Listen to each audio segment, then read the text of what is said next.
Houston integrity, step 9 is complete, the seats are configured. Houston, copy, seats.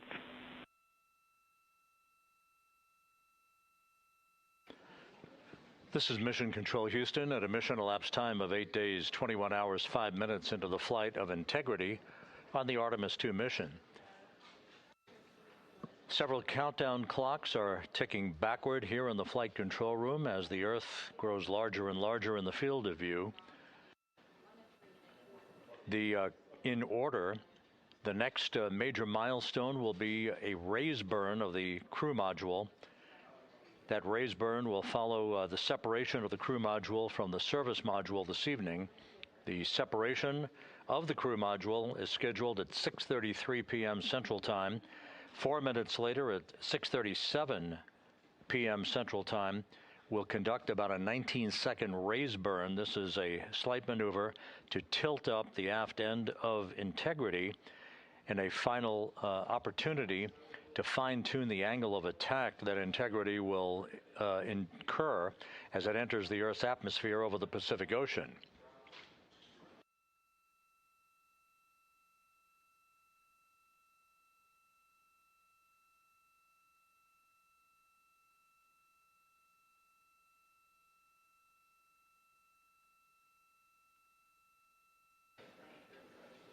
The entry path for Integrity today is portrayed here in this graphic. Basically, entry interface is 1,701 nautical miles uprange, if you will, from the expected splashdown point near the USS John Murtha, the recovery ship, and off the coast of San Diego. The entry interface point is critical because what we want to do is put Integrity in an orientation that will mitigate peak heating on the heat shield. For a point of comparison, during Artemis 1, we had an entry range of 3,178 nautical miles from the point of entry interface and a 20-minute entry profile. That was the so-called skip entry, in which the Artemis 1 vehicle dipped into the atmosphere to dissipate some energy, then lofted or skipped out of the atmosphere, then dipped a second and final time back into the atmosphere before splashing down. What that resulted in was a higher heat load on the heat shield, which caused unexpected char liberation. So rather than design the heat shield or replace it for Artemis 2, we elected to go into a different trajectory profile. This one with a max entry range of 1,775 nautical miles, or in today's case, all of our maneuvers and orbital mechanics will take us 1,701 nautical miles downrange from the point of entry interface. This will only be a 13.5-minute entry profile for Integrity and its astronauts and results in a much lower heat load on the heat shield. This is deliberate so that we have the lessening effect of charring on the heat shield, should there be any at all, and we do expect some. But this will more than protect the astronauts from the effects of peak heating, which will be some 4,000 to 5,000 degrees Fahrenheit during the maximum peak heating around the vehicle. That will also cause a 6-minute blackout because of ionization as heat is repelled or thwarted from the heat shield while the vehicle flies in the direction of travel towards splashdown. The raise burn that places us in our final orientation for angle of attack into entry interface, that raise burn is scheduled at 6:37 p.m. Central Time. Entry interface itself is scheduled at 6:53 and 31 seconds p.m. Central Time, when we hit the top of the Earth's atmosphere at an altitude of 400,000 feet, traveling about 34,800 feet per second. We expect our peak velocity just a few moments later, and that peak velocity is forecast by flight dynamics to be 34,965 feet per second, or 23,839 miles an hour. Now, this all occurs after we begin the blackout period of 6 minutes. We will lose communications with the vehicle just 24 seconds after we enter the Earth's atmosphere or entry interface, as you see there. This is an expected 6-minute blackout that will begin at 6:53 and 55 seconds p.m. Central Time and will last almost until 7 p.m. straight up Central Time. Once we regain communications with the crew following the blackout, we will continue a series of role reversals. These are gentle rolls to the left and back to the right, essentially bleeding off excess energy and excess heat on the vehicle as we approach the splashdown site. The vehicle is expected to go subsonic at 7:02 and 25 seconds p.m. Central Time. That's about 8.5 or almost 9 minutes after the beginning of entry interface. And at that point, we will be at an altitude of 59,000 feet above the Pacific Ocean. A series of parachute deployments will begin. The first of that will be the forward bay cover parachutes that will basically pull the top forward bay cover off the very top of the vehicle, allowing other parachute deployment activities to occur. The forward bay cover chute deployment is scheduled at 7:03 and 22 seconds p.m. Central Time at an altitude of 23,946 feet. The forward bay cover parachutes are used in conjunction with pyrotechnic thrusters to ensure the separation of that forward bay cover, protecting Orion and its parachutes during the heat of re-entry. Following that, there'll be the deployment of drogue chutes. These are 2 drogue parachutes, 23 feet in diameter. These drogue chutes will be deployed at an altitude of 23,483 feet. At this point, our velocity will have slowed from almost 24,000 feet per second to just 470 feet per second in a matter of minutes. 3 pilot parachutes will be used to lift and deploy the main parachutes from the crew module forward bay. Those main parachutes, 3 of them, are used to slow the crew module down to a splashdown at a speed that ensures astronaut safety. Each main parachute 265 feet in length from the crew module attachment to the top when inflated. The main chute deployment is scheduled at 7:04 and 44 seconds p.m. Central Time. Now that's just 11 minutes and 13 seconds after the start of entry interface. At this point, we'll be at an altitude of 5,445 feet above the Pacific. And splashdown to complete this mission is scheduled at 7:07 and 7 seconds p.m. Central Time, 5:07 p.m. Pacific Time, 2.5 hours before sunset. The crew will splash down in the Pacific southwest of San Diego at a gentle rate of just 19 miles an hour.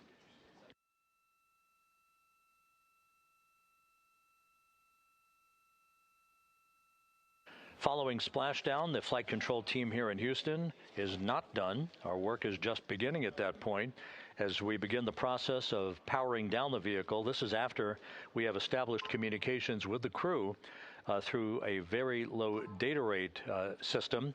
The communications link will no longer be active through the tracking and data relay satellite system, so we're going to be going to a very low data rate system. We hope to establish communications with the crew fairly rapidly. That's not guaranteed. It depends on the orientation of the vehicle. The likelihood is the vehicle will splash down upright in what's known as Stable 1. Whether it's upright or in some other orientation, we'll begin the process of inflating 5 inflatable airbags that are positioned in a circumferential manner around the forward bay cover at the top of integrity. These airbags will be inflated through helium. Those 5 airbags will guarantee the proper orientation upright for the spacecraft through the rest of the process of extracting the crew, which should take some 45 minutes to an hour to complete. Navy divers, fast boats, a pair of Navy helicopters, other recovery personnel will come alongside the vehicle to begin erecting an inflatable raft called the front porch that the crew will be extracted into. You've seen that in movies. You've seen it in the Apollo program and archival footage. And one by one, the crew will be hoisted in alternating fashion to two hovering Navy helicopters for the trip back to the deck of the USS John Murtha, where they will leave the helicopters and move into medical bay on the ship for comprehensive medical examinations.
As the astronauts aboard Integrity are in the process of stowing final items in the cabin before they move into their entry checklists, a final review of the procedures and the timelined activities for the rest of this mission. The next major milestone, once again, will be the separation of the European service module, which has performed valiantly throughout the course of this flight, from the crew module. That pyrotechnic separation scheduled 3 hours and 41 minutes from now. Just 3.5 minutes after that will be the crew module raise burn. That raise burn is scheduled at 6:37 p.m. Central Time. It's expected to be about a 19-second firing of the crew module thrusters in one final opportunity to fine-tune the angle of attack for Integrity as it enters the Earth's atmosphere. Splashdown 4 hours, 14 minutes from now, southwest of San Diego, where the weather is forecast to be ideal. Just some broken and scattered clouds expected, 10-knot winds, wave heights less than 4 feet. You couldn't ask for a better day out in the Pacific for the homecoming of the first crew to fly aboard the Orion spacecraft. At a mission elapsed time of 8 days, 21 hours, 18 minutes into the flight, this is Mission Control Houston.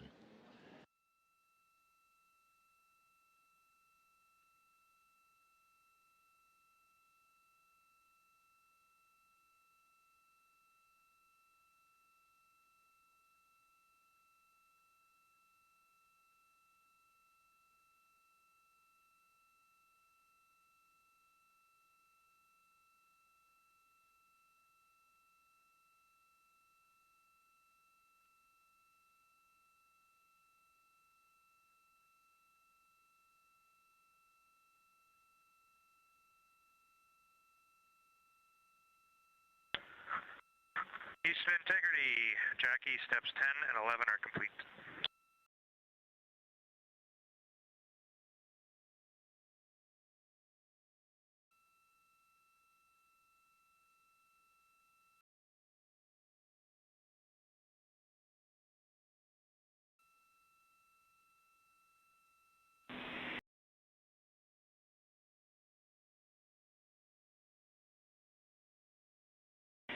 Houston copies steps 10 and 11. You guys are on.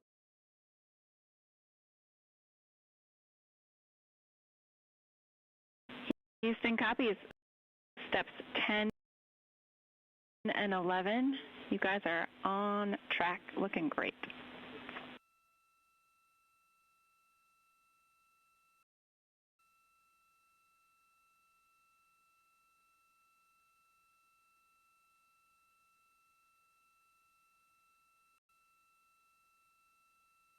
For those just joining, this view of the key players here in Mission Control, part of a flight control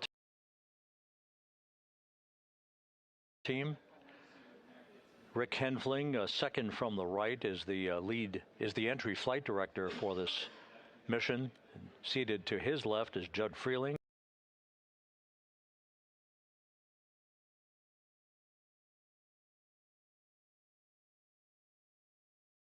who was the flight director for Ascent back on April 1st. Jackie Mahaffey is second from the left. She is the Capcom, whose voice you'll be hearing throughout the course of the afternoon and evening, talking directly to Integrity's astronauts through Splashdown. Stan Love, veteran astronaut, is on the far left of your screen. He was the Ascent Capcom. He's joining Mahaffey today as a second set of eyes on all the data that we'll be discussing and hearing from the crew during the course of their high-speed entry back into the Earth's atmosphere.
And this is Mission Control Houston. You can see one of the helicopters that will be involved in the recovery operations, having taken off from the deck of the USS John P. Murtha. Recovery operations underway. Several helicopters will be employed not just for recovery, but for imagery activities.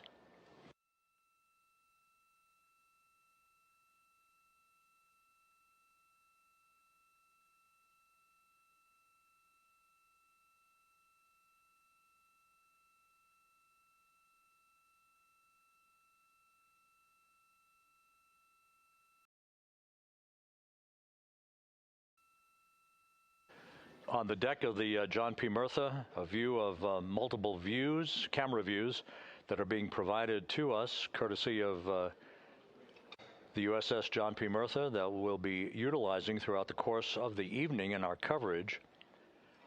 Once we start the NASA Plus coverage at 5:30 p.m. Central Time, 6:30 p.m. Eastern Time, that's a simulcast of our 24/7 YouTube coverage.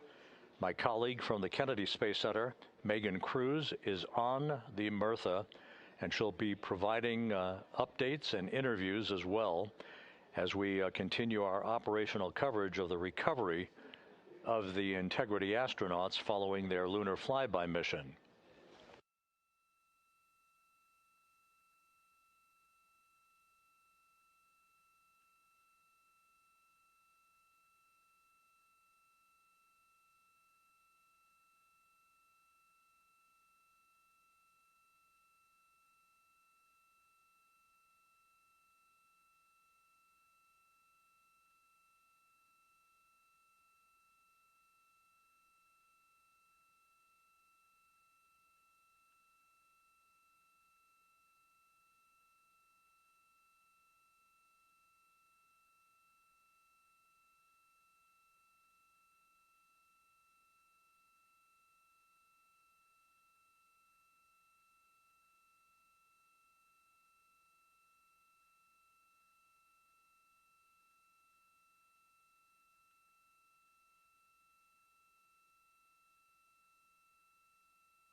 Houston, integrity for toilet configure for return. Go ahead. We have an empty canister. Can you confirm that I don't need to do steps 1.2 to 1.4? Checking.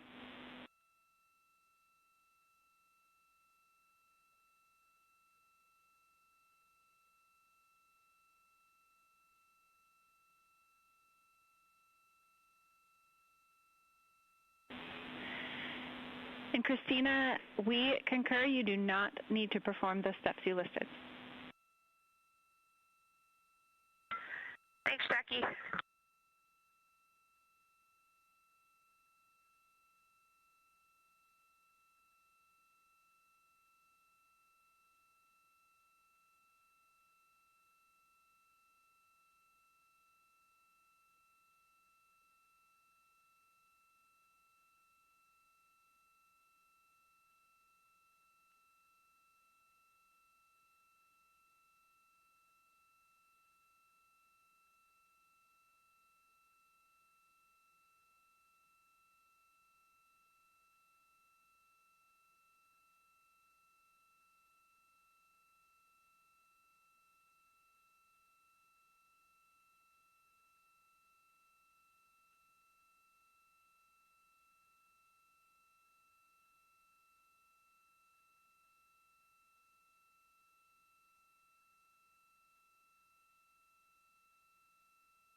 This is Mission Control Houston, 8 days, 21 hours, 38 minutes into the flight of Integrity on the Artemis 2 mission.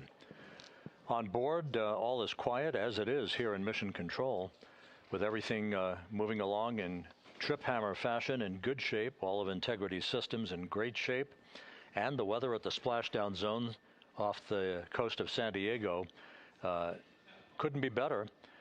A forecast of go conditions with winds of just 10 knots, wave heights less than 4 feet, ideal conditions for the recovery of Reed Wiseman, Victor Glover, Christina Cook, and Jeremy Hansen following their splashdown, which is just 3 hours and 53 minutes from now. The next major milestone coming up in 3 hours and 19 minutes, that will be the separation of the crew module from the European service module that has performed perfectly during the course of the flight. The service module separation from the crew module scheduled at 6:33 p.m. Central Time. Just 4 minutes later, there will be a slight maneuver, a raise burn as it is called. This will tilt the aft end of the crew module upward ever so slightly in one final opportunity to refine the flight path angle, the angle of attack, if you will, as Integrity enters the Earth's atmosphere at the point called entry interface. That is at 6:53 and 31 seconds p.m. Central Time, or some 16 minutes after the raise burn itself. All of these events will be happening fairly rapidly as we move over the next few hours toward a splashdown of the crew and a completion of a mission that will have totaled 694,481 miles from launch to splashdown.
Houston, integrity for timeline.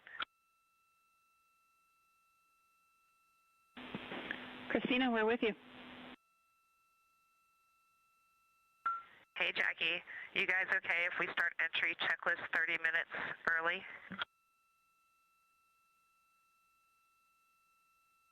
Checking.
And Integrity Houston for entry checklist.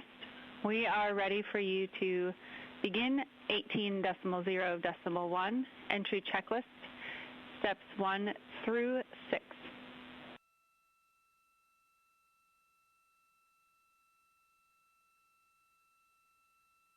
Copy. We're go entry checklist 1 through 6. Thanks. And step 3 for GPS can be skipped. GPS has been powered and it still looks good.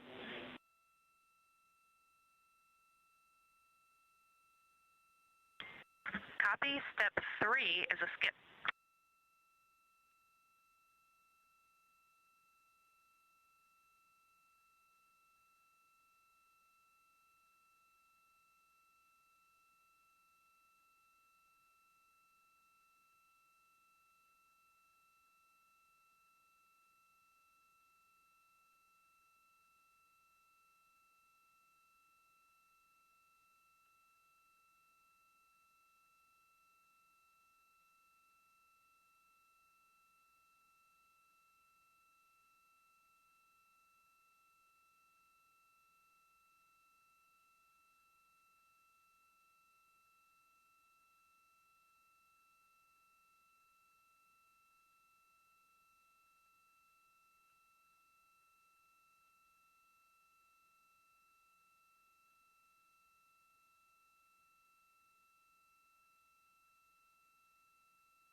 This is Mission Control Houston at a mission elapsed time of 8 days, 21 hours, 50 minutes into the flight of Integrity on the Artemis 2 mission. The crew is completing the configuration of the crew cabin.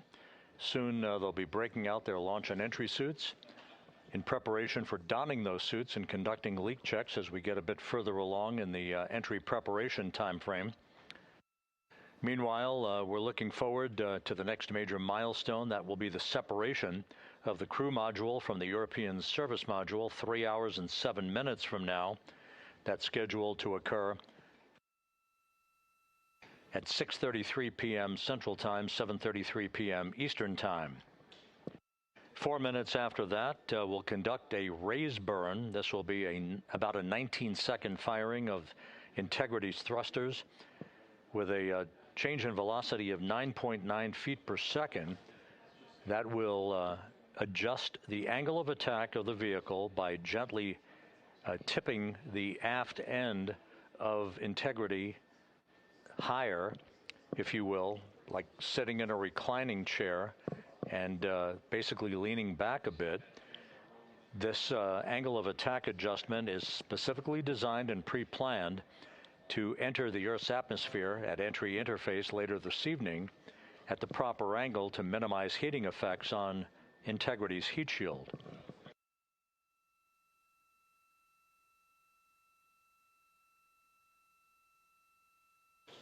It's worth mentioning once again that the difference between this entry and the uncrewed entry of Artemis 1 is that on Artemis 1, we flew a trajectory known as a skip entry, which involved an initial dip into the atmosphere to dissipate some energy. And then we lofted back out of the atmosphere briefly, then dipped back in a second time before splashing down in the Pacific. After the flight, the post-flight inspection and video analysis showed that there was an area of mechanical char liberation that was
Go ahead, Jackie.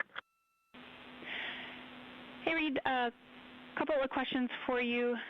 We realized we didn't give you an explicit thumbs up to perform step 1.2 for the flight path angle hash mark update, so we wanted to confirm that you did, in fact, perform the set EI FPA limits procedure. And secondly, we want your opinion on the in and out CMIS caution. Is that something that will be distracting such that we should inhibit it?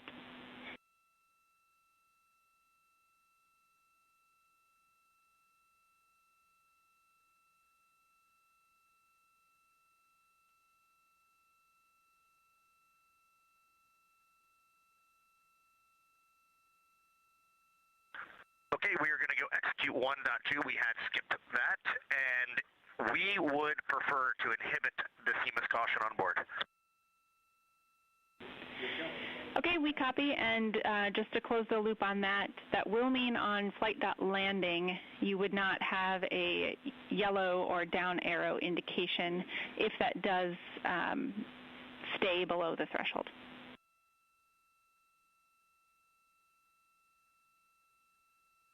And that is totally fine.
Houston, integrity for toilet deactivation.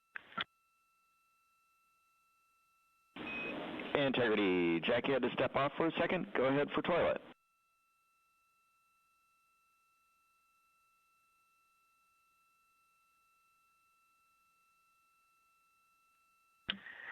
Yes, sir. Hey, Stan. Great to hear your voice. We are ready for MCC to deactivate the toilet. Houston copies. Putting that in work.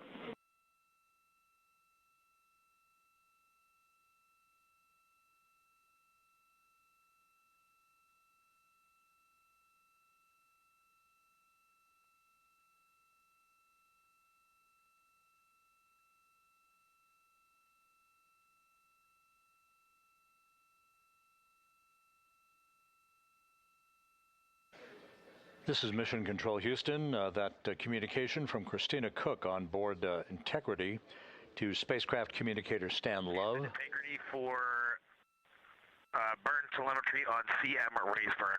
2 questions.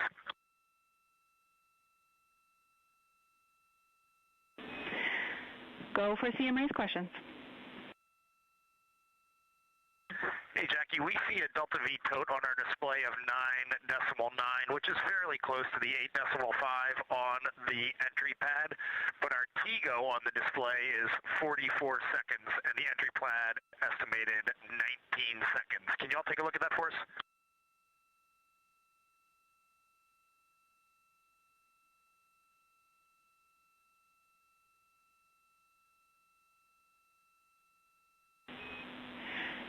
Hey, Reed, good catch. The explanation there is that Delta V is about what we expect update-wise, but the TGO calculation is not understanding that you will not have the SM when you burn CM rays. So it's doing a different mass calculation there. I remember that class in November of 2023 in Building 5 on the 3rd floor. Thank you very much.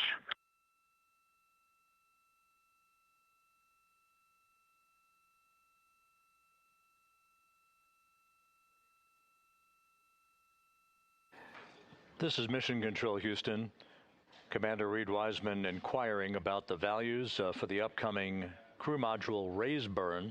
Again, as we've explained, this burn that's scheduled 2 hours and 51 minutes from now is designed to tilt the angle of attack a bit upward, basically raising the aft end of the vehicle prior to entry interface to improve the angle of attack and minimize heating effects on the heat shield for the Orion vehicle.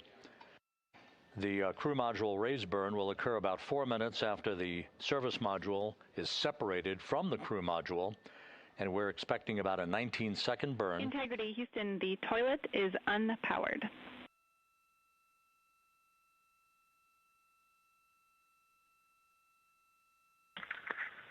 Christina Rogers, thank you.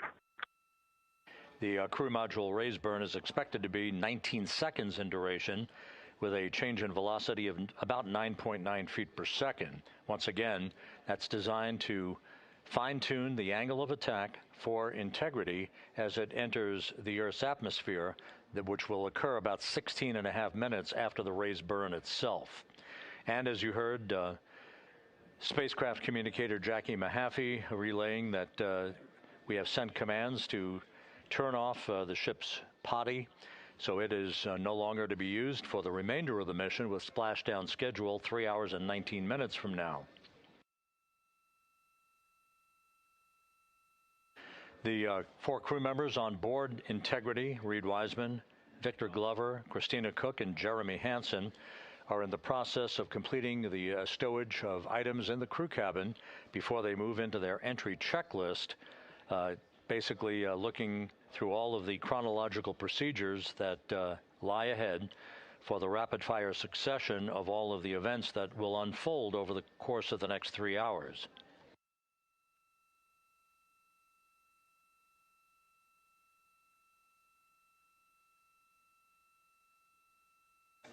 Integrity is about 25,000 nautical miles from Earth, continuing to accelerate towards a splashdown in the Pacific 3 hours and 18 minutes from now.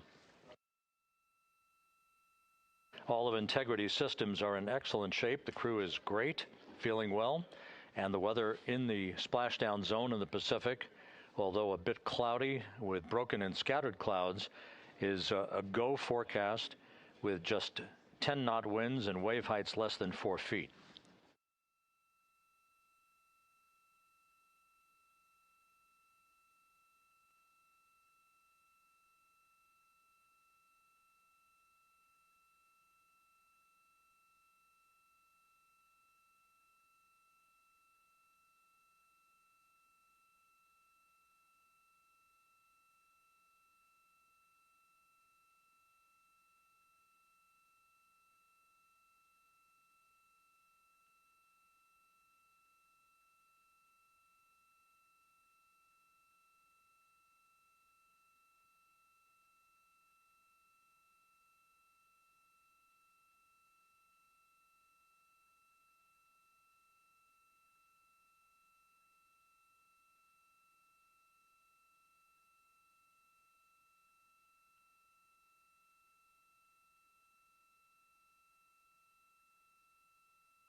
Views from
Integrity Houston for a post-RTC3 tracking update.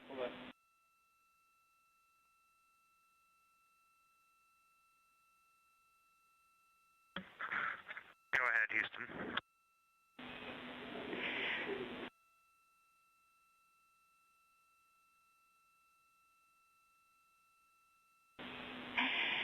Hey, the post-RTC3 tracking looks great. So good, in fact, that if we got to CM rays and did not yet have GPS acquisition, we would still be go for CM rays from that perspective. And so overall, I can confirm the post-RTC3 trajectory is within EI limits. All right, Jackie, we love that. That says a lot about our FIDO folks in this vehicle.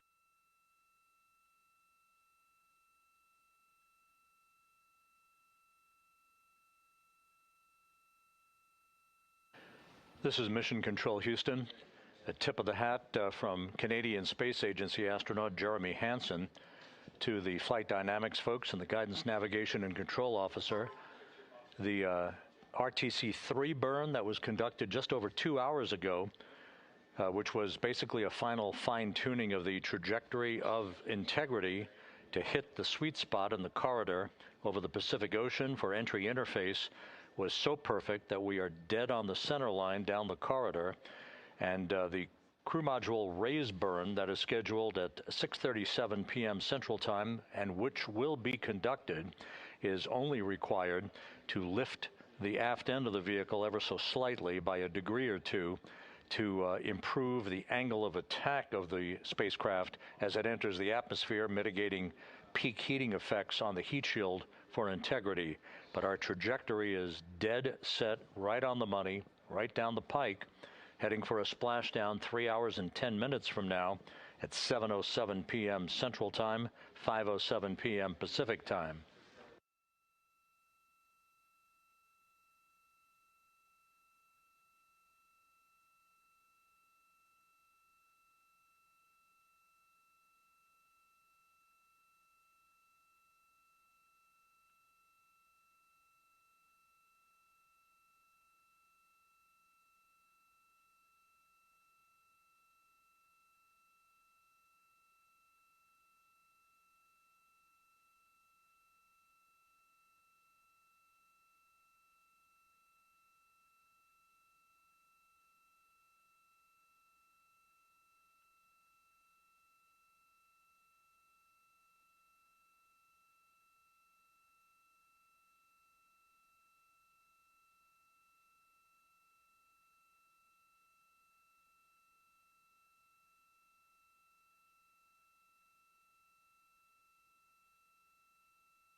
Houston integrity com check from seat 1.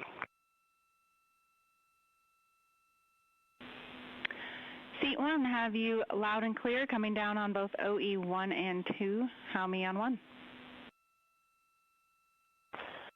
Got you loud and clear on 1, Jackie. We're going to stay in this config on both 1 and 2, and Reed and Victor are in our seats, slowly proceeding along.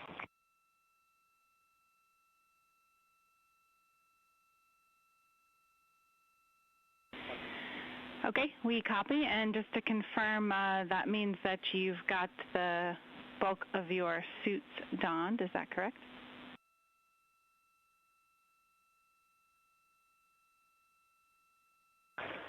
Just for Reed and Victor, A-firm. We're not gloved, not helmeted yet.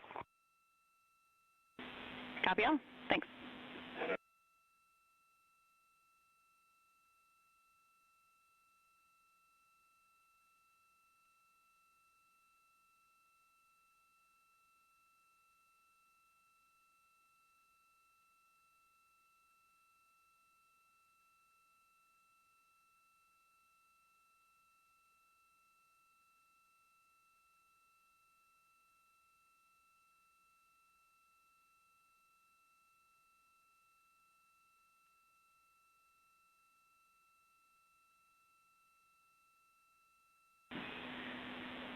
Integrity BFS is configured for entry with outputs inhibited. And a reminder, when you get to step 9.3, use your separate instance of 18.3.101 to save off the time. 100%, thanks.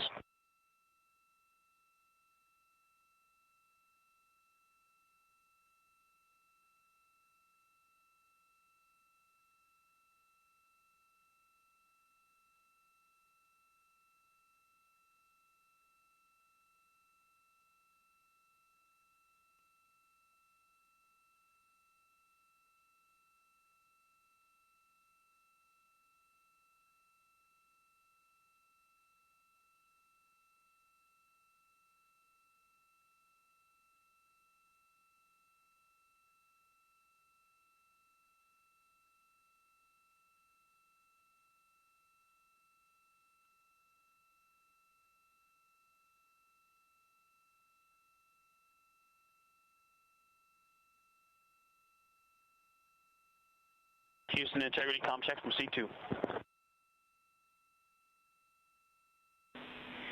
Victor, have you loud and clear? I'm coming up on 1. How me?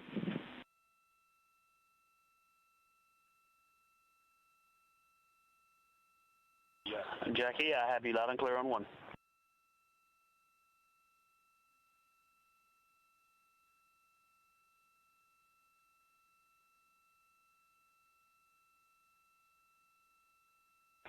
You are loud and clear on 2, Jackie.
Steps 12, 13, 14, and 15 are complete.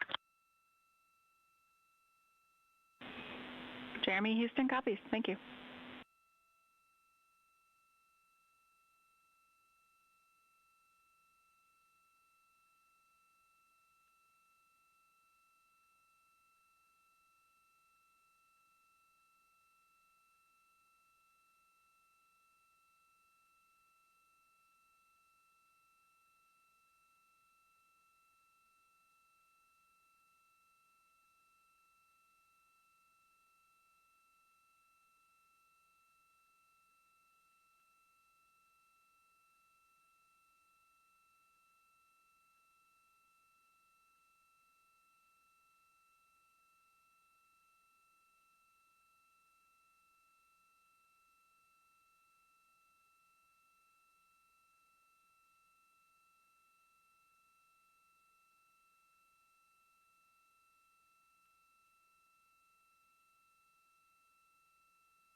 This is Mission Control Houston, 8 days, 22 hours, 55 minutes into the flight of Integrity on the Artemis II mission.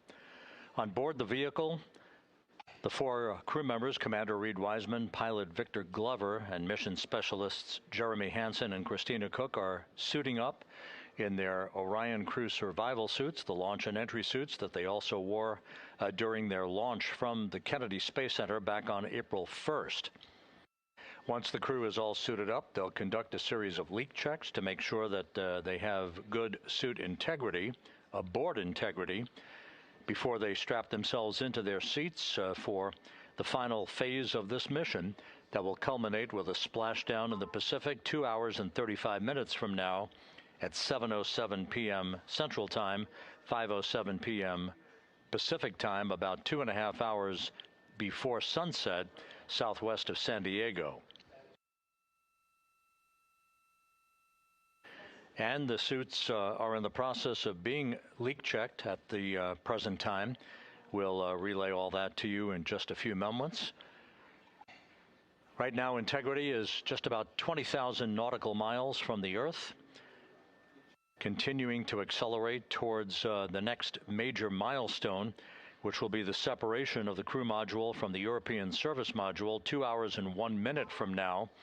That separation maneuver, pyrotechnically, will occur at 6:33 p.m. Central Time.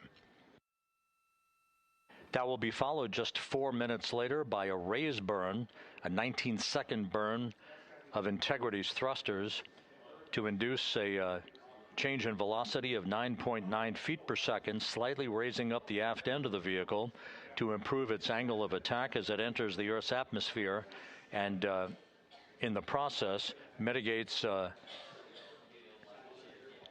peak heating effects on the heat shield of the vehicle. Out in the splashdown zone, out in the Pacific Ocean, the weather is forecast to be go by the Spaceflight Meteorology Group here at the Johnson Space Center.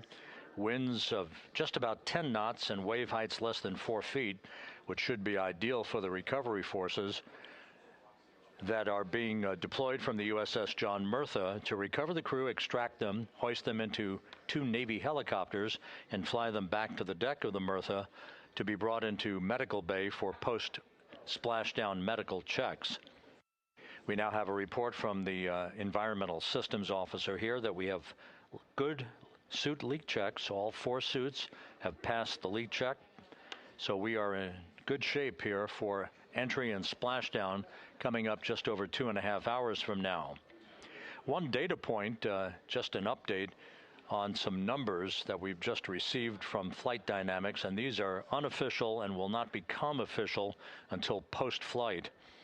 We now anticipate that the maximum speed that Integrity will encounter as it enters the Earth's atmosphere will be right around the same time as we enter a communications blackout of 6 minutes in duration. We're expecting Integrity's peak speed at 6:54 and 4 seconds p.m. Central Time, and at that point, the vehicle should be traveling at 24,661.21 miles per hour, which will be just 130 miles short in velocity of the record that was set back in 1969 by the Apollo 10 crew, Tom Stafford, Gene Cernan, and John Young, on their return from orbiting the moon. Once again, that peak speed expected to be reached just a few seconds after the start of entry interface, as the vehicle plummets back into the Earth's atmosphere. The peak speed expected to be reached at 6:54 and 4 seconds p.m. Central Time, and that peak speed now estimated by Flight Dynamics to be 24,661.21 miles per hour, which equates to about Mach 33. Houston Integrity, seat 1 and 2, leak check complete. Also, we powered up the AGA, and it's giving us a CO2 alarm at 4.4.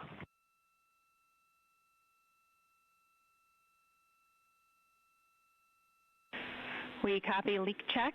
We saw it as well. And copy CO2 at 4.4. We are discussing. We also on the AGA have a bit A of 16. We've seen that in the past. Should go away.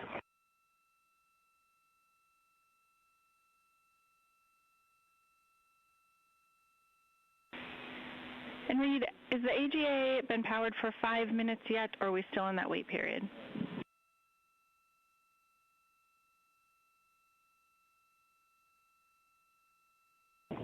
We are in the wait period. We expect that bit will go away. We copy, and that bit can also indicate that we cannot trust the other values, so we'll check back with you after the 5 minutes on the CO2 levels. A-firm.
This is Mission Control Houston. Mission elapsed time of 8 days, 23 hours, 2 minutes into the flight of Integrity on the Artemis 2 mission.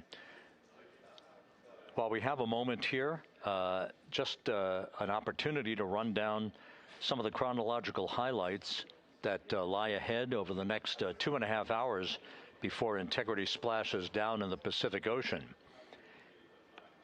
Coming up at 5:30 p.m. Central Time, 6:30 p.m. Eastern Time, we will begin a simulcast of NASA Plus coverage that will accompany our 24/7 YouTube coverage that we have been providing ever since we began the mission with the tanking of the Space Launch System at the Kennedy Space Center for launch back on April 1st. Houston, Integrity, we are complete through steps 18. Seats 3 and 4 are yet to suit, obviously.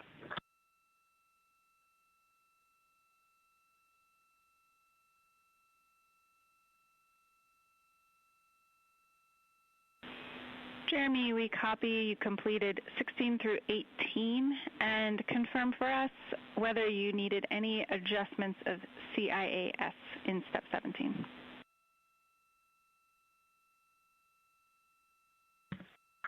Negative. All the settings were still in their launch config. Houston copies.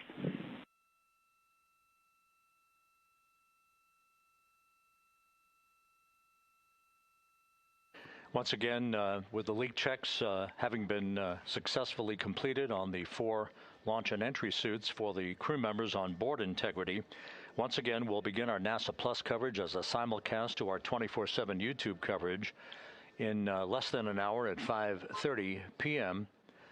Central Time, 6:30 p.m. Eastern Time. At 6:15 p.m., we're going to hand over communications from the Deep Space Network to the Tracking and Data Relay Satellite System as Integrity continues to approach the Earth. Currently, Integrity is less than 20,000 nautical miles from its destination and a splashdown in the Pacific. We will separate the European service module from the crew module at 6:33 p.m. Central Time. And just 4 minutes later, we'll conduct a raise burn, a 19-second burn of the Integrity thrusters to slightly tilt the vehicle's orientation upward, with the aft end being tilted upward. That will also change the velocity by 9.9 feet per second and complete the orientation of the vehicle for its angle of attack as it enters the Earth's atmosphere. Entry interface, where we reach the first traces of Earth's atmosphere and where most of the dynamic operations will then begin.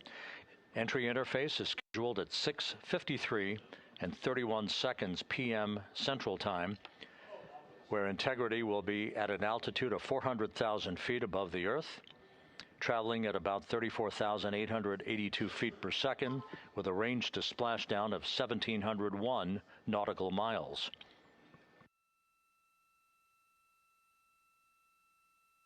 Just 10 seconds, just a few seconds later, about 24 seconds later, we'll enter a 6-minute communications blackout at 6:53 and 55 seconds p.m.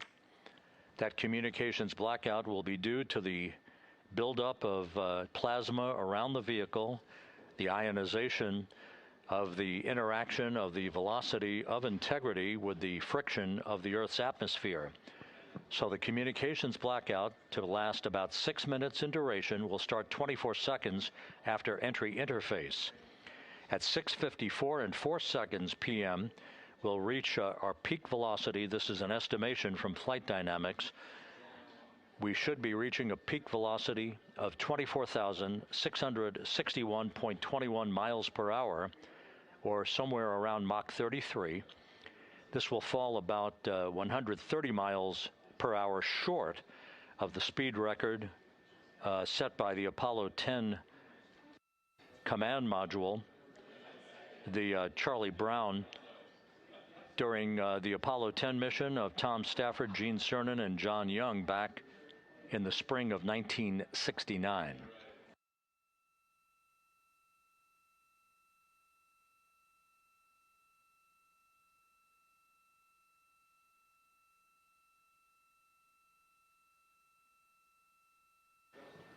Once the communications blackout ends, which is expected just a few seconds before 7 p.m. Central Time, 6:59 and 56 seconds p.m. Central Time, we will be at an altitude of 157,000 feet over the Pacific Ocean, and at that point we should be traveling at about 13,300 feet per second with a range to splashdown of just 147 nautical miles. There will be a series of roll reversals, first to the left, allowing integrity to bank to the left. These are computer-commanded, not crew-commanded, but computer-commanded roll reversals to bank the vehicle first to the left, then to the right. That bleeds off excess energy and helps to reduce the speed and the heating effects on the vehicle during the final phase of flight. Starting at 7:03 and 22 seconds p.m. Central Time, we'll begin the series of chute deployments. In all, there are 11 parachutes associated with this mission. The first 3 will pull off the forward bay cover from the top of the vehicle. The forward bay cover chutes are 3. That'll be followed by the deployment of the drogue chutes at 7:03 and 23 seconds p.m.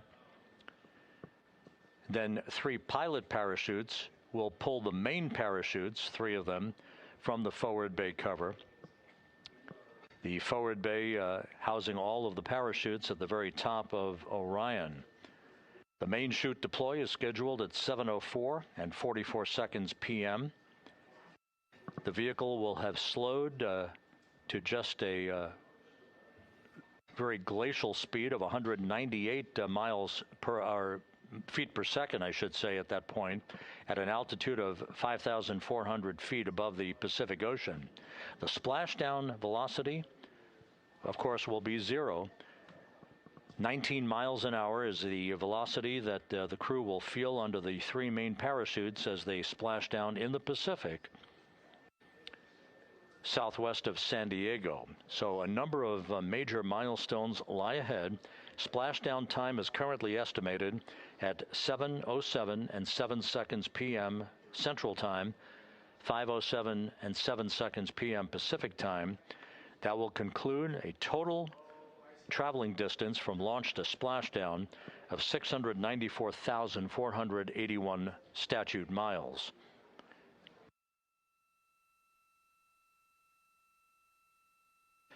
We're just 1 hour and 48 minutes away now from crew module, service module separation. The crew has donned their launch and entry suits. They've conducted leak checks. Everything is in order, and the weather is go at the splashdown site. Some of the flying assets that will collect imagery of the descent of Integrity towards splashdown have already been deployed from the deck of the USS John Murtha. The actual recovery team members will be deployed in helicopters and fast boats a bit later on as we approach splashdown, and of course after splashdown itself. Once the vehicle splashes down, we'll be deploying the 5 inflatable airbags at the top of the vehicle with helium. That will ensure that the vehicle is upright throughout the course of the recovery operations. The team here in Mission Control will check all of the systems on Integrity, make sure that we are not leaking any toxic gases from the spacecraft, and that will be the signal for the start of the power down of Integrity systems and the ability of the first members of the recovery team to approach the vehicle to set up the inflatable life raft called the front porch, which will be used to bring the crew members out of the vehicle into that front porch one by one after the hatch is open to Integrity. We expect the extraction of the crew to be some 45 minutes to an hour after splashdown, which would be about 30 to 45 minutes after the vehicle is powered down.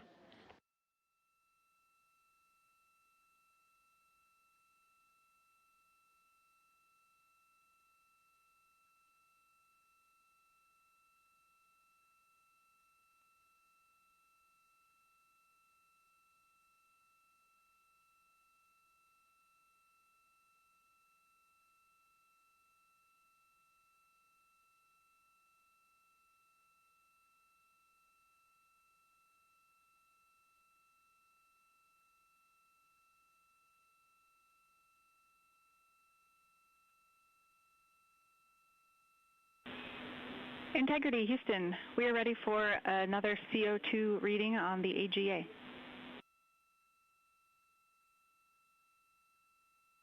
It is 5.1.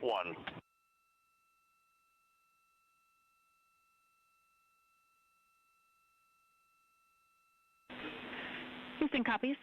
And Reed, earlier I did misspeak. The CO2 reading specifically would not have been affected by that particular bit.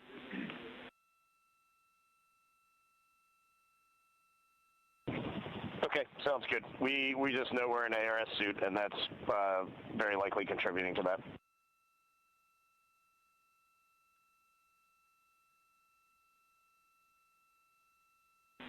We concur.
Integrity, Houston, for CO2. Go ahead, Jackie. Hey, Reed, what we'd like to do is open the ARS ISO valve to mix the cabin and suit loop air for the time being. And we would just need a call from you all when Christina and Jeremy are getting in their seats and are a few minutes out from leak checks, and we'll get that back into a good config for you to start the next leak check.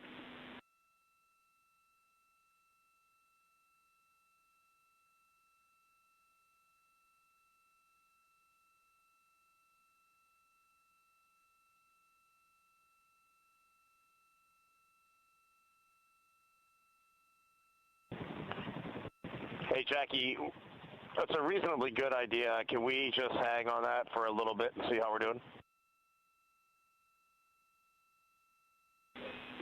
Yep, up to you. We will wait. Let us know if you'd like that cabin air mixing.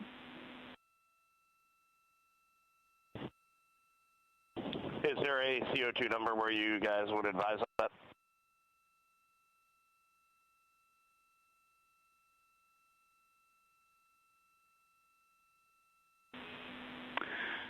Reed, we would not want to go above 7. Yeah, that's perfect. Let us monitor it for just a couple minutes here.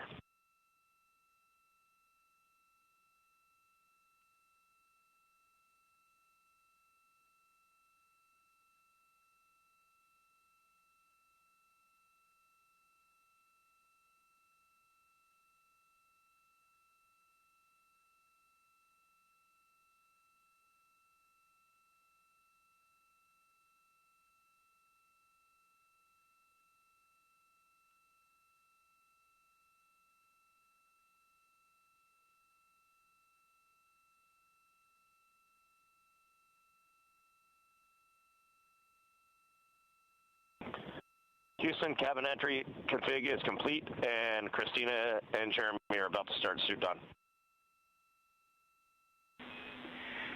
Excellent on cabin config and copy suit down. That call from Commander Reed Wiseman aboard Integrity indicating that following the successful leak checks on the 4 launch and entry suits, the crew will begin to actually don those suits now, and then they'll climb into their respective seats, both on the flight deck and the mid deck of the Integrity, in preparation for crew module, service module separation that's scheduled 1 hour and 40 minutes from now.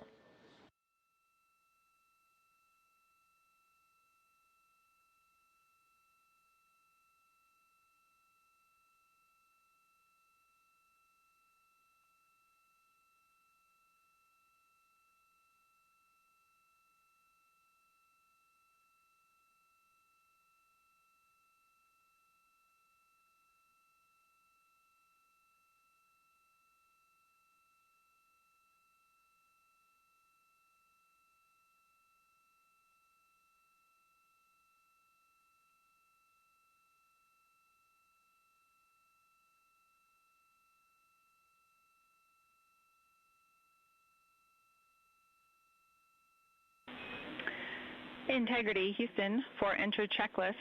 Your CMSM SEP ATP is set to go. We see that on the PFD, Jackie. And the call from Capcom Jackie Mahaffey here in Mission Control to Reed Wiseman, indicating that the pyros are armed for crew module, service module separation coming up 1 hour, 38 minutes, 52 seconds from now.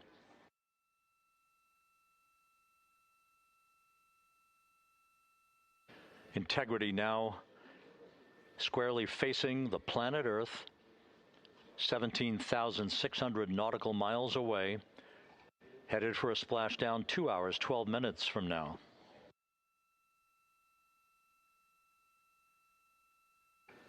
All of the recovery assets, the helicopters, the Navy P-3s, the para-rescue divers, they're all in place, ready to recover this crew following splashdown. And again, the chronology after splashdown will call for the flight control team here in Houston to assess integrity systems, make sure no toxic gases are leaking from the spacecraft. And first order of business will be the command to inflate the crew module uprighting system bags, the 5 inflatable airbags that will be inflated with helium to maintain its upright position as it bobs in the Pacific before the recovery forces reach the crew. About 15 minutes after splashdown is when we expect the green light to be given to power down integrity systems, at which point the recovery teams will begin to make their way toward the vehicle to set up that inflatable life raft called the front porch, buttressed alongside the spacecraft. That will be the precursor to the opening of the hatch and the extraction of the crew members, one by one, into that raft, giving them a chance to get their land legs back as they feel the first sensations of Earth's gravity in 9 days and their high-speed return to Earth, with their peak speed reaching some 24,661 miles an hour.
Houston, Christina's got an amazing view of home planet out the side hatch window, and it's lighting up the cabin, and it's just a great blue hue to it. It's beautiful.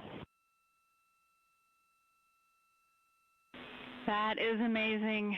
When you kicked us out of the cabin, we turned on one of the SAW cameras and also had the Earth's reflection on one of the arrays. It was very cool. Oh, man, that is amazing.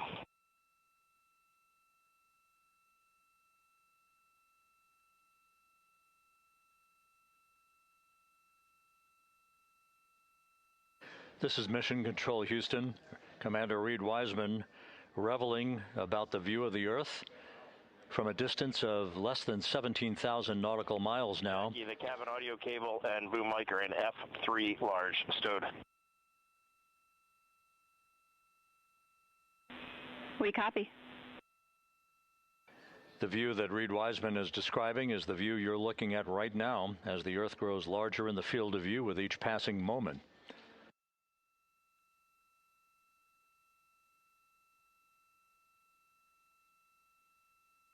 We're about 29 minutes away from the start of the NASA Plus coverage, joining our 24/7 YouTube coverage as a simulcast for the remainder of the evening through the time the crew is on the deck of the USS Mertha and in medical bay.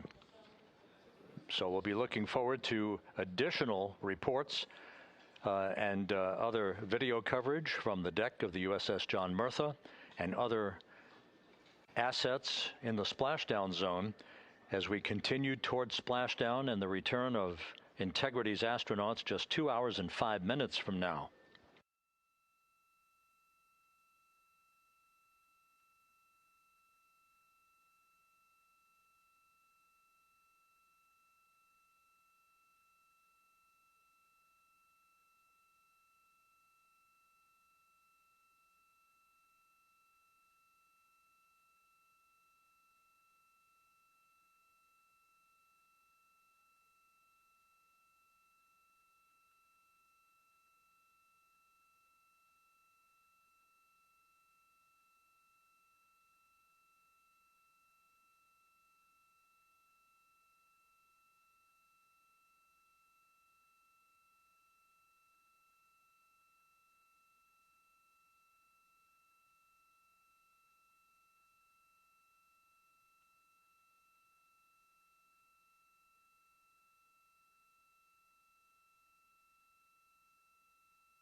Couple of minor updates, just tweaks by a second or so for some of the key activities that will be coming up.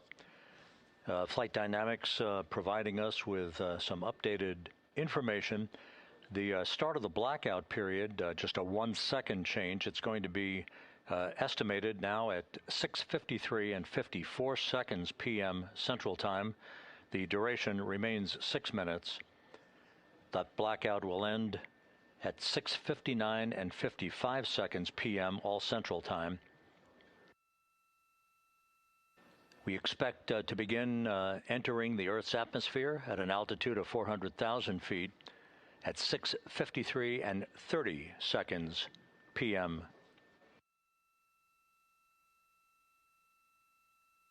And 1 second difference now in our splashdown time, if everything unfolds the way we believe it will.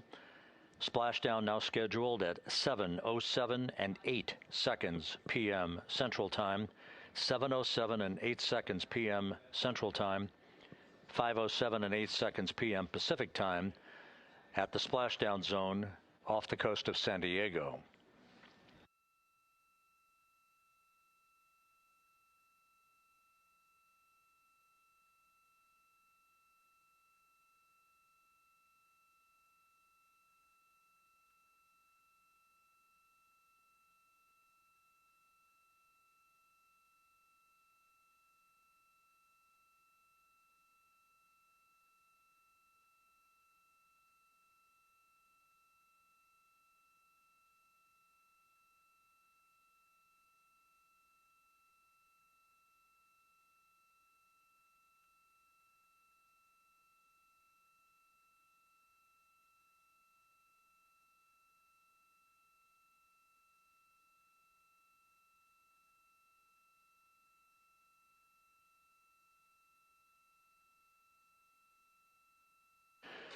And one other update, the latest weather forecast from the Spaceflight Meteorology Group passed on to Flight Director Rick Henfling, calls for the clouds in the splashdown zone to be in the process of dissipating.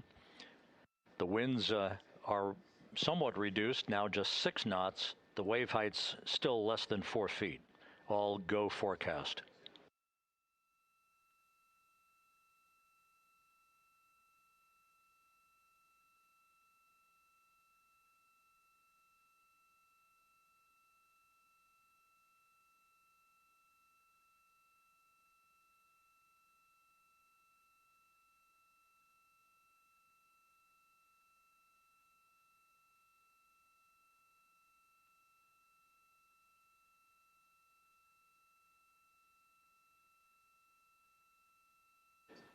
So once again, the stage is set as Integrity continues its inexorable march toward a splashdown in the Pacific 2 hours from now.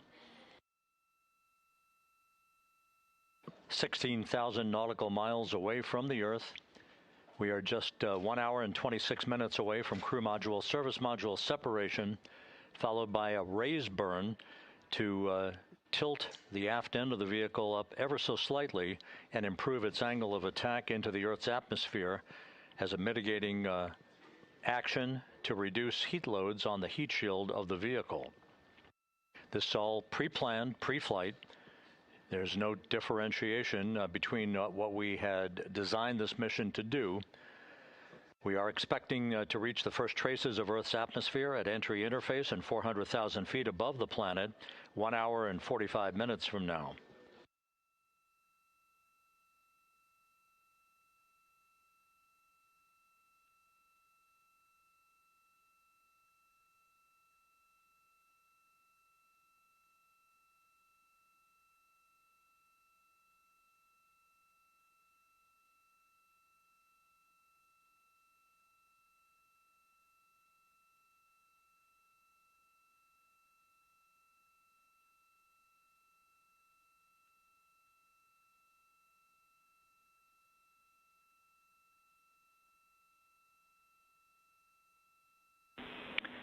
Integrity, Houston. Cabin temp cold soaking is initiated. Copy that, Jackie. CO2 is 5.5, and we are still doing good on board. Christina and Jeremy are beginning suit down.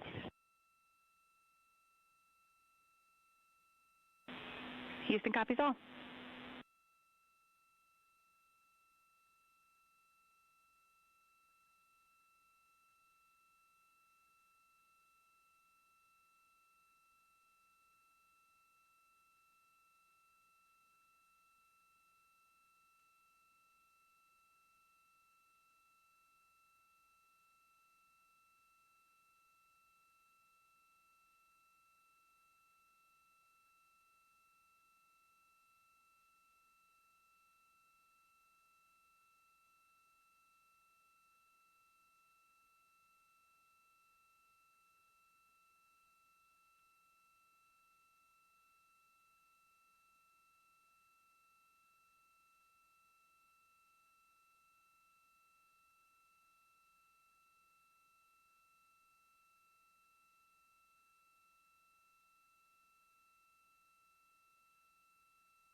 Integrity Houston for entry checklist.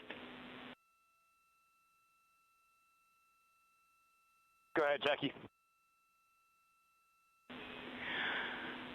Read, with this time to EI, we expect you're about to be stepping into steps 9 and 10 in the entry checklist. In step 10 for the SIP switch config, there are no deltas. No deltas to step 10. Copy all.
This is Mission Control, Houston.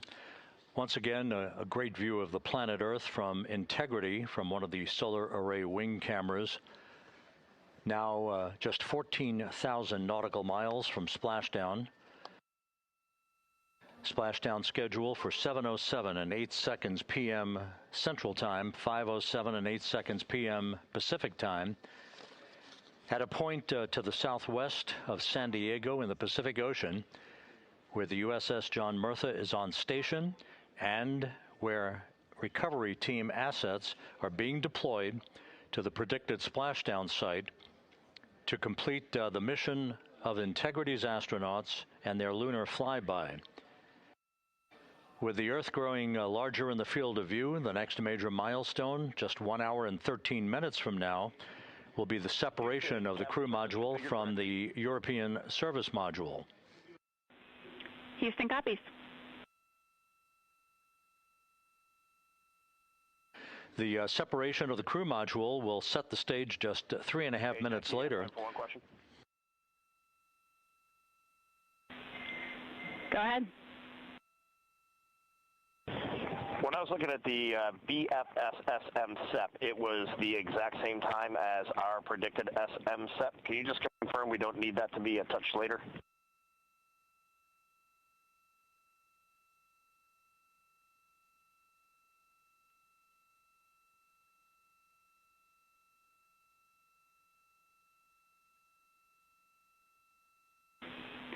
And Reed, matching is expected. That's when the sequence will begin for that whole SEP config.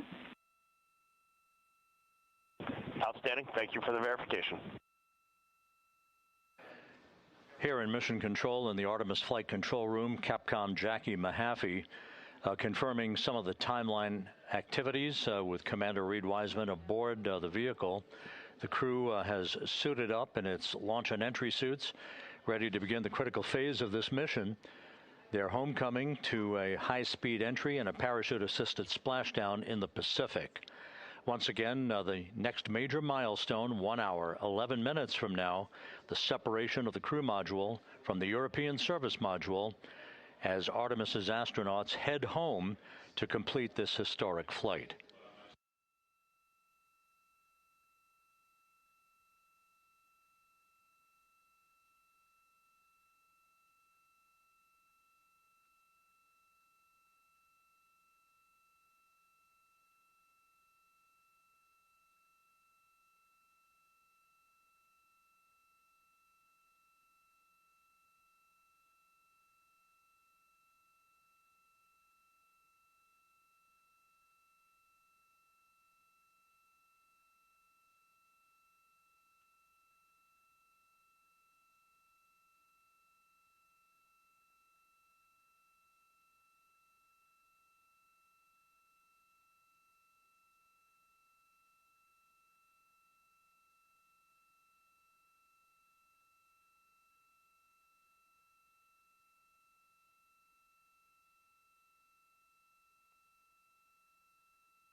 Artemis 2 mission is a test mission of the Orion space capsule. Artemis 2 will be the first time we put humans on this rocket. We're going back to the moon because it's the next step in our journey to Mars. We were always going to the moon. Pushing ourselves to explore is just core to who we are. That's a part of being a human. And liftoff. We shall return. Continuing to test out every bit of Orion. Coming back to Earth, 7 miles a second. When humanity sets big goals, we can bring together genius from around the world. You have the best people on planet Earth putting this vehicle together. That's what's up. To innovate for the benefit of humanity and to inspire the world through discovery. And here we go.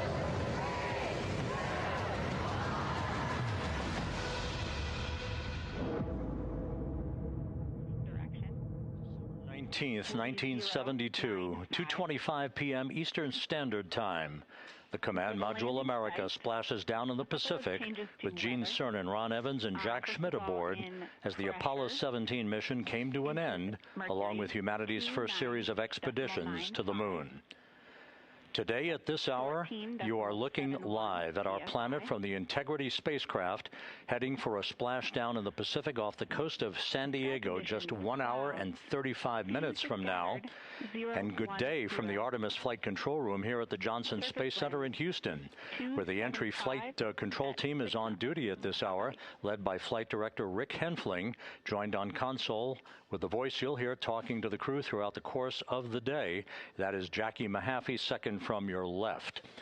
Everything has gone extremely well as we are closing in on the return of Artemis's astronauts from their flight around the moon and historic lunar flyby that will culminate with that splashdown in the Pacific off the coast of San Diego just 1 hour and 35 minutes from now. And with that, it's a good entry pad, and we can continue in the procedure. Integrity. You're looking at a live view inside Integrity. Reed Wiseman on the left doing a fist bump with pilot Victor Glover on the right, and down in the middeck area just below their feet, suited up in their launch and entry suits, are mission specialists Christina Cook and Jeremy Hansen of the Canadian Space Agency. A number of milestones yet to unfold before splashdown just over an hour and a half from now. Earlier today, the crew woke up at about 10:35 a.m. Central Time. They completed the final major maneuver of the flight, that being the return trajectory correction 3 burn. It was an 8-second burn that fine-tuned its trajectory to enter a corridor over the Pacific Ocean a short time from now. That will be the point of entry interface where the crew will reach the first traces of Earth's atmosphere at an altitude of 400,000 feet. The crew moved into its entry checklist just after 4 p.m. Central Time, suited up in those launch and entry suits, conducted leak checks, and now are in the final stages of their entry checklist. Instruction 115 of entry checklist. SM separation ATP is go. Houston copies. The next major milestone on the route home. Fully zipped, and they're working on EBS and then seating up. We copy. Thanks for the status. Jackie Mahaffey talking to Reed Wiseman aboard Integrity. The spacecraft now about 12,000 nautical miles from the Earth's surface. The next major milestone on tap for the crew will be the handover of communications from the Deep Space Network to the Tracking and Data Relay Satellite System. The Deep Space Network came into play after the translunar injection burn back on April 2nd that propelled Integrity toward its lunar flyby. We'll be back on the TDRS network here in about 41 minutes. Following that, the next activity will be the pyrotechnic separation of the crew module from the European service module. That is scheduled at 6:33 p.m. Central Time, followed 4 minutes later by one final critical maneuver. That will be a 19-second burn of Integrity's thrusters in what is called the crew module raise burn. Now, what that does is it basically acts If you were sitting in a reclining chair, you'd basically tilt yourself back. It raises the aft end of Integrity ever so slightly, and that is the final opportunity for us to fine-tune the angle of attack of Integrity through the area of peak heating at entry interface that will come a bit later on, about an hour and 18 minutes from now.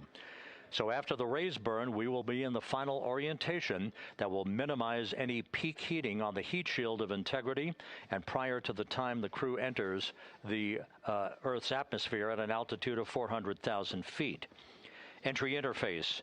This is the critical time where the crew will reach the first traces of Earth's atmosphere at an altitude of 400,000 feet, traveling 34,882 feet per second.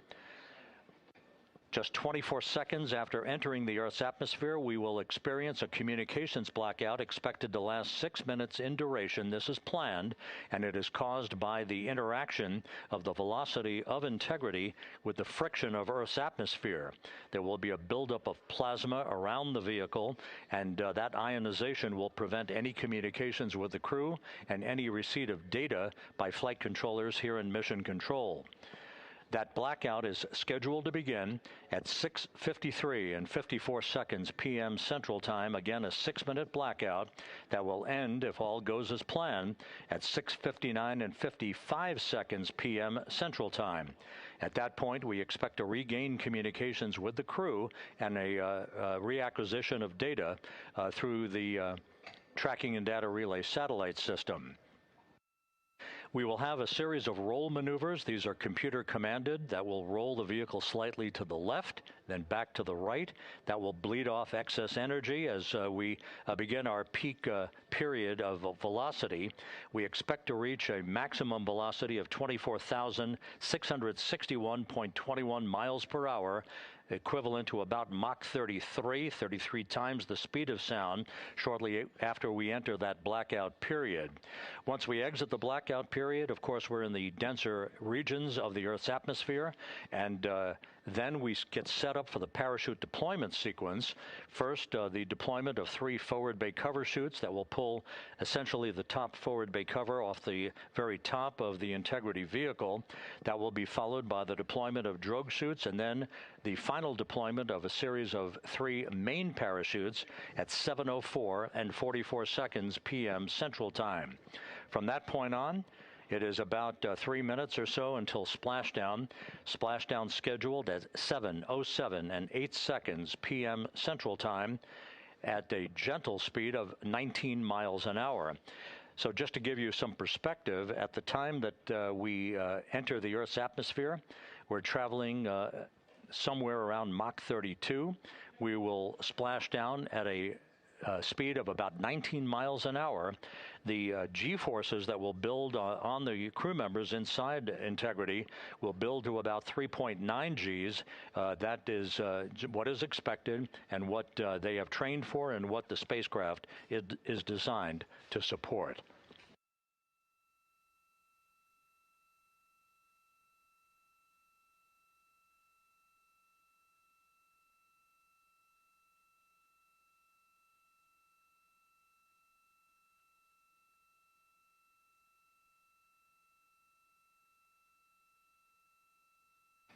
The latest weather forecast out in the recovery zone off the coast of San Diego is a go forecast from our meteorologists here at the Spaceflight Meteorology Group at the Johnson Space Center.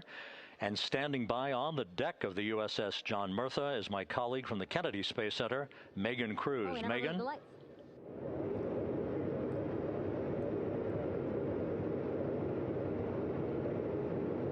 Hey there, Rob. Yeah, welcome to the bow of the USS John Murtha. This is where we will report out live updates from the ship as NASA and the U.S. military work to recover our Artemis 2 astronauts in just about an hour and a half. How exciting. Now, right now, as you can see, we are out in the Pacific Ocean. We are just west of San Diego. We're actually staged about 6.5 miles away from where we expect Orion to splash down. And then we will incrementally move closer. So at the time of splashdown, we'll be about 5 miles away, and then we will will move to 3.2 miles away. At that point, we'll pause, make sure that all the debris that might be coming down with Orion, because basically some parts of like the parachute system, they're jettisoned off Orion during descent. So we'll just want to make sure that those all land in the water and that we are safe to move even closer. So we will make sure that we can move a little closer, and at that point we will move to a mile away from Orion. And at that point the ship will circle the capsule while NASA and Navy recovery forces work to get our astronauts out, and we should have great views of the bow from here. But also we have a ton of cameras all around the ship. For example, we actually have some cameras right to the left of me here on the bow. These are very strong, stabilized cameras. We can really get up close to make sure that we are sharing all the images we have available to you. We also will have some views from above. We actually have 5 planes providing live views of Splashdown today. In fact, some of those aerial assets just took off from San Diego minutes ago. And then actually here on the flight deck, you see 4 helicopters, the 2 in the back. Those will take off in about 30 minutes from now, also with live cameras. So again, lots and lots of imagery that we hope to share with you today. And then those 2 helos in the front, those 2 will pluck the crew out of the water and fly them back to our ship. Now, the combined team here on the ship, more than 550 people, left San Diego 4 days ago, and since then I've watched different teams train every day, rehearse, final preps to make sure that they're ready for today. So to give us more of an update about how recovery is going on right now, why don't we turn over to Paul here, Paul Serpinski. He is the Assistant Artemis Recovery Director. Great to have you here, Paul. Great to be here, thanks. Absolutely. So you just left the landing forces operations center here on the ship. How are we looking for recovery?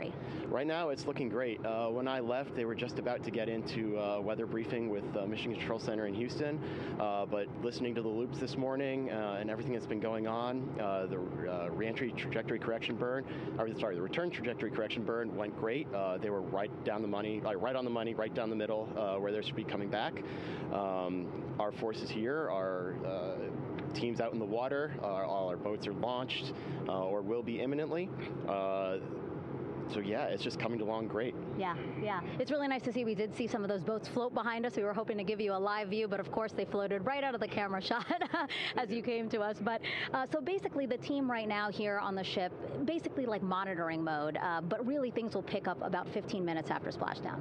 Yeah, so a couple minutes before splashdown, things start happening really, really fast. Mm-hmm. Some events during the re-entry, they're maybe a second or 2 apart, and so it just takes a whole lot of effort and a lot of updates back and forth between us and Houston to try to keep track of everything that's happening, all in real time. And then after splashdown, that's when the recovery team really kicks into high gear. We have our boat teams, our boat crews going out, our divers doing hazardous assessments as they get progressively closer to the capsule, making sure it's safe for all of our people to go in, and it's also safe for the astronauts to come out, because really at the end of the day, that's what we're here for, is we're to make sure that the astronauts get home safe after their tremendous journey to the moon and back. But then also we have, like you mentioned on a minute ago, all of our imagery helicopters are taking imagery, camera shots of it as it's coming in all the way through splashdown. I mean, they'll see it as soon as it crosses the horizon, all the way to the ocean here. And then afterwards, we have to recover actually Orion to bring it into the well deck of the ship. Absolutely, yeah. And so once the astronauts are safe on board, then those same dive teams are going to transition into securing the capsule. They'll position some equipment around it to kind of facilitate that. The ship will move into position. We'll attach a really big winch line to it, and then a bunch of tending lines. We'll pull the capsule around behind the ship and then start to slowly bring it in.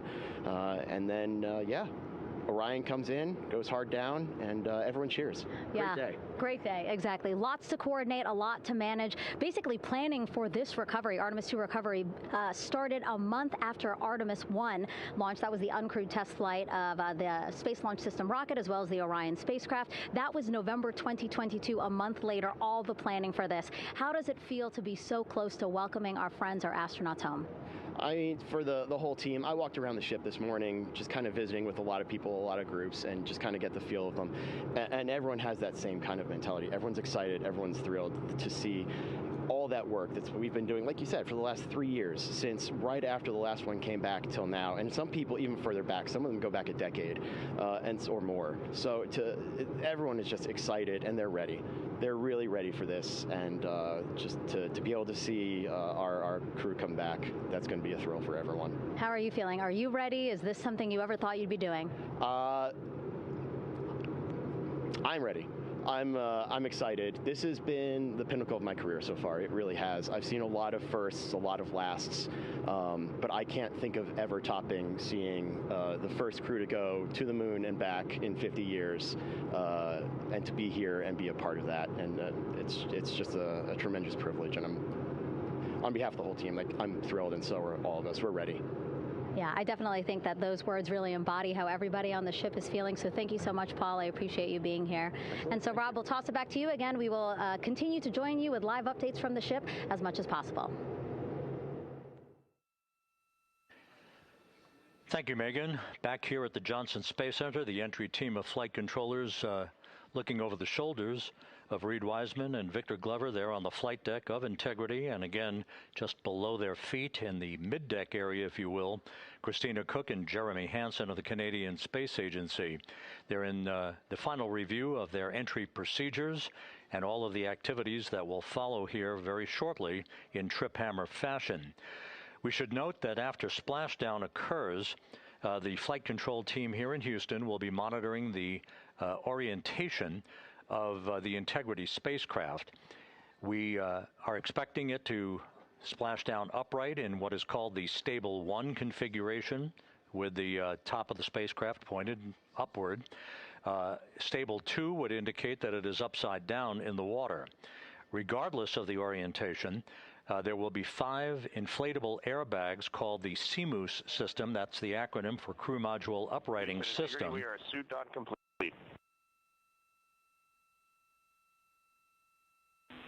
Houston copies. Reed Wiseman acknowledging that the final steps in suit donning are now complete for the crew. Leak checks have been completed earlier. The CMOOS system, those 5 inflatable airbags, will be inflated with helium. Those airbags will ensure that the vehicle remains upright. While that activity is going on, the flight control team here will be checking the systems on Integrity, also making sure that there's no leakage of toxic gas from the spacecraft. It should take about 15 minutes from splashdown to the power down of all of the systems on Integrity. And at that point, assuming everything is in a nominal fashion, then the green light will be given for the Navy recovery teams to begin to make their way closer to Integrity to begin the erection of a large inflatable life raft called a front porch that will be buttressed up alongside the hatchway to the spacecraft. That life raft will be used to bring the crew members out of this vehicle once the hatch is open, one by one. They'll get their land legs back after 9 days of weightlessness before they're put in harnesses to be hoisted one by one in sequential fashion and in alternating fashion to the 2 hovering Navy helicopters overhead. Houston Integrity for a status. Go ahead. Seats 3 and 4 are connecting umbilicals. We're going to be stepping into leak check soon. 1 and 2 will be seated. 3 and 4 will be free float, and we'll configure EPROC accordingly. Houston, copies all. Reed Wiseman talking about the current procedures with the suiting of the crew members and subsequent leak checks, a final leak check for all 4 crew members. Everything is actually running a few minutes ahead of schedule. So once the life raft is inflated next to the Integrity spacecraft and the recovery teams have arrived alongside of the vehicle, the hatch will be open and the crew members will be brought outside into that front porch, as it is called, one by one. They then will be hoisted into the hovering helos overhead And those helos then will turn around once the 4 crew members are on board, 2 for each helicopter, and will head back to the ship. That should be about a 10 to 15-minute transit.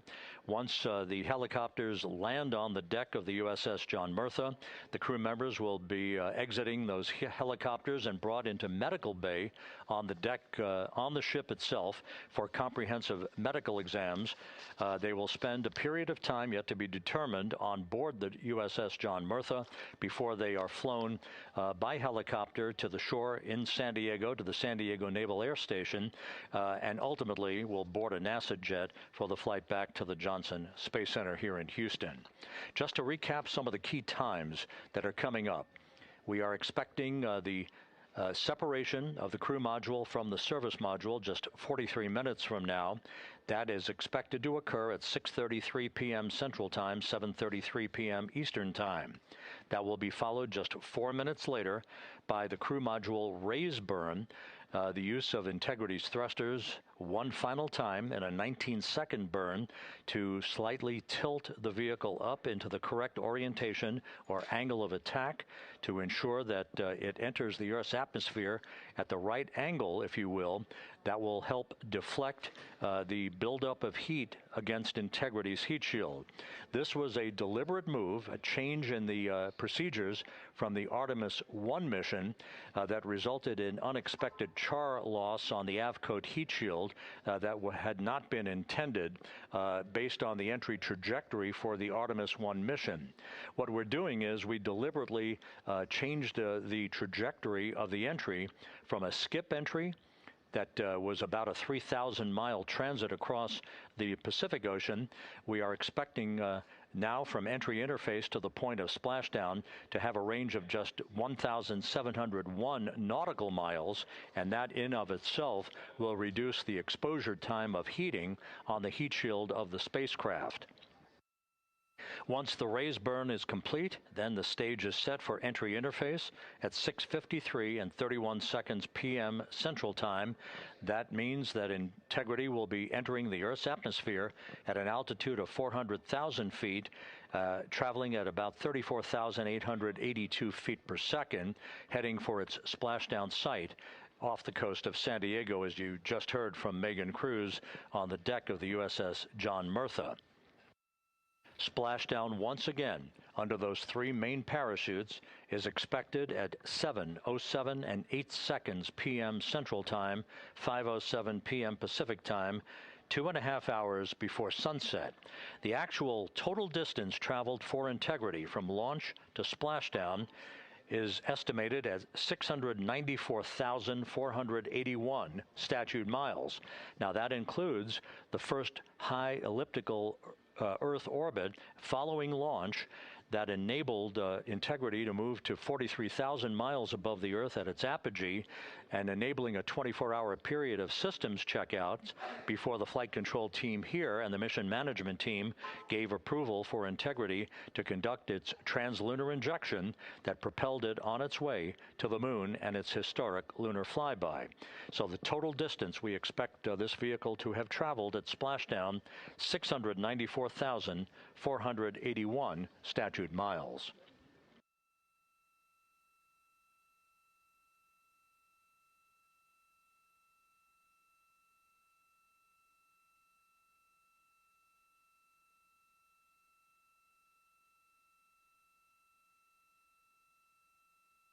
With everything proceeding on track and on time aboard Integrity, the vehicle system's in excellent shape as the Earth grows larger in the field of view.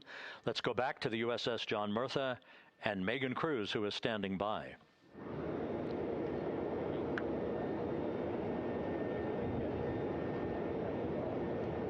Hey, yeah, Rob, welcome back. Again, we are out in the Pacific Ocean, staged just about 6.5 miles from where we expect Orion to splash down now in just over an hour. How exciting, and the weather awesome conditions here. I know you see some wind blowing around my hair, but really nothing to speak of when it comes to having to recover our astronauts, as well as no waves here, really. So yeah, we're expecting a really great day. Also, hopefully, some really great views. You can see behind me that some of the clouds are starting to break up, so that's really exciting. And now, of course, this ship has a lot of people ready and excited to welcome our crew back home, including Dr. Rick Schuring here. He is a NASA flight surgeon. Great to have you here, Rick. You too, Megan. It is a blessing to be out here this day with our teams. We've trained 3 years for this nonstop with the U.S. Navy and along with EGS, and we've so looked forward to this day. And you know, just by God's grace, everything's parting, the skies and everything. The crew's doing great. Looking forward to coming back, and our teams are ready. So this is one of those days you've dreamt about, and now it's finally here, and we're ready, and just thankful to be a part of it. Yeah, and you play a really integral role. When was the last time you spoke to the crew, and how are they feeling in this last hour before splashdown? Sure. Yeah, so the crew woke up, when they splashed down, they will have woken up about 8.5 hours ago. Me and my fellow crew surgeons, Doctors Chris Haas and Rafi Kumjian from the Canadian Space Agency, spoke with them about 6.5 hours ago, just to double check on how they were doing, if there's any medical issues, you know, how they slept, and then kind of go over their landing day protocol for their medications, for what we call a fluid load, to try to replace some of the fluid and electrolytes that they've lost with just a normal space adaptation. Once they got to space, they kind of have to replace some of that fluid to help them with the whole landing kind of readaptation to 1G, which they haven't done for the last 10 days. And then just kind of let them know how things are going to play out, you know, out with the open water teams all the way until we finally get to the med deck. So they were very pumped up, very hurried though. They had a lot of cabin configuration, a lot of things to get ready. So they're excited, but also very focused on the job that they had to do. So like again, we've trained a long time for this, and we're ready. And you said some medications. I mean, those are kind of just to mitigate the effects of, obviously, their more than 695,000-mile journey back to Earth. It's just like anti-nausea medication, right? Yeah, exactly, Megan. The you know, astronauts are very healthy, fortunately, and even when they come back in reentry, you know, the human system is very kind of dynamic. It has to readapt very quickly, and one of the most common responses they get is just some stomach awareness, to some nausea, even to some vomiting. And you know, with our crews that land out in Karagana, the Soyuz crews or our SpaceX crews, you know, they all kind of experience the same thing. This will be the first time we're landing in water since December 1972, and I worked with all the Apollo astronauts years ago, and they all told me that, you know, landing in the water, especially in the Pacific, can be very provocative. So we take steps to give them medicines to really mitigate some of that nausea, vomiting, help them feel a little bit better, and also sometimes just use a little anti-inflammatory medicine just to help with coming back to 1 Earth, or 1G. The effects of microgravity, especially as you age and you have a little arthritis, you feel great in microgravity, and everyone kind of curses coming back to the ground like, oh, dang, 1G, but so that helps a little bit. But for the most part, the main thing is just replacing that fluid and then trying to help them with that transition back to 1G, and then we're ready to go. Yeah, and their health is assessed almost immediately after they splash down. Yeah, so we have Dr. Jesse Wang, and we have our independent duty corpsmen, who are the Navy version of paramedics, extremely highly trained, highly experienced Navy medics and divers, who will go out there, open the capsule about 25, 28 minutes after splashdown, and do the first initial assessment. So Jesse and his team will go out there and look at each crew, kind of do their assessments, get vital signs, report back to Drs. Haas and Kumji and I back in the med bay, let them know how they're doing, and then you know, if they've got the normal kind of space adaptation kind of things, we expect that they're good to go on that. If anything, you know, didn't go the way we want, they're all prepared for that as well. And Jesse and his team, I mean, you know, this is their full-time job, taking care of, you know, sailors and folks who might be injured. We don't expect any injuries, but coming back, you know, going 25,000 miles an hour down to, you know, 20, you know, miles an hour is still a dynamic process. I've heard it described as, you know, kind of like a car crash. And then the crew will be ready to go, and Jesse and his team will make that transition to get them out to the front porch. do assessments on them again, call it to our med bay, and then once we have that and they're all good to go and the crew's feeling okay, we'll hoist them up in the helos. It's about a 3-minute flight back to the flight deck, and that's where me and the astronaut chief, Scott Tingle, will actually meet them. I'll get eyes on them, make sure they're all good, just take very slow transitions, and then one by one we'll either get them out with the SMTs, the SAR med techs under each arm, just kind of just walk them very slowly to med bay, which actually helps them acclimate back to 1G. Or if they really don't have their sea legs back yet, then we might put them in what we call a stair chair, which will be right behind them, and then just very slowly kind of get them back into med bay to start our full assessments with the team. Yeah, so a really great team here to support them as soon as they get back, and also all throughout the mission, of course. You talked a little bit about this, but obviously, we have seen astronauts return from the International Space Station for over 25 years, so we kind of know that that journey, how it affects the body. But yes, we're talking about humans returning from the moon for the first time since 1972. How is this different from your perspective? So it's different in one very significant respect. On Apollo, for exercise, they had something called the Apollo Exergenia, which was basically just a little canister with some ropes, and they would have some resistance and kind of do that. And the Apollo astronauts really liked that. They liked the ability to exercise, because you decondition from a musculoskeletal standpoint, you lose your strength and your stamina very quickly. We had something called the Orion flywheel, which was able to impart much greater loads in terms of resistance, so they're able to do squats, deadlifts, different things, not dissimilar to what the ISS astronauts do, but with a lot less room to do it. And they also did rowing activities for cardiovascular health, and the crews loved it. But for the lunar crews, the future lunar crews, maintaining that physical conditioning, which our astronaut strength conditioning rehabilitation specialists, affectionately known as the ACERs, back in Houston, really work hard to get them in the best shape they're going to have to be in to get to the moon. That device hopefully will maintain that. And Apollo only had about a 4.3-day journey to the moon. Our astronauts are going to have about a 10 to 14-day journey. Right. So maintaining that physical fitness, that strength and stamina is going to be crucial for the success of being able to do those very physically demanding lunar EVAs. Right. So we're very excited about what the astronauts have said about the device and what they have to say about the role exercise plays, going to the moon. And also the mental benefit. Sure. They just really like sweating, breaking the sweat, and actually just feeling like they're just getting a workout. Right. So thank you so much, Rick. I really appreciate it. I know they're going to be in good hands, so we'll let you get back to it. Thank you so much. Megan, thanks for the time. Back to you, Rob. Okay, Megan, back here in Mission Control in Houston. Everything is moving along in order. This view of Reed Wiseman on the left, Victor Glover on the right. We have good suit leak checks. Everything aboard Integrity is in excellent shape. The vehicle, with the Earth growing larger and larger in the field of view, we're now just about 8,200 nautical miles away from Earth and closing in for a splashdown just 1 hour and 5 minutes from now.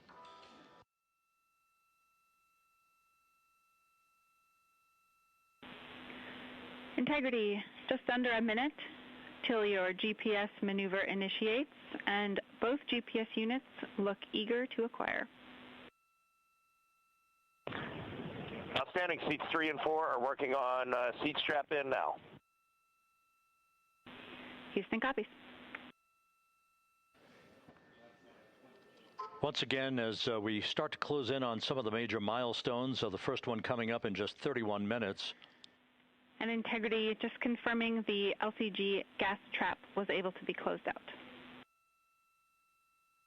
Affirmative. Copy. Crew module, service module separation scheduled just 31 minutes from now. The key point of interest, of course, will be the performance of Integrity's heat shield during its high-speed entry back into Earth and the peak heating that is expected around the spacecraft of some 4,000 to 5,000 degrees Fahrenheit.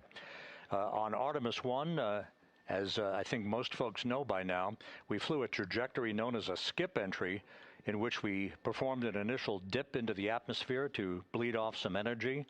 Then we skipped out of the atmosphere and dipped back into the atmosphere before splashing down in the Pacific. But after the mission was over with, we noticed unexpected liberation of some of the charring effects on the heat shield known as AVCOAT. Before the flight, we had an opportunity to sit down and talk with Entry Flight Director Rick Henfling to get a perspective on what this all means and how the mission was redesigned to try to protect Integrity's heat shield to a higher extent. Let's take a look at that interview. Returning from the moon is a lot different than deorbiting from low Earth orbit. When we return from the moon, we expect to achieve velocities upwards of 36,000 feet per second. And in order to slow down to a nice, graceful splashdown in the Pacific Ocean, the flight crew is going to experience between 3 and 4 times the force of Earth's gravity. On Artemis 1, pressure buildup inside the char layer of the heat shield resulted in the char losses we saw. NASA established a Tiger team whose job was to investigate the cause of the problem and then make recommendations on how to fly the Artemis 2 mission safely and successfully. And so for Artemis 2, we are going to fly a profile that ensures the spacecraft will not see that same type of pressure profile. And so the char losses seen on Artemis 2 will not be like the ones that we saw on Artemis 1. Rick Henfling indicated that the orientation of the spacecraft and the shortening of the distance of transit to the splashdown zone from the point of entry interface when we reach the top of the Earth's atmosphere, which will be coming up at 6:53 and 30 seconds p.m. Central Time, should do the trick in minimizing the deleterious forces against that heat shield that were noticed on the Artemis 1 mission. We think we see a beautiful sunrise over the west coast of Australia.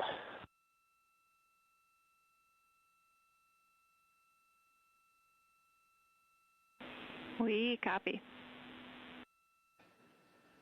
Commander Reed Wiseman reveling in his final hour in space on this mission as Integrity is passing over the southwest coast of Australia now at an altitude of some 7,600 nautical miles.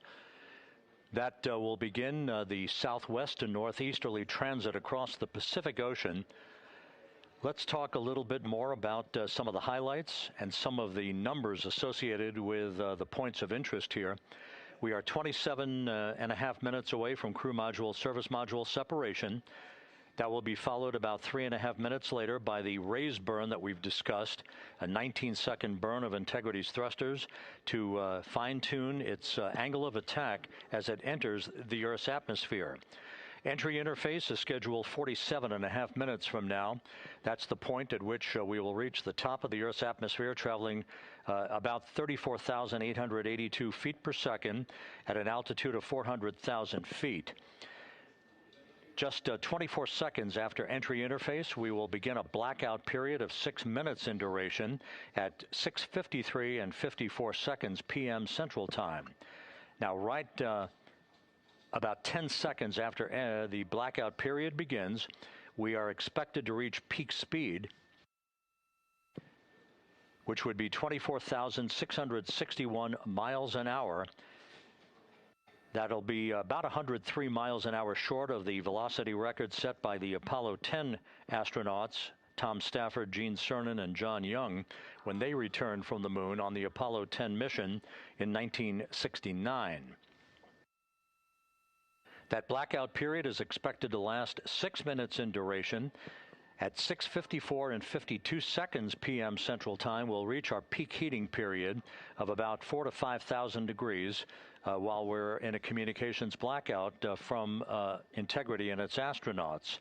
That blackout should end at 6:59 and 55 seconds p.m. Central Time, at which point we expect to regain communications with the crew.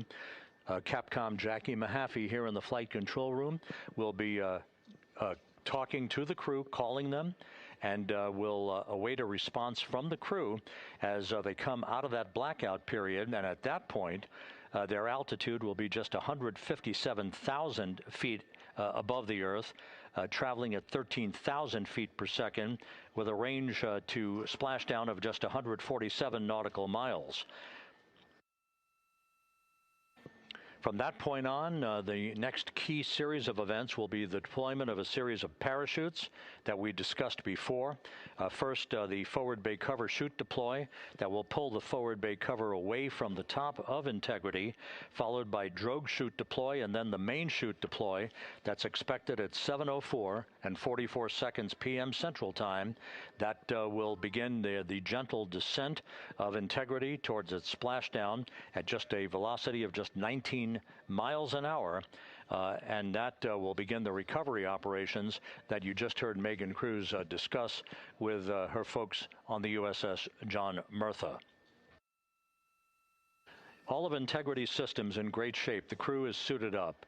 Leak checks complete as we stand by for the next major milestone, which will be the crew module service module separation just 24.5 minutes from now.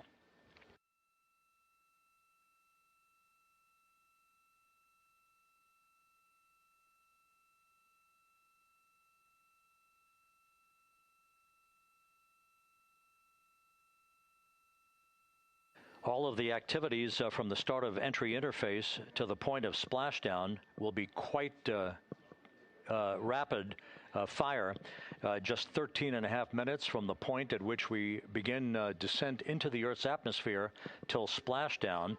And just to show you, as Rick Shearing, the flight surgeon, alluded to in his interview with Megan Cruz, all of this happens to decelerate the vehicle from traveling around Mach 33 to just 19 miles an hour at splashdown.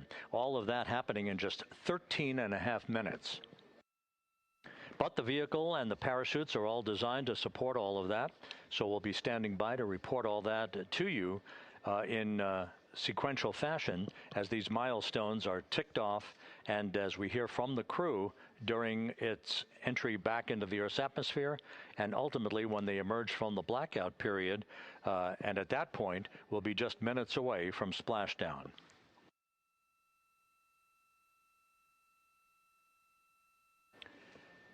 So with all of those preparations ongoing, we can return here briefly for another report from the USS John P. Murtha and Megan Cruz. Megan?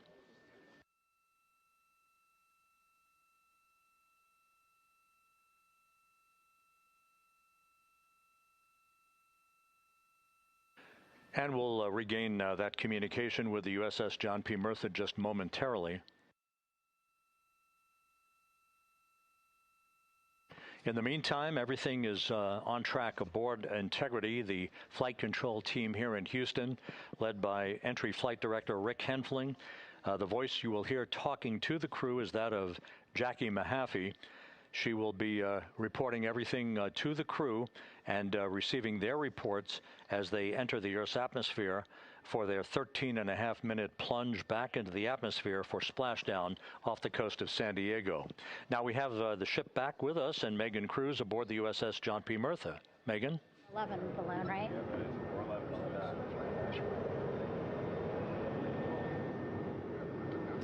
Hey, Rob, yeah, the excitement is really building here on the ship. I'm watching right now one of the weather balloons being lofted up from the ship. Again, weather balloons, very important for us to make sure that we are tracking the right kind of weather and also the data that's needed for what's called our Sasquatch team. Again, it's a team out of NASA that basically makes sure that the debris that comes off of Orion, again, some of those pieces of the parachute system, make sure that they don't fall on us here in the sea, and also our aerial assets, our folks in helicopters. So watching that float away right now. But with me right now is Captain Eric Kenny. He's the commanding officer of the John P. Murtha naval ship. Thank you so much for being here. There are so many moving parts that you have to keep an eye on. That's absolutely right, yeah. But first of all, on behalf of the crew of USS John P. Murtha, Megan, thanks for having me on today. Happy to tell you what we're doing and excited to get the interview started. Yeah, absolutely. Why don't we actually take a look at the flight deck here? We'll start there. Basically, we also, while watching this weather balloon float away, we noticed all 4 helicopters leave the flight deck. We now have an empty flight deck. We had 2 imagery helos as well as the 2 crew helicopters that will go recover the crew. This is just one of the many things that, again, our ship of 550 people, it's something that you oversee as commanding officer. Yeah, absolutely. Every commanding officer, I would say really every naval service member, our priority is always safety. And as the commanding officer, I take that as one of my primary roles here on board. Mission accomplishment is important, safety always. So my day really has, I would say my message to the crew has sort of changed over the past 24 hours. As we're leading up to today, we've been building up the excitement and motivating the team for the training that we've executed. But really over the past 24 hours, now I'm trying to get us to slow down a little bit. Trust our training, right? Don't believe all the hype. Don't believe everything that's going on. Just let's trust what we've done to get to this point, and if we do that, we'll be successful today. Mm-hmm. And also part of the big success is obviously the coordination between NASA and the U.S. military. How does it feel being able to support the human space program we have? Yeah, I mean, since 1959 with Mercury, Gemini, Apollo, the history between NASA and the Navy has been in lockstep. But like any other skill, if you don't practice it regularly, that skill atrophies. So we've had a few decades off from that. But, over the past 4 or 5 years, really with this ship over the past year, we've constantly trained and working for this moment right here. Building up the hype, but to get to this point today, to be able to trust all the training we've done. We've worked with, working with NASA, the Air Force, the medical team, dive team. You want to talk about high-performance organizations coming together, working in unison? We are seeing that here on board the USS John P. Murtha, and I can't be more proud of all the work everyone's doing. Yeah, you had some great words this morning saying just that, again, that it's really nice to see everybody working together and so excited. I mean, you just became the commanding officer of this ship back in February. How does it personally feel for you to be a part of this historic moment today? Yeah, I mean, first and foremost, I'd say any opportunity to command any warship in the United States Navy is a tremendous honor, is a pinnacle of any naval officer's career. That being said, as my change of command was approaching, and I realized that Artemis was going to be in the window here, to say that I'm humbled and honored to be here is an understatement. What really just excites me is the opportunity to see this crew, who has been training so hard over the past year plus, come together. It is what inspires me. Listening to NASA and the ownership and pride they take, they make my crew better. I think we're making NASA better together. That synergy is something that I'm happy to see and hopefully take forward with me in my career. Yeah, it's all about partnerships. We couldn't do it without you, and we couldn't have gotten to the moon without our international partners as well. So thank you so much, Captain. It was really great to have you here today. Thanks, Megan. Awesome. All right, Rob, back to you. Thank you, Megan. Back here in Mission Control in Houston. We just had a quick view of the crew. We'll get that view back, and there they are again. Here in Mission Control, the entry team of flight controllers led by Rick Henfling and Jackie Mahaffey serving as the spacecraft communicator. We have just handed over communications links from the Deep Space Network that we communicated with the crew through from the time of the translunar injection burn back on April 2nd. We've just handed back to the Tracking and Data Relay satellite system as we prepare for the crew module service module separation that will take place just 17 minutes from now. With the Earth looming in front of Integrity as it barrels back for a splashdown of the Pacific just 50 minutes from now, we're just 5,700 nautical miles from splashdown. Just one other quick note about the comparison from the Artemis 1 entry profile to the Artemis 2 entry profile and how that is serving as an extra layer of protection for Integrity's heat shield.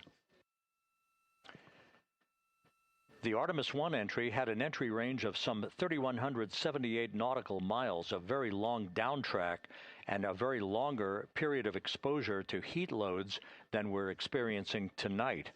It also had that skip entry profile that we discussed earlier, dipping into the Earth's atmosphere, then back out, then back in.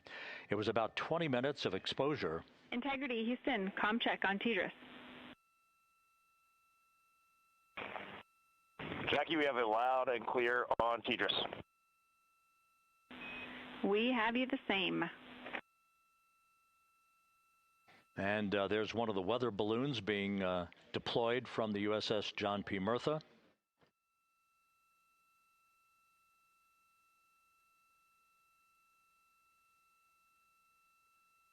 So the Artemis 1 entry had the vehicle. Any update on GPS? We haven't seen it track in yet.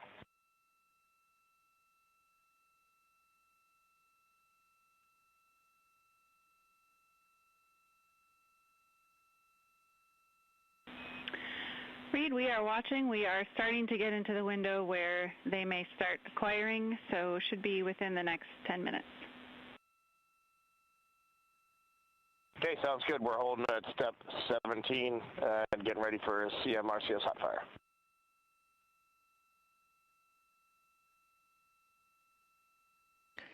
And that exchange indicating that we are expecting to acquire data from the GPS system on board. That'll be a navigational tool that will basically tell Integrity's computers that they're on track down the center line of the corridor for the entry interface that will lead them to their splashdown point. Once again, the Artemis 1 entry exposed the heat shield for about 20 minutes of peak heating. For Artemis 2, we're going to reach a downtrack distance of 1,701 nautical miles from the point of entry interface with just 14 minutes of duration.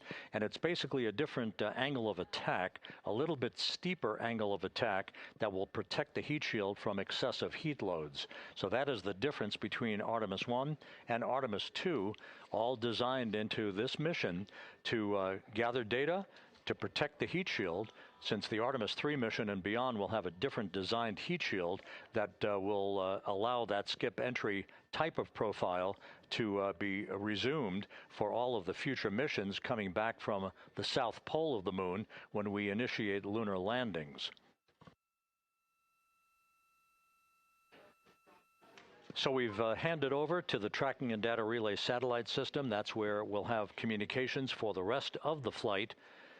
Just to give you some time hacks here, we're 13.5 minutes away from crew module, service module separation, and just 17 minutes away from the raise burn, that 19-second firing of the thrusters that will basically be the final fine-tuning of the angle of attack for Integrity as it enters the Earth's atmosphere.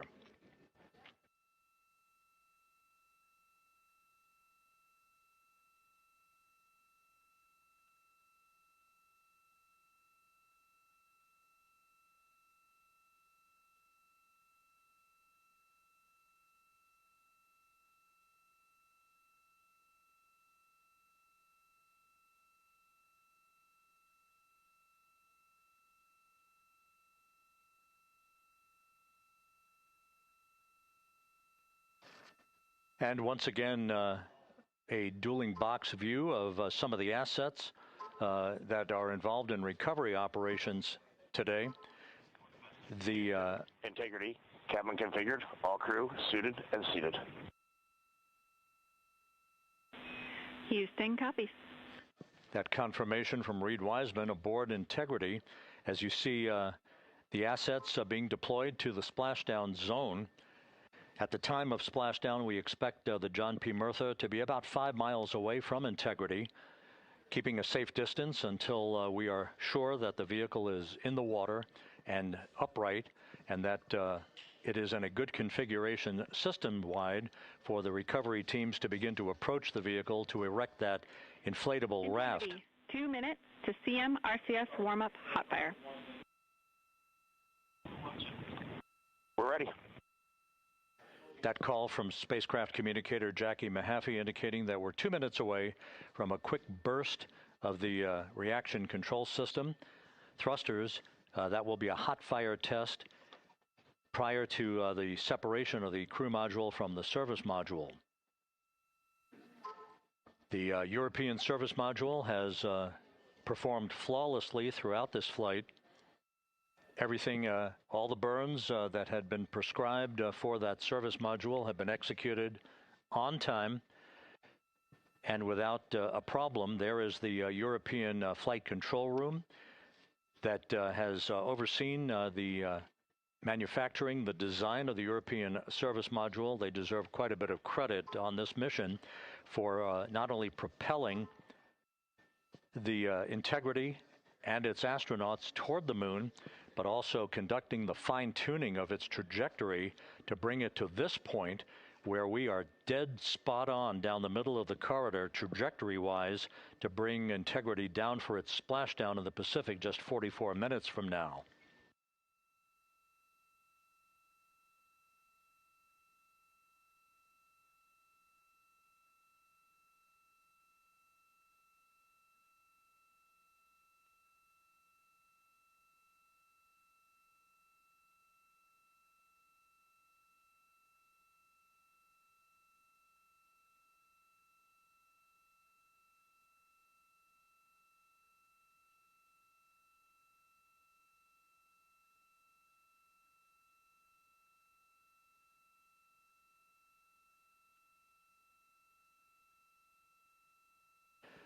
What you're looking at is a computer-generated visualization based on real-time telemetry from Integrity, currently traveling about 16,000 miles an hour.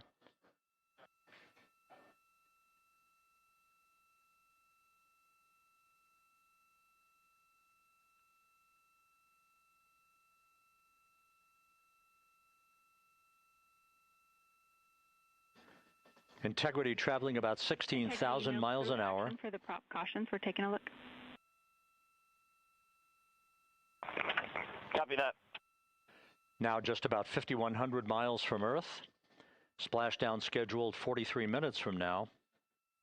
We're just 9.5 minutes away from the crew module service module separation.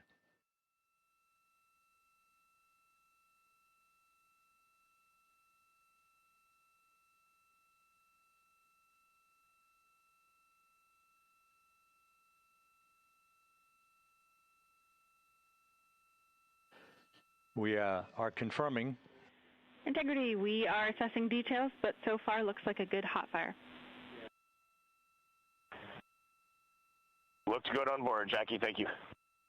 And Jackie Mahaffey took the words out of my mouth. I was just about to say that we had a good hot fire test of the thrusters in advance of the crew module service module separation that's coming up just 8.5 minutes from now.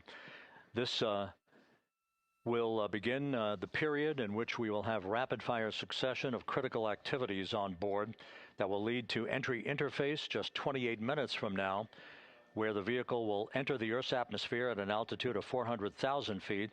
The time of entry interface, 6:53 and 30 seconds p.m. Central Time.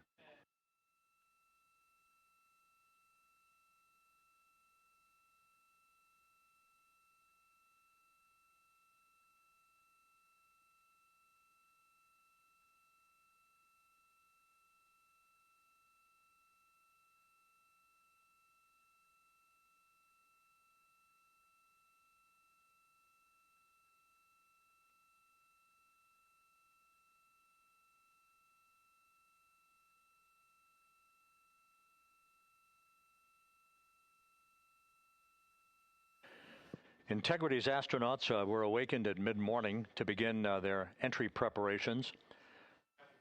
And propulsion officer now reports a good hot fire test in preparation for the crew module service module separation.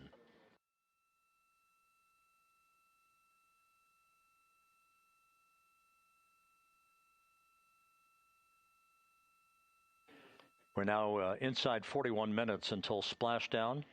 Integrity Houston, we have confirmed a good CMRCS hot fire, and although we are not seeing GPS acquired yet, you can skip the troubleshooting steps in 157 for now. Integrity copies.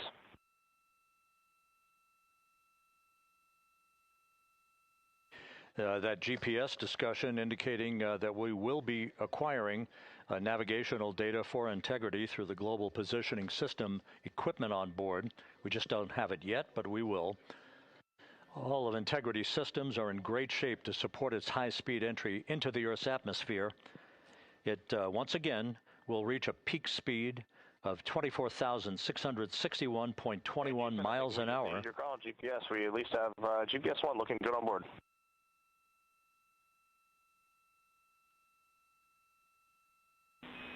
We are confirming.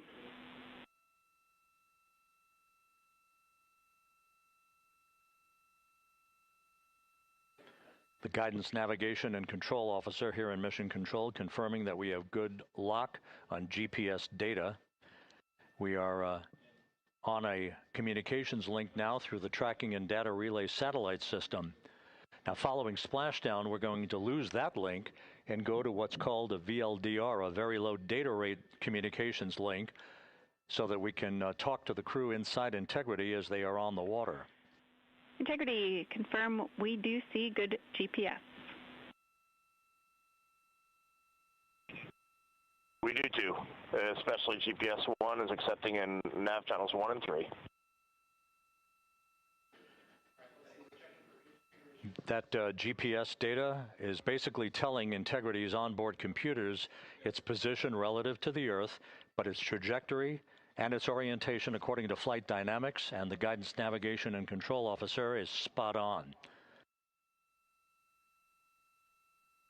We have now armed the pyros for the crew module service module separation, coming up less than 5 minutes from now.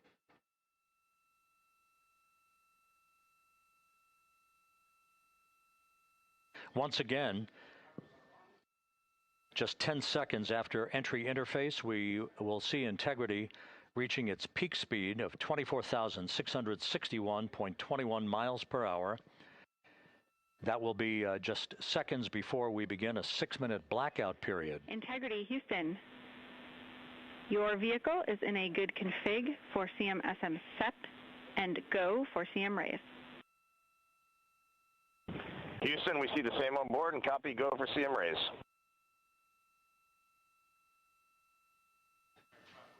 That CM raise referred to as the slight firing of 19 seconds by Integrity's thrusters with a change in velocity of 9.9 feet per second, a slight nudge of the aft end of the vehicle so that it's tilted a bit upward, providing the final angle of attack as the vehicle enters the Earth's atmosphere. This being the mitigating factor that will reduce heat loads on the heat shield as we reach a point downrange from the start of entry interface, some 1,701 nautical miles to the splashdown site.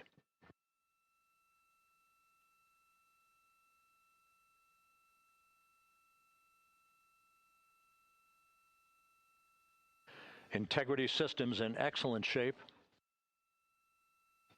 We are currently 3,300 nautical miles left in this mission. Splashdown scheduled 36 minutes, 39 seconds from now.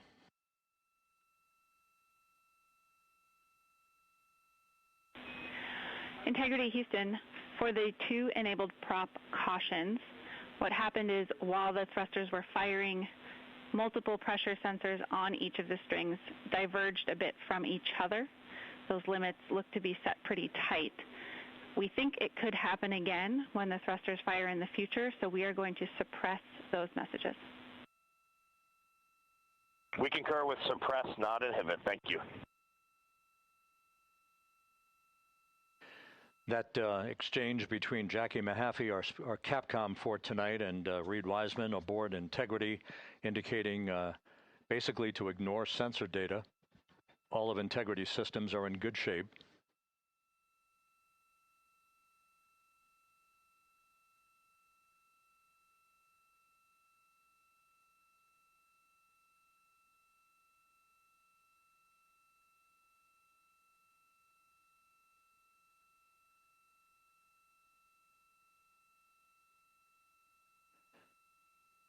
Now, coming up on about 90 seconds till the crew module, service module separation.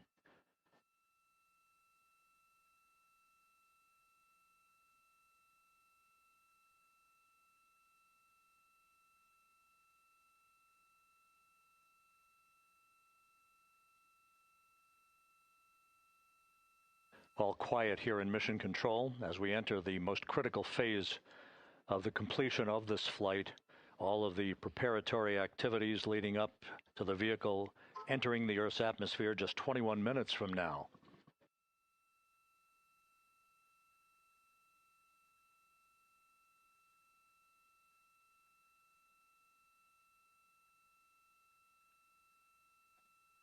Coming up on 1 minute. Mark 1 minute till crew module, service module separation.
And we have confirmation of crew module, service module separation, and a great view, albeit momentarily.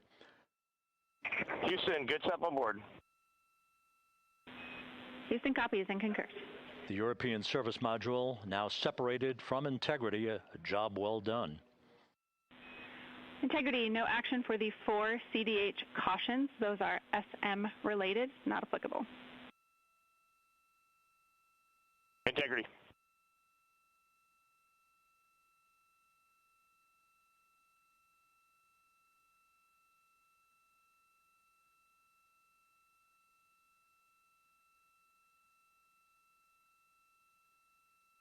So, with Integrity now flying free on its own for the remaining 32 minutes of this mission, next up, the raise burn, a 19-second firing of Integrity's thrusters. Good GPS 2.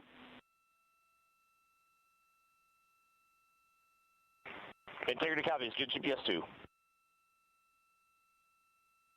Coming up on the 2-minute mark until the raise burn. Again, this is the final tweaking of the orientation of Integrity to put it in the right angle, if you will, the angle of attack that it will fly in during its entrance into the Earth's atmosphere. Entry interface now just 18 minutes, 25 seconds away. This is a visualization, but driven by real-time telemetry. This is the maneuvering of Integrity to the raise burn orientation. Just 2,800 miles from Earth.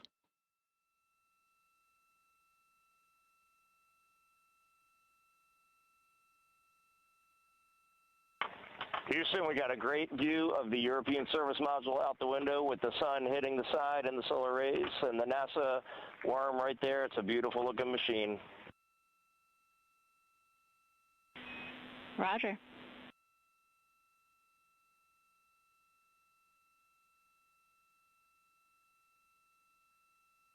And we have completed the maneuver to the raise burn orientation, 1 minute away from the raise burn.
And the crew module raise burn is underway, a 19-second firing of the thrusters, and we have a completion of the burn.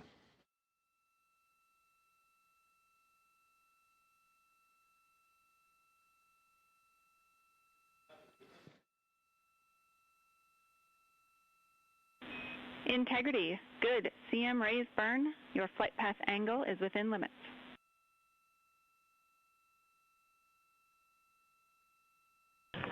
Integrity copies. Looks good on board, Jackie. So the final maneuver is now complete.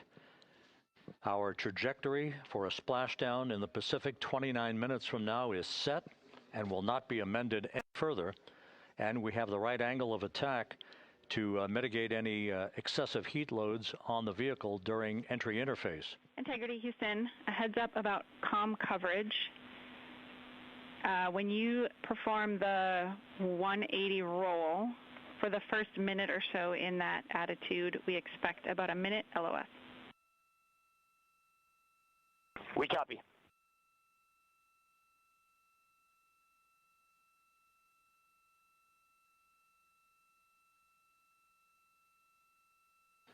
So for those who are watching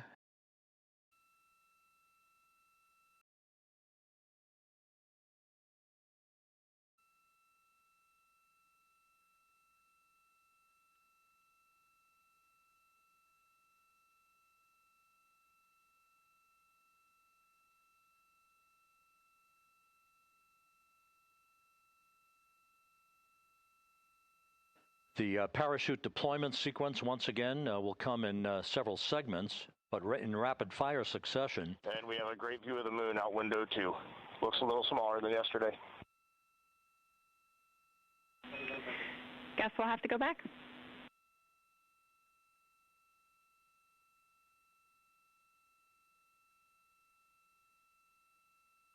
Reed Wiseman and Jackie Mahaffey exchanging discussion on a view of the moon that Integrity's astronauts are seeing in the final minutes of this mission that will be completed with splashdown just 25 minutes from now. 3 forward bay cover parachutes will be used to pull the forward bay cover off the top of the vehicle. Then 2 drogue parachutes will be deployed to slow and stabilize the crew module during its descent, followed by 3 pilot parachutes that will lift and deploy the main parachutes from the forward bay. The final sequence will have 3 main parachutes deployed. These will be 116 feet in diameter, each main parachute approximately 265 feet long when reefed. The parachutes will ultimately slow Integrity down from its peak speed of almost 33 times the speed of sound to a gentle 19 miles an hour at splashdown.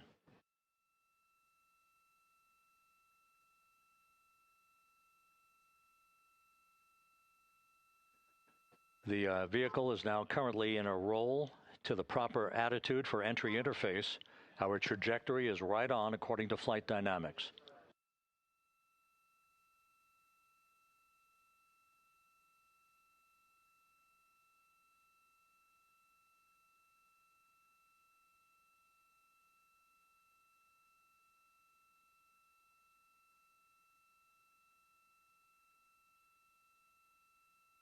Integrity is on a trajectory from southwest and northeast across the Pacific Ocean, descending at a rate of 15,000 feet per second.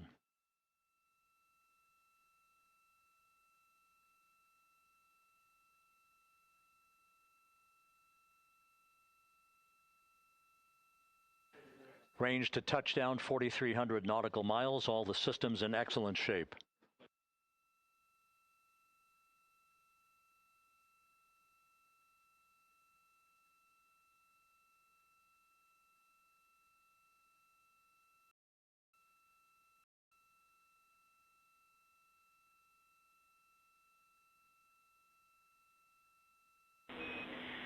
Integrity, Orion in the EI roll 180 attitude.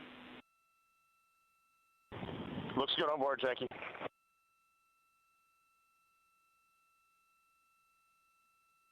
This view out of one of Integrity's windows. We had a call for 3 good baros. Those are barometric pressure sensors that feed altitude and rate of descent information to Integrity's computers that will trigger the parachute deployment sequence. We are less than 9 minutes away from entry interface, 22 minutes from splashdown.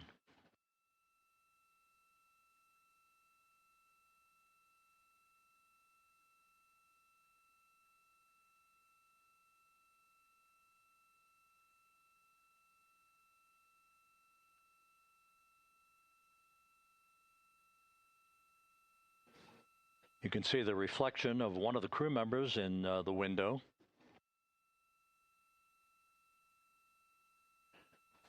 Out in the Pacific, the weather conditions remain go. Just a few clouds, some scattered clouds, winds at 10 knots, wave heights just about 4 feet. A gentle day in the Pacific for the homecoming of Integrity's astronauts.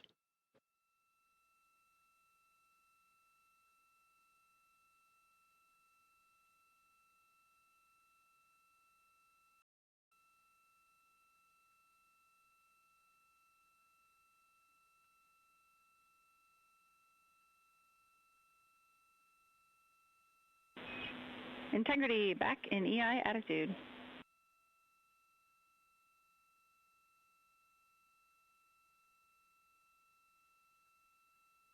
We see the same on board, Jackie.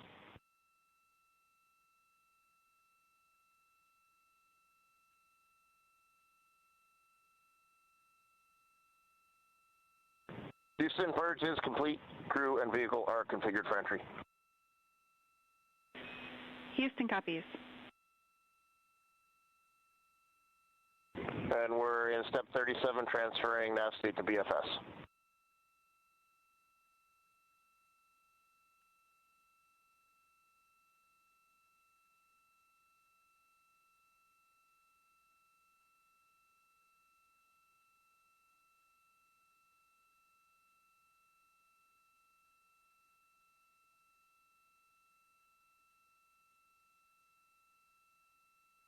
And Houston, in instruction 509, we are not below 0.2.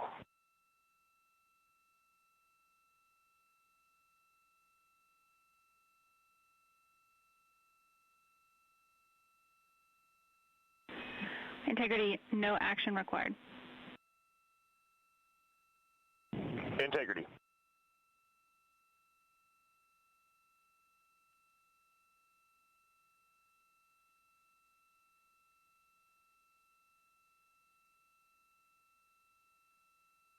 Now 6 minutes away from entry interface, we will hit the first traces of Earth's atmosphere at an altitude of 400,000 feet, traveling about 34,882 feet per second. Ranged splashdown at that point will be 1,701 nautical miles.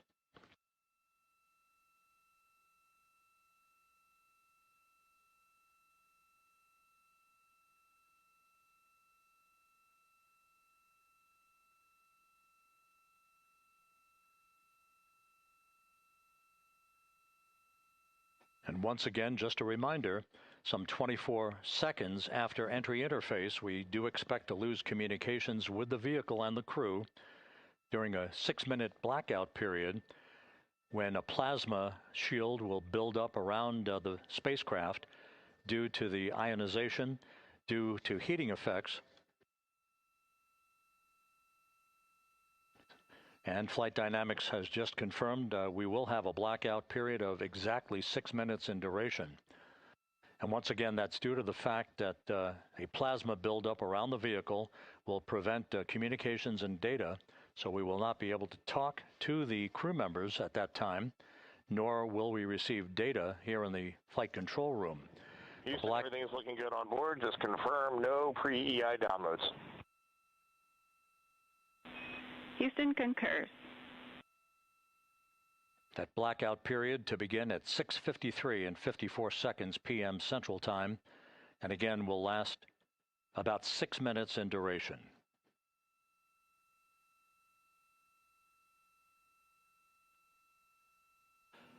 We're 4 minutes away from entry interface.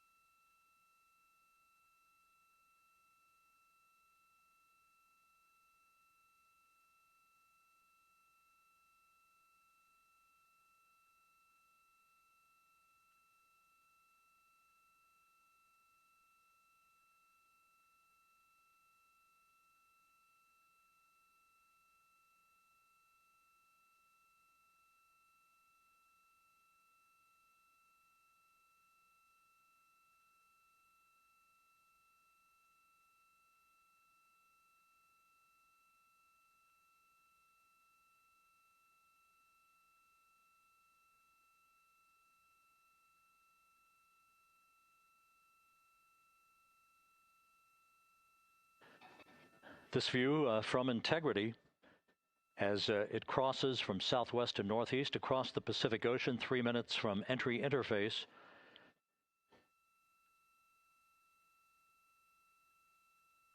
"16.5 minutes till splashdown."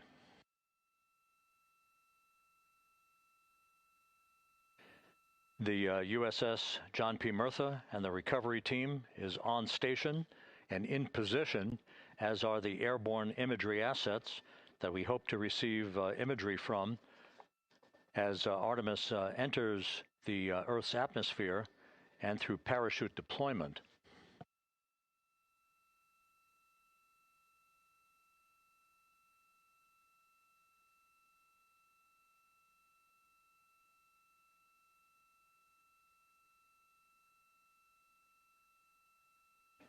All of Integrity's systems are in great shape. The crew is ready to complete its mission just 15.5 minutes from now. All of the activities today have gone off in perfect fashion. No issues with the vehicle, no issues with the crew. And the weather at the splashdown site is go.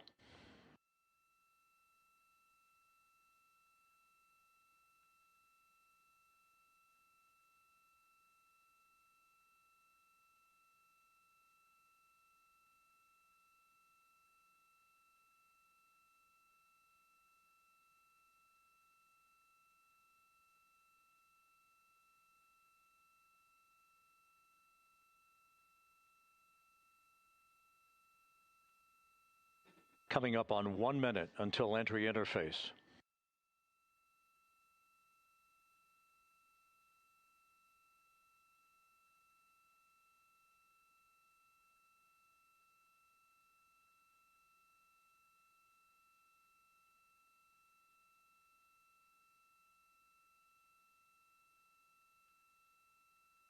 Mark 1 minute until entry interface. 1 minute, 20 seconds until the expected start of our 6-minute blackout. Integrity, 1 minute to a 6-minute blackout. Integrity.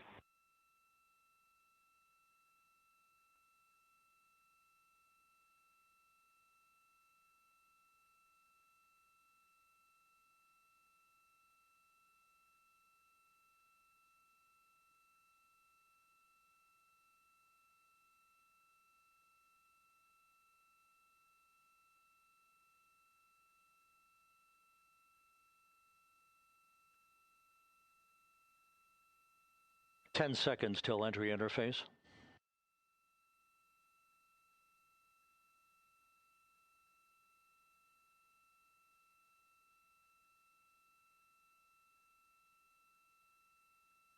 And we have crossed the threshold, now entering the Earth's atmosphere. We're at 400,000 feet, traveling 34,800 feet per second.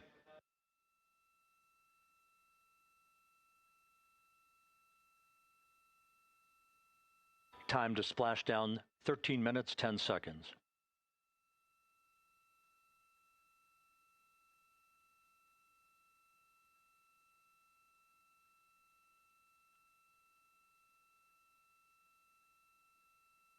And as predicted, we've entered our communications blackout. This will be a 6-minute blackout period. No voice, no data from the crew.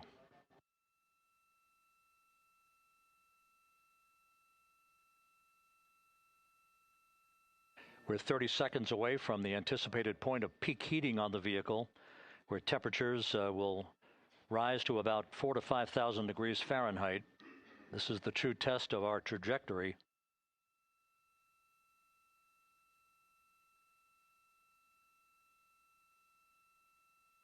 And from the G5 aircraft in the vicinity of the splashdown zone, this view of Integrity. So that pinpoint of light shows the vehicle as it enters the period of peak heating in the Earth's atmosphere, the first tug of gravity being felt by Integrity's astronauts since their launch back on April 1st.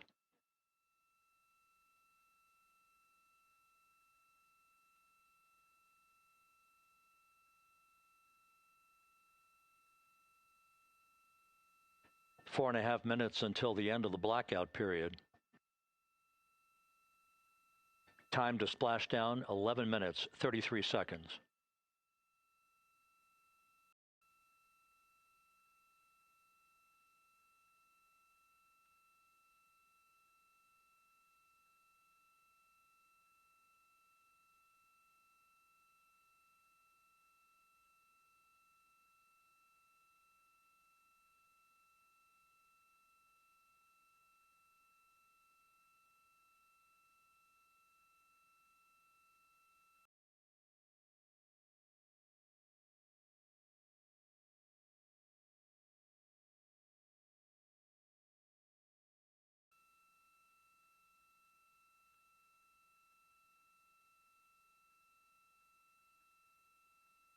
The landing and support officer reports that the P3 has acquisition on integrity.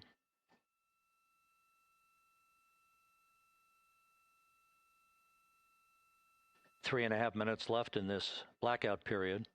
This is a visualization of the plasma buildup around the spacecraft and the repelling of that heat on Integrity's heat shield.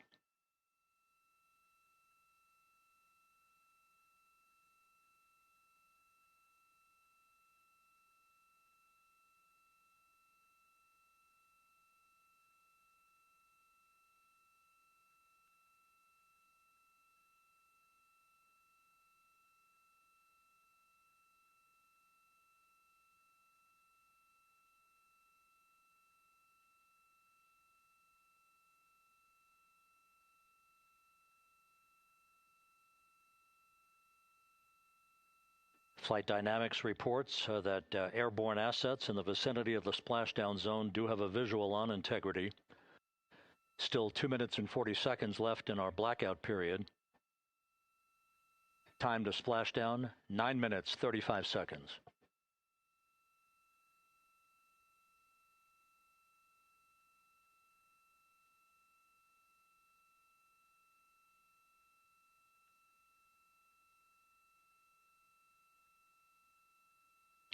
Multiple airborne assets as part of the recovery team all have visuals on Integrity.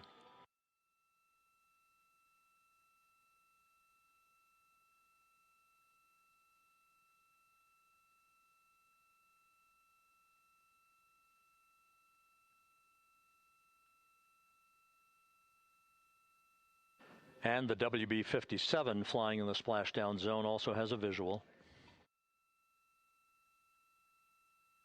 And the Navy helos also have visuals.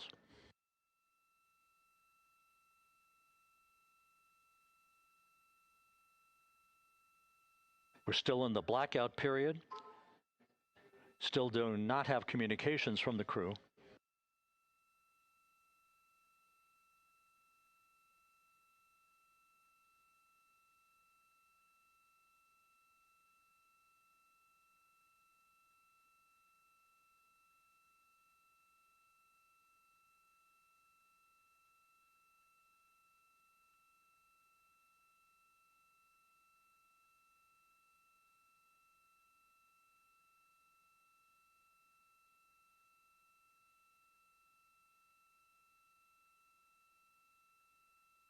We're standing by for communications from the crew. We should be out of the blackout period less than a minute from now.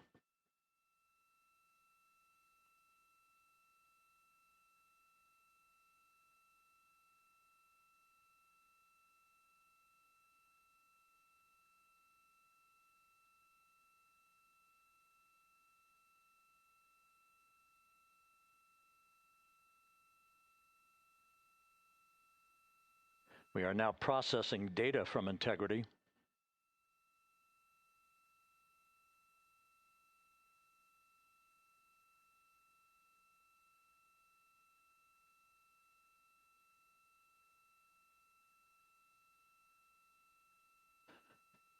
Landing and support officer reports the small boats are en route to the splashdown target zone.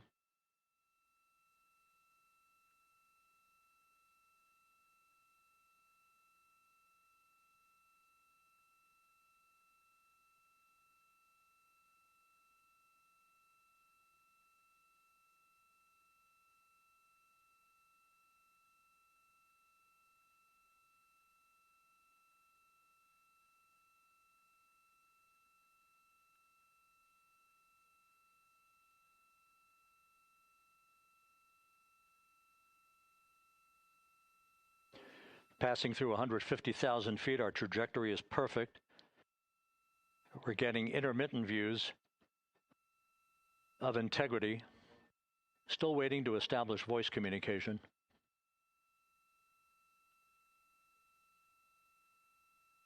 Integrity, Houston, comm check, post-blackout. Houston, Integrity, we have you loud and clear.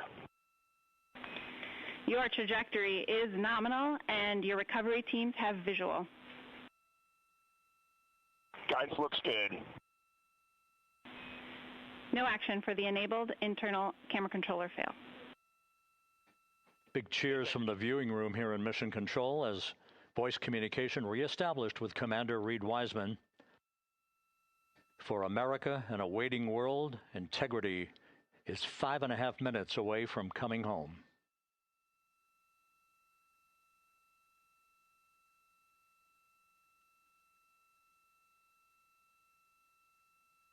Passing 100,000 feet now.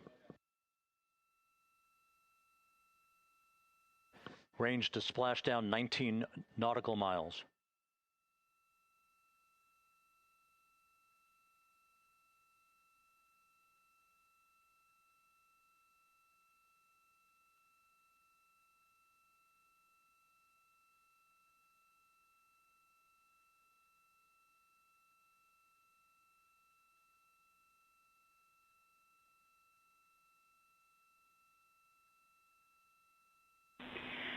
Integrity impact to the camera controller fail is no Cab 1 views of the chutes.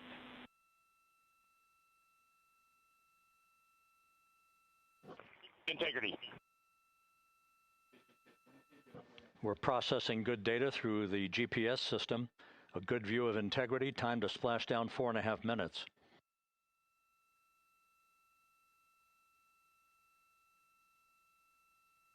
And a view of Integrity from the WB-57. We're at 50,000 feet.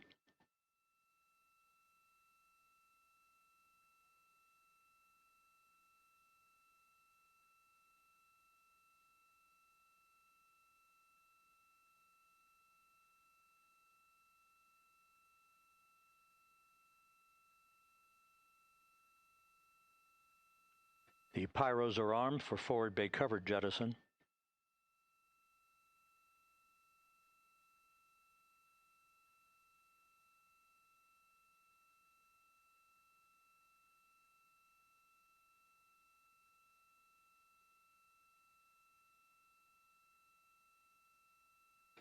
And there go the first series of parachutes. And we're on drogues. And Houston, we're visual 2 drogues out the window. 2 good drogue chutes. Next up. We copy, we see them. Next up, the deployment of pilot parachutes that will pull the main chutes out. Time to Splashdown 3 minutes and 10 seconds.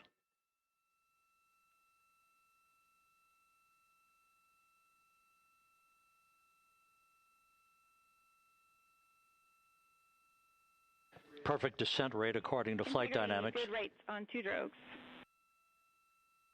We see the same on board.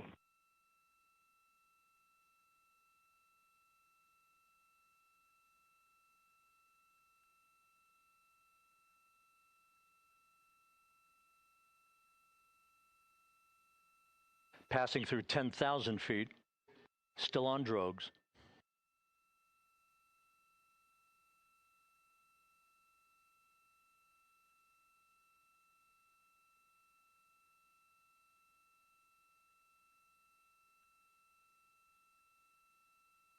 Main chute deploy. We're at 5,000 feet.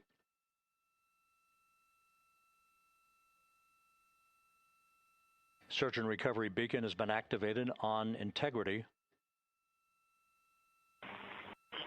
And we have 3 good main chutes.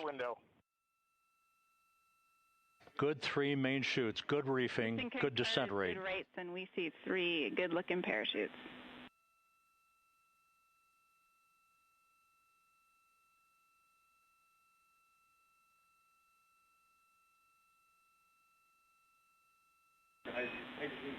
Integrity, cabin pressure indicates no need for hydrazine checks.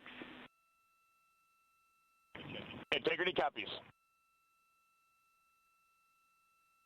This is a perfect descent for Integrity. Its crew sounding hale and hearty on board. Time to Splashdown 1 minute, 15 seconds.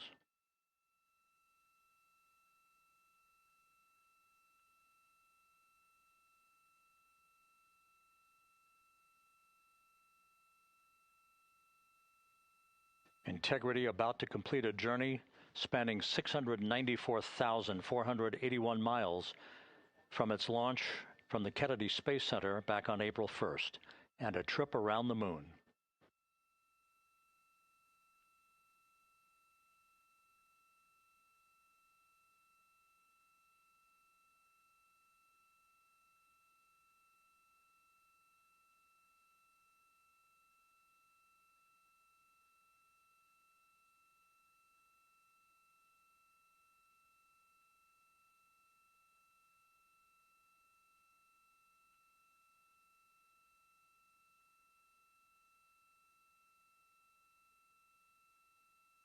Passing through 1,000 feet.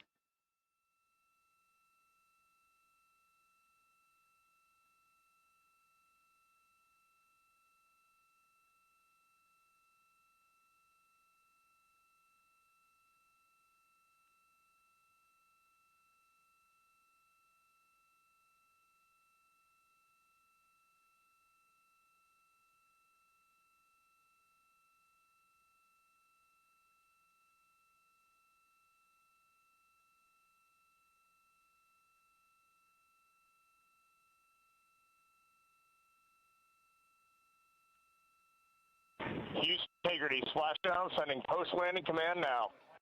Splashdown confirmed. Copy Splashdown, waiting on VLDR. Splashdown confirmed at 7:07 p.m. Central Time, 5:07 p.m. Pacific Time. From the pages of Jules Verne to a modern-day mission to the moon, a new chapter of the exploration of our celestial neighbor is complete. Integrity's astronauts back on Earth.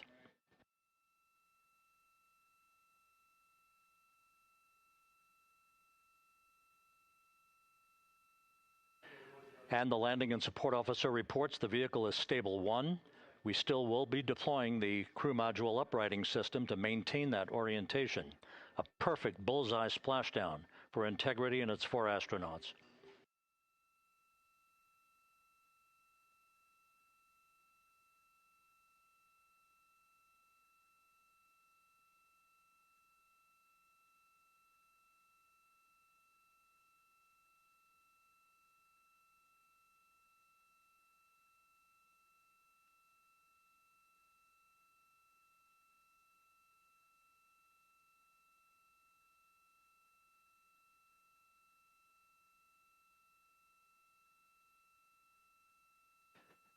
The unofficial splashdown time, 7:07 and 47 seconds p.m. Central Time. We'll get that refined for you.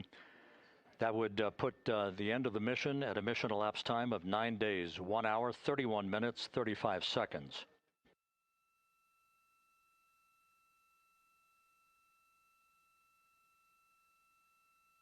And we're configuring for very low data rate.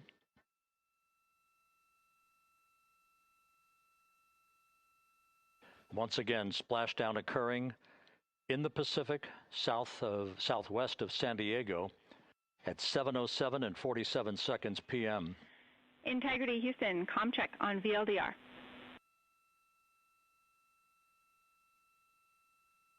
Houston, we have you loud and clear on VLDR. How us? We have you the same. We'll meet you over in post-landing. Perfect communications established. A journey. We are stable 1, 4 green crew members. Houston copies all. Reed Wiseman reporting 4 green crew members. That is not their complexion. That is the fact that they're in great condition. That's what that means. So stable 1, upright. The crew module uprighting system is being deployed. The 5 airbags being inflated through helium to maintain the upright configuration for the vehicle. This was a textbook entry and a textbook touchdown for Integrity. Reed Wiseman, Victor Glover, Christina Cook, and Jeremy Hansen back on Earth after a journey around the moon.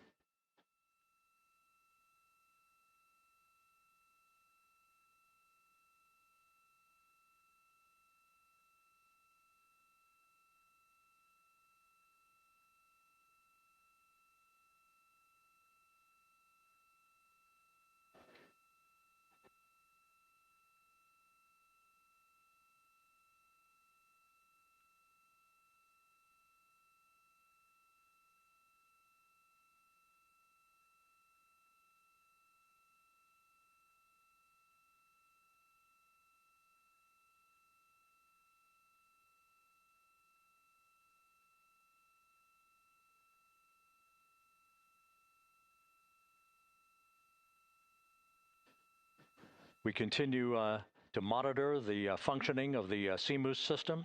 The airbags are being inflated to maintain a stable one or upright configuration.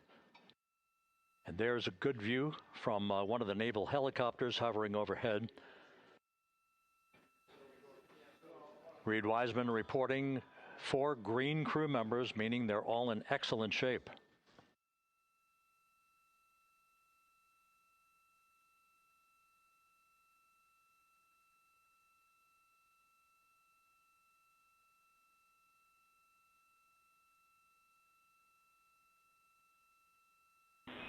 Integrity Houston for SAR beacon and radio.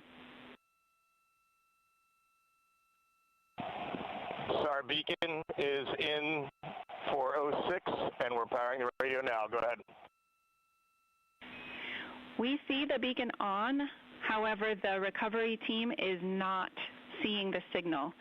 Your SAR radio uses the same antenna, so you may run into trouble with the radio. Okay, copy. And we are also powering up the sat phone now.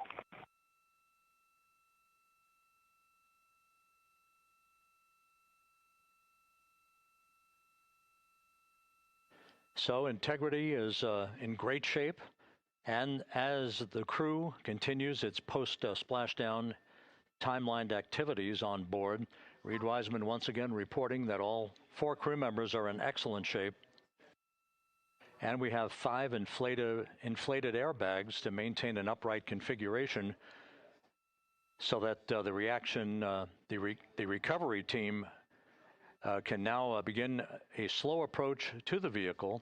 Meanwhile, here in the flight control room, Entry Flight Director Rick Henfling is polling his team of flight controllers for the start of powering down the vehicle after a thorough systems check. We have no toxic gases to be concerned about, so the recovery personnel can approach the vehicle, but not until we have powered down the spacecraft. That's expected to take a few more minutes.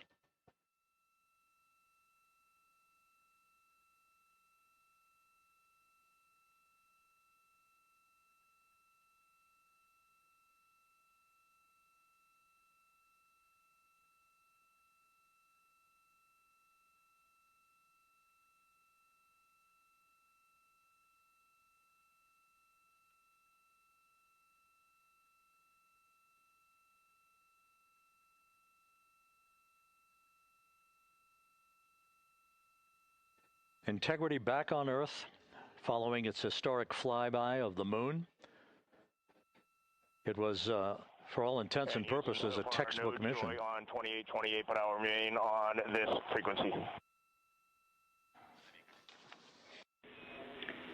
We copy.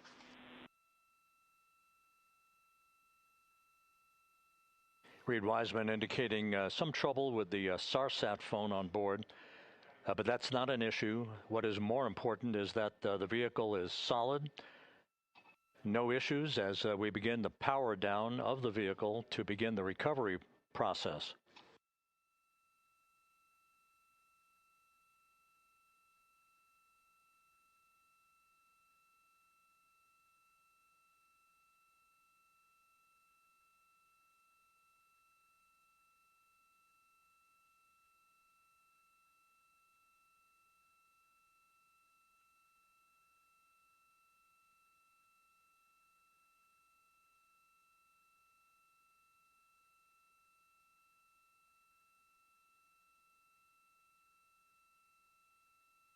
The propulsion officer here in Mission Control reports that we have safed the prop system on Integrity.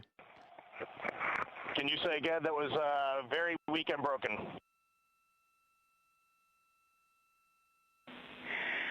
Integrity Houston did not call.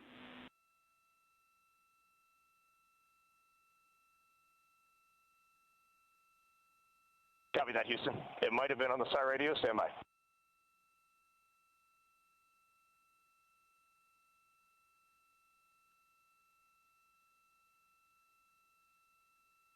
All of the milestones were executed in perfect fashion.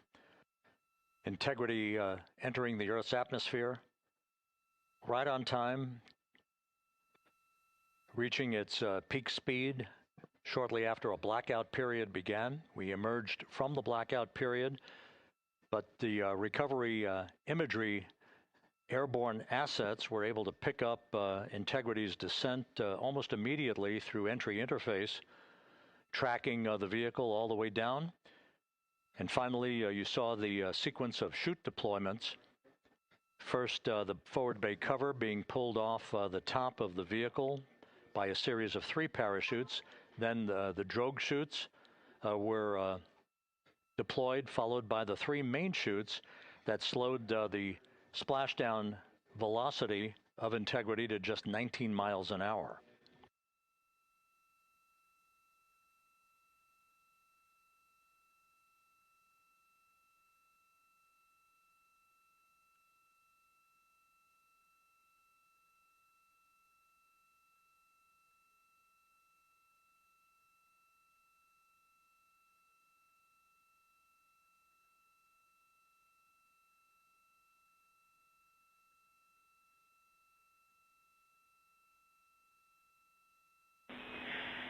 Integrity, Houston, with no joy on SAR and SAT phone, we'd like you to command an additional 15 minutes for a total of 30-minute power down delay.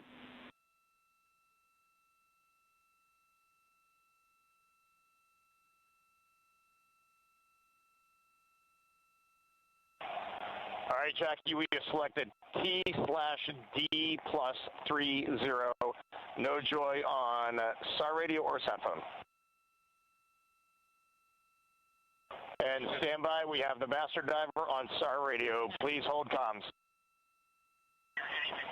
Hey, Lily. Excuse me. Hey, Jackie, we just got the master diver on SAR.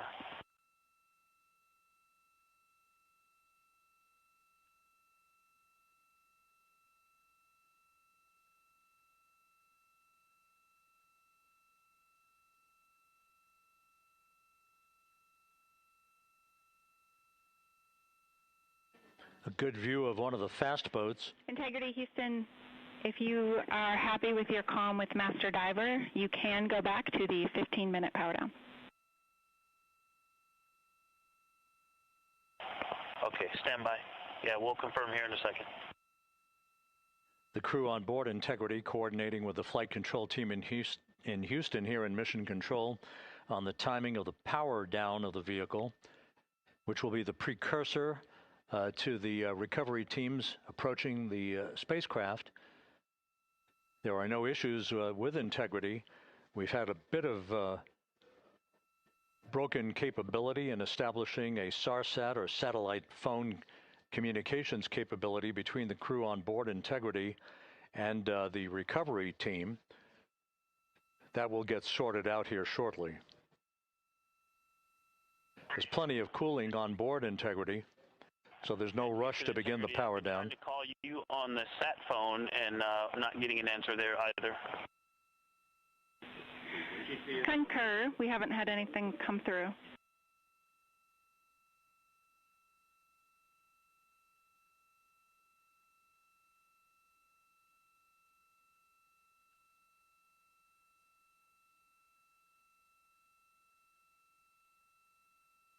And Houston, if you could relay to recovery that we hear them, but it does not appear as though they are hearing us.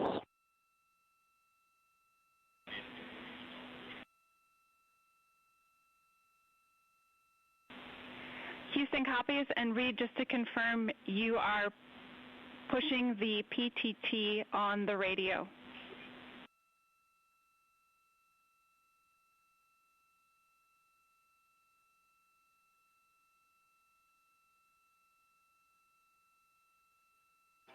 So as we continue to sort out the communications between Integrity and the recovery teams, we are standing by for the initiation of the power down procedures that, as you see, the recovery teams are moving towards the side of the capsule. The next major event will be the erection of that large inflatable raft called the front porch. That will be the port of call for the crew as they're being extracted one by one from the vehicle.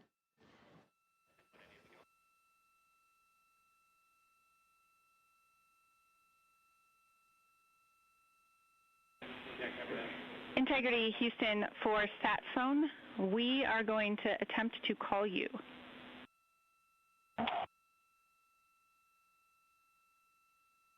Good idea, standing by. And Jackie, yes, we are pushing the push-to-talk, the two buttons on the left side of the radio below the up-down arrows. We are utilizing them. I'm rebooting the radio to see if we get good comms. Okay, we copy all, and just to confirm, you are seeing that you are touchdown plus 3030 for power, correct? That's affirmative.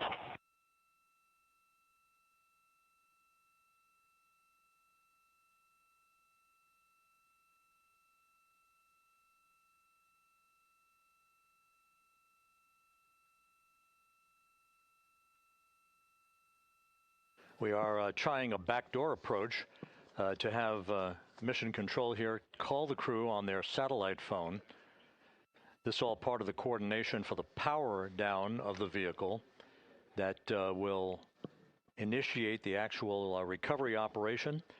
The first boats with the Navy divers on board are standing by, waiting to close in on Integrity to begin the process of erecting the large inflatable raft that's called the front porch that will be where the astronauts are extracted from so that they can have a few minutes to get their land legs back before they're hoisted aboard the Navy helicopters for the flight back to the deck of the USS John P. Murtha.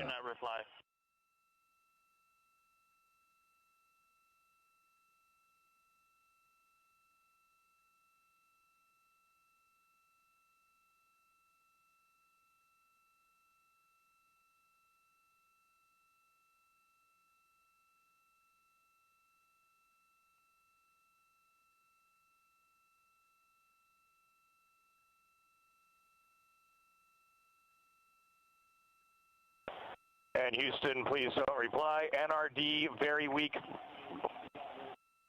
but readable. Master Diver, we can hear, but they cannot hear us.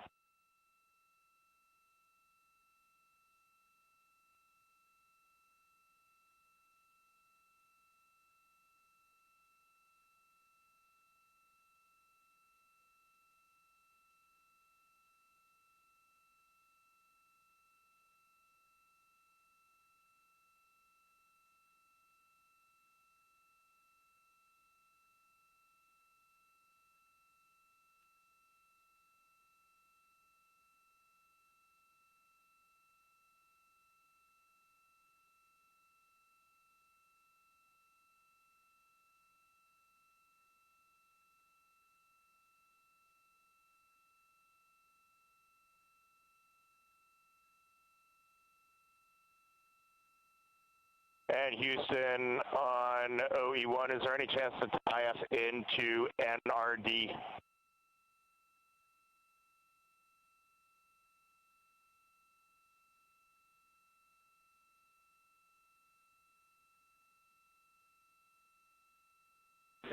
Checking.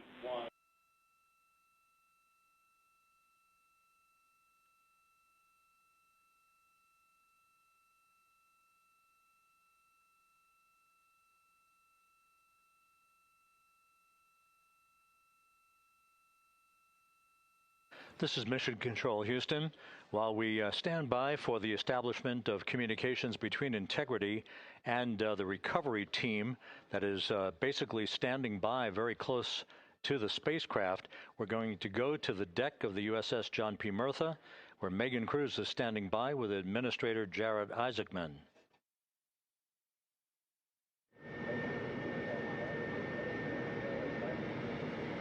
Hey, Rob, yeah, just such an honor to be able to be here on the ship, to be able to share and experience this moment with everyone together. And of course, as you just said, yes, here with NASA Administrator Jared Isaacman. Administrator, how did you feel getting to witness this and seeing NASA at its best?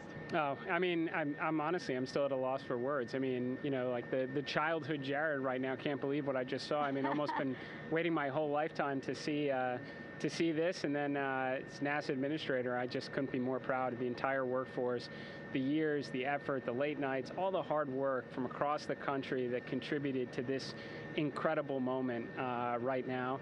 And yeah, incredibly grateful too for our teams here on the John P. Murtha right now. Yeah, look at them behind us here. We got everybody. Hey, what do you guys think? We just brought some astronauts back from the moon, huh? Unbelievable. Thank you. Yeah, so grateful to the Navy, the sailors that are here, the NASA teams. I mean, this is a joint effort that's on their way right now. These recovery forces are getting out to our Orion spacecraft, to Integrity, to get our astronauts back on the ship safely. Yeah, and this is not just an accomplishment for NASA. This is an accomplishment for humanity. Again, a historic mission to the moon and back. How does this make you feel, and what do you hope people take away from this? Well, I'll tell you, I think about the crew members that we've all had an opportunity to observe over the last 10 days, right? I mean, they're absolutely professional astronauts. I mean, wonderful communicators, almost poets. But then I think these were the ambassadors from humanity to the stars that we sent out there right now. And I can't imagine a better crew than the Artemis II crew that just completed a perfect mission right now. So yes, it's a huge moment for everybody, right? I mean, we are back in the business of sending astronauts to the moon, bringing them back safely, and to set up for a series more. I mean, this is not a once in a lifetime, which you hear sometimes around here. It's like, this was a once in a lifetime. No, it's not. This is just the beginning. We are going to get back into doing this with frequency, sending missions to the moon until we land on it in 2028 and start building our base. Yeah, are we going to build on the momentum for Artemis 3? I mean, it's just around the corner. Absolutely. So, I mean, that's, part of me too. Like, I can't wait to get the crew off of Integrity right now, but also getting Integrity back on this ship so we can start taking a look at it, because all that data is so precious to us right now. I mean, we are going to definitely want to take a good look at the thermal protection system. We're going to want to download all the data they couldn't transmit back to us and use that to inform Artemis 3. But we're already making progress, right? You had SRB segments already showing up at KSC. Core stage for Artemis 3 is rolling out on April 20th. We're getting Mobile Launcher 1 back in vehicle assembly building. So yes, there is a lot to celebrate right now on a mission well accomplished for Artemis 2, and at the same time, we got to start getting ready for 3. Amazing. And last question, for people who joined us for all 10 days to see what we can accomplish together with our international partners, what do you think about the fact that we're going to keep doing this more and more and more?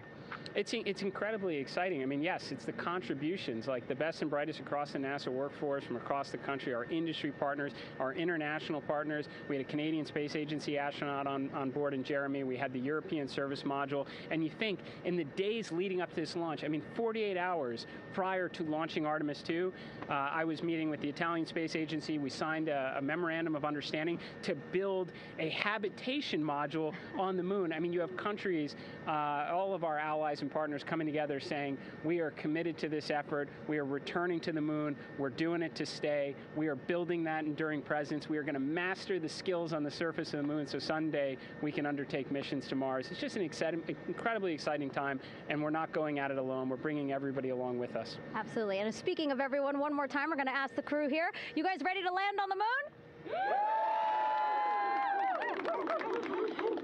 Awesome. I love that. Okay, well, thank you so much, Administrator. Appreciate you being here. We're, of course, going to stay on to watch the crew get extracted from Orion, so stay tuned, and we'll see you back here shortly.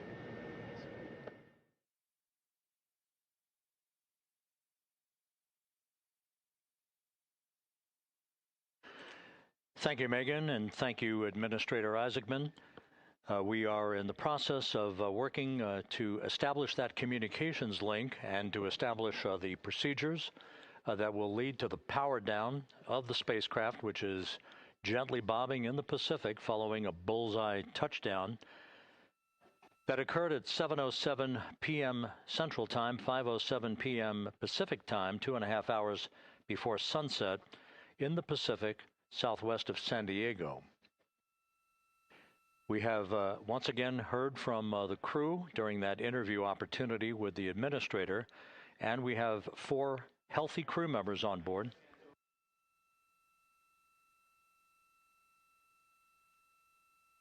We now have confirmation that the vehicle has been powered down as per the procedures. So we have vehicle powered down, And the flight control team here in Houston, Flight Director Rick Henfling, has handed over mission authority to the Exploration Ground Systems team out in the Pacific. Now, we will physically not get off console with this team until the crew has been extracted into the front porch, that inflatable raft that will be erected along the side hatch of Integrity. So we're standing by for that in the next step in the recovery procedures. But everything is in great shape, and we have 4 healthy crew members on board the vehicle.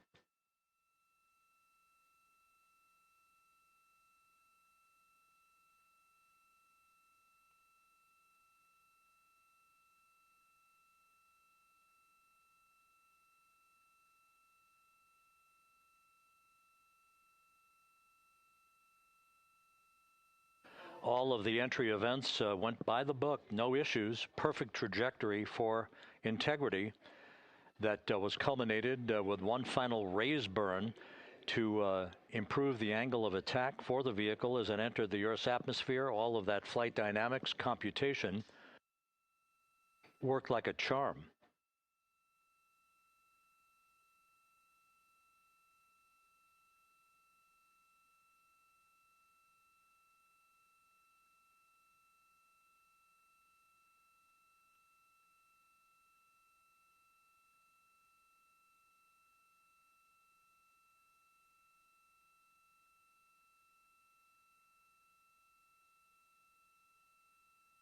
So we are standing by for the recovery team to approach Integrity and begin the process of erecting that inflatable raft called the front porch, which will see the crew members be extracted from the hatch of Orion into that inflatable raft before they're hoisted aboard 2 Navy helicopters in a variety of different configurations. Each crew member will be hoisted in sequential fashion, in alternating fashion, 2 crew members for each helicopter before they turn around to head back to the John P. Murtha.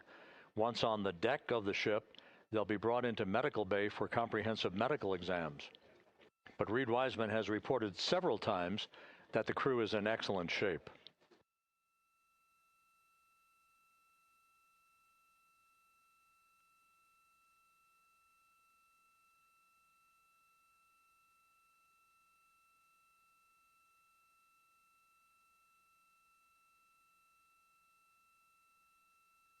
So just to recap, it has been some 26.5 minutes since the splashdown of Integrity in the Pacific. The vehicle is in excellent shape. It performed like a champ all the way down through the Earth's atmosphere. All of the vehicle functions were checked off in excellent trip hammer fashion. The parachutes all deployed as planned. Splashdown occurring at 7:07 p.m. Central Time, 5:07 p.m. Pacific Time.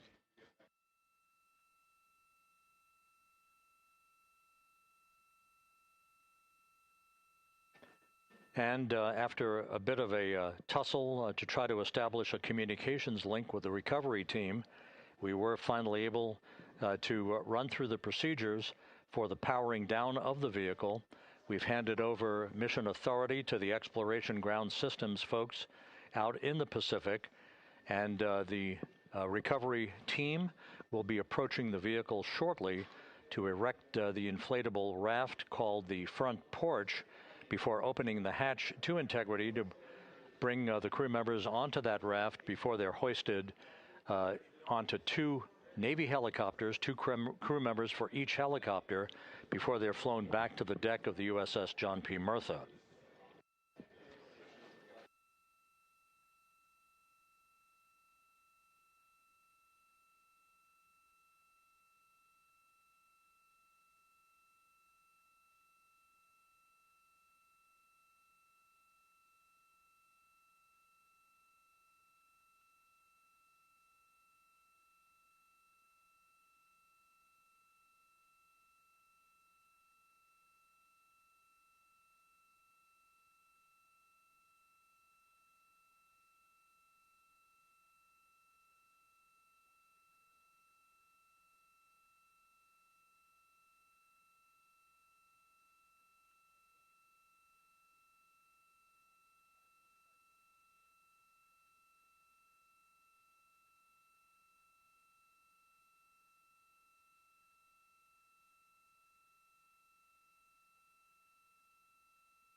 This is Mission Control Houston.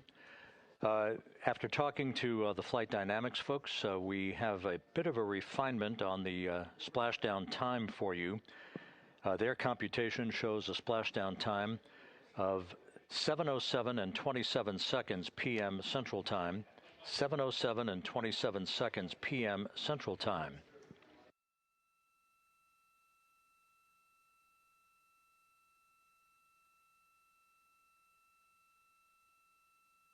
That would equate to a mission elapsed time of 9 days, 1 hour, 32 minutes, and 15 seconds.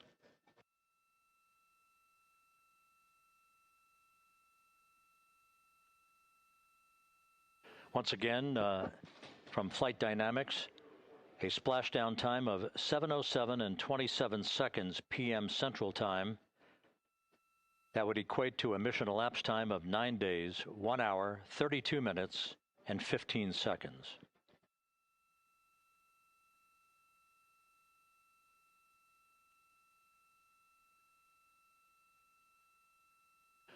Reports from the Pacific indicate that the recovery team, in communications with the crew aboard Integrity, that the crew remains in excellent shape as they await the approach of the team for a final hazard gas evaluation before they move to the side of the vehicle to erect the inflatable life raft called the front porch.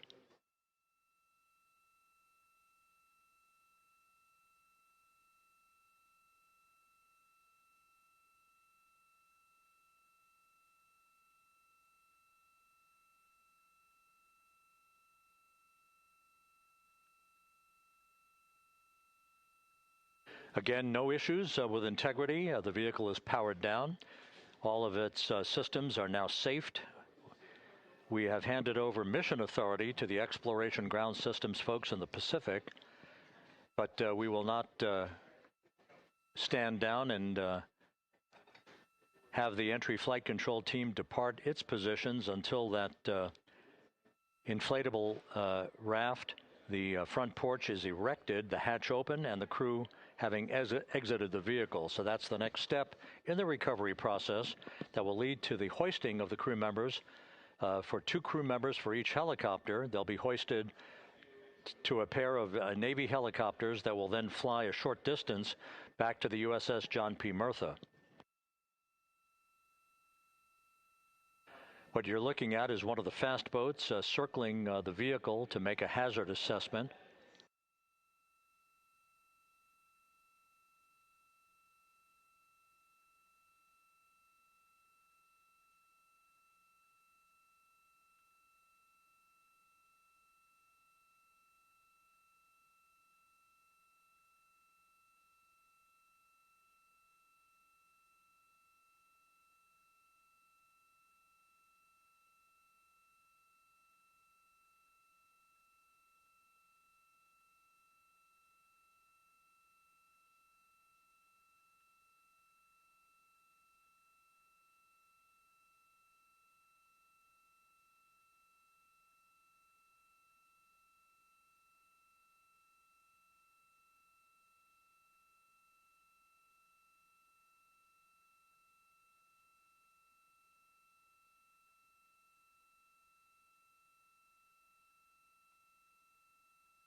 This is Mission Control Houston. Once again, you're watching the initiation of the recovery of the Artemis crew aboard Integrity.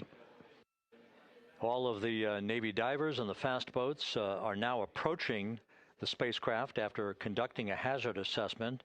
The vehicle has been powered down. Entry Flight Director Rick Henfling now waiting for the life raft, the front porch, to be erected along the side of the vehicle so that the hatch can be opened and the crew members extracted from Integrity, soon to be hoisted one by one into a pair of Navy helicopters for a short flight back to the deck of the USS John P. Murtha. If you missed it earlier, we talked to Flight Dynamics and received a more official touchdown time or splashdown time, as it were, of 7:07 and 27 seconds p.m. Central Time, 5:07 and 27 seconds p.m. Pacific Time. That would equate to a mission elapsed time of 9 days, 1 hour, 32 minutes, and 15 seconds.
Continuing to get excellent views from the imagery assets out at sea in the Pacific of Integrity. We continue to get good reports from the landing and support officer, who's in contact with the recovery team, that the crew is in excellent shape, no issues. They're just currently biding their time, waiting for the front porch to be erected. We have no hazardous hazard gases and no hazardous situation with the vehicle. It performed perfectly all the way down from entry interface to its splashdown in the Pacific at 7:07 and 27 seconds p.m. Central Time. And as you can see, the first phalanx of recovery personnel now pulling up alongside of Integrity.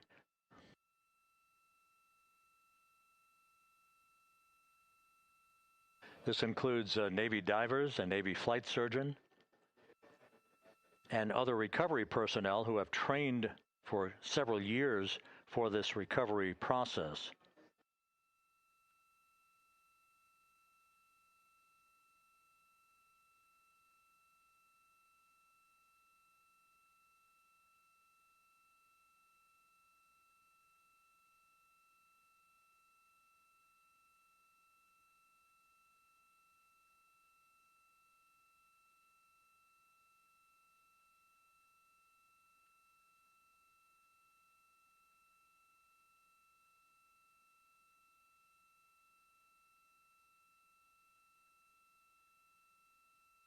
At this hour, some 41 minutes following splashdown, the vehicle has been powered down. There's no hazardous gas emanating from the vehicle. That's why the first team of recovery personnel has been able to pull alongside Integrity. And the reports continue to come in that the 4 astronauts are in excellent shape.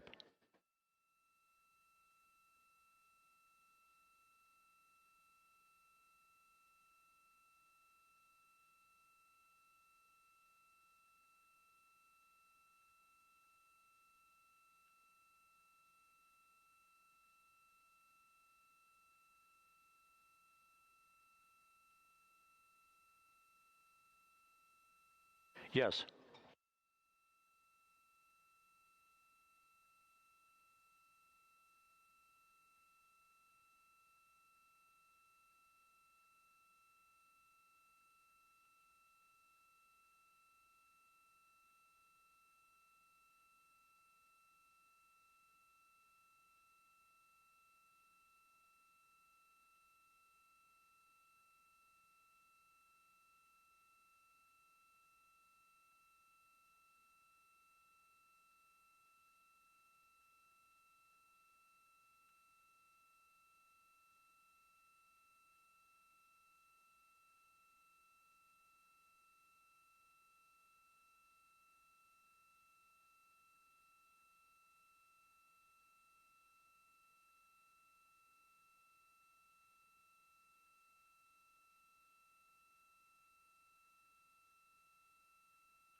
This is Mission Control Houston, continuing to watch the initiation of the recovery of Integrity's astronauts.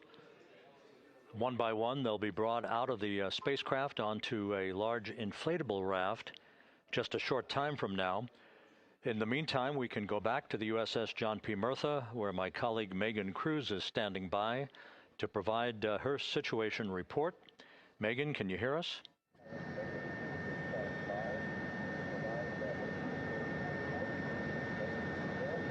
Hey, Rob. Yes, I can hear you. Thank you. Yeah, we're back here on the bow of the recovery ship where there are still plenty of people peering out into the water. We are not very far from the action everyone is seeing on their screen now. The Orion spacecraft, Integrity, in the ocean, surrounded by a number of recovery boats.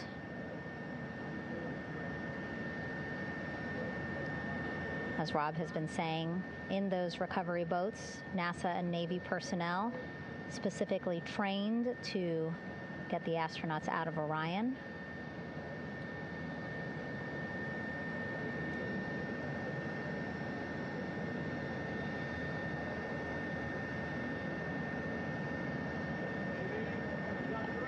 In some of our wide shots, you can probably see that there are 6 boats out in the water.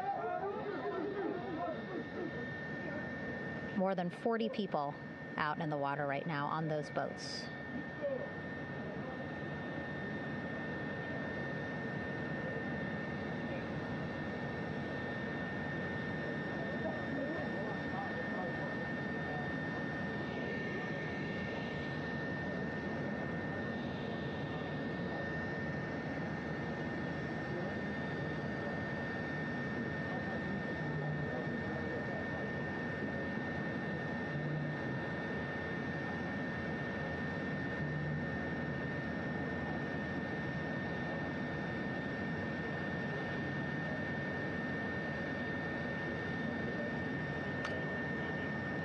First order of business is to set up the front porch and the stabilization collar. You might also hear it referred to as a stab collar. Basically just to make sure that Orion stays upright, doesn't sway in the water too much, again, to make it easier for recovery forces to get the astronauts out.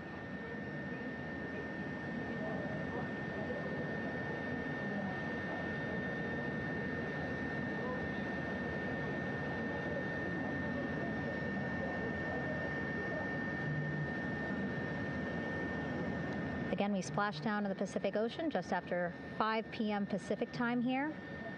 It's a requirement by NASA to be able to get the crew out of Orion within 2 hours of splashdown. So doing great on time so far. Plenty of time. No rush either. I was speaking to NASA flight surgeon Rick Schuring earlier in this broadcast, and he said to me, no rush to get the crew out. Just want to make sure that they're feeling good. And whenever they're ready to take their step out of Orion and onto that large raft, the front porch, folks will be ready.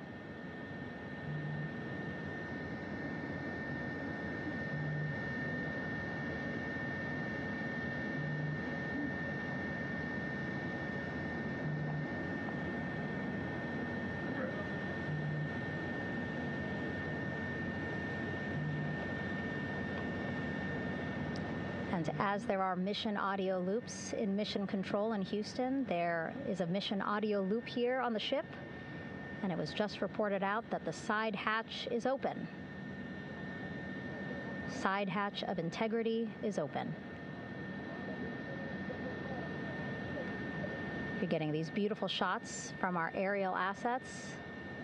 The ship itself, where I'm on, just 3,000 yards away. Again, plenty of people on the boat here, glued to the side closest to where they can see all this action. And again, with just 3,000 yards separating us, great views from the bow here. You can see now that side hatch is open. One of the Navy personnel is about to get inside there.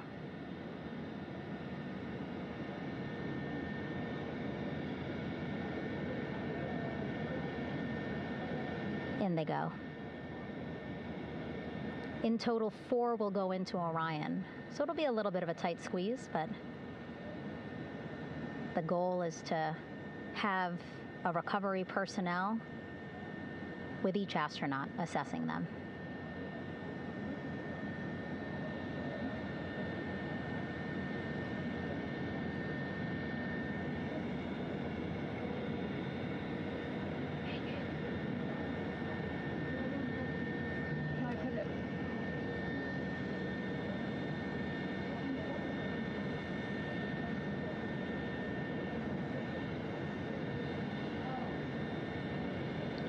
Boats getting closer now.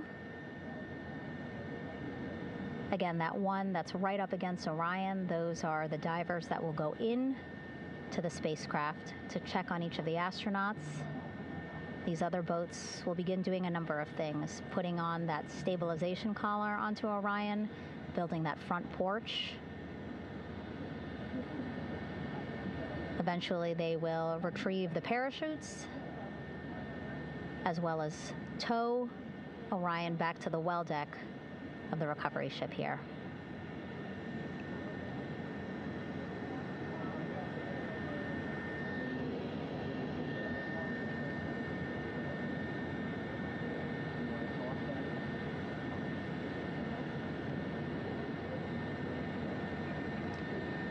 And so as we wait for the Navy and NASA personnel to get their assessment of the crew inside of Orion, why don't we toss it back to Rob for an update?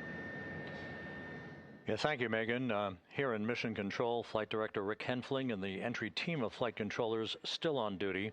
The vehicle has been powered down for some time now. There are no hazardous gases emanating from integrity. That, of course, allowed the recovery personnel to approach the vehicle and then open the hatch to begin the initial medical assessment of the crew, as you just indicated. Now we're standing by for the erection of that inflatable raft, the front porch, alongside of the vehicle that will enable the crew to be extracted one by one onto the raft, have a moment or two to get their land legs back before they're hoisted into two hovering Navy helicopters, 2 crew members for each helicopter, for a short flight back to the deck of the USS John P. Murtha.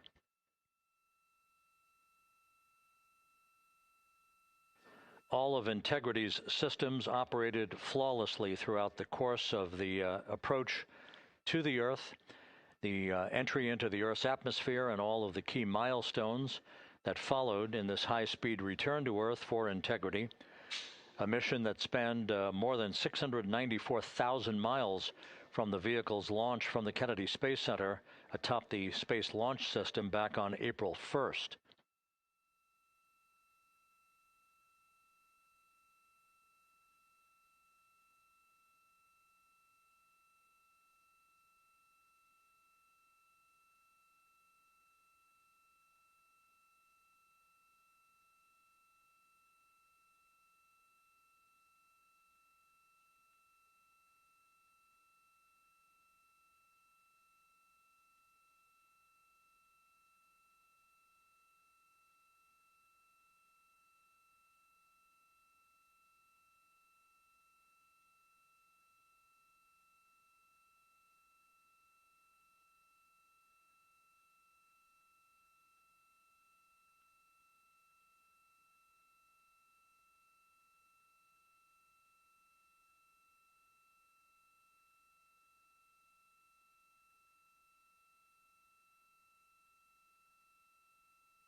As we mentioned at the top of the broadcast, the last time that the Apollo program saw a splashdown in the Pacific was Apollo 17 back on December 19th, 1972.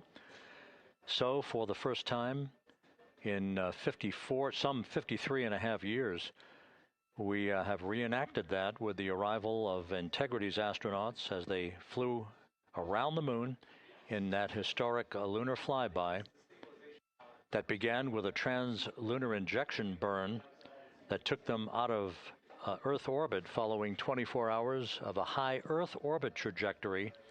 The high Earth orbit trajectory enabled flight controllers here to have a full 24 hours to evaluate the systems on Integrity and the condition of the crew before they would commit to flying to the moon.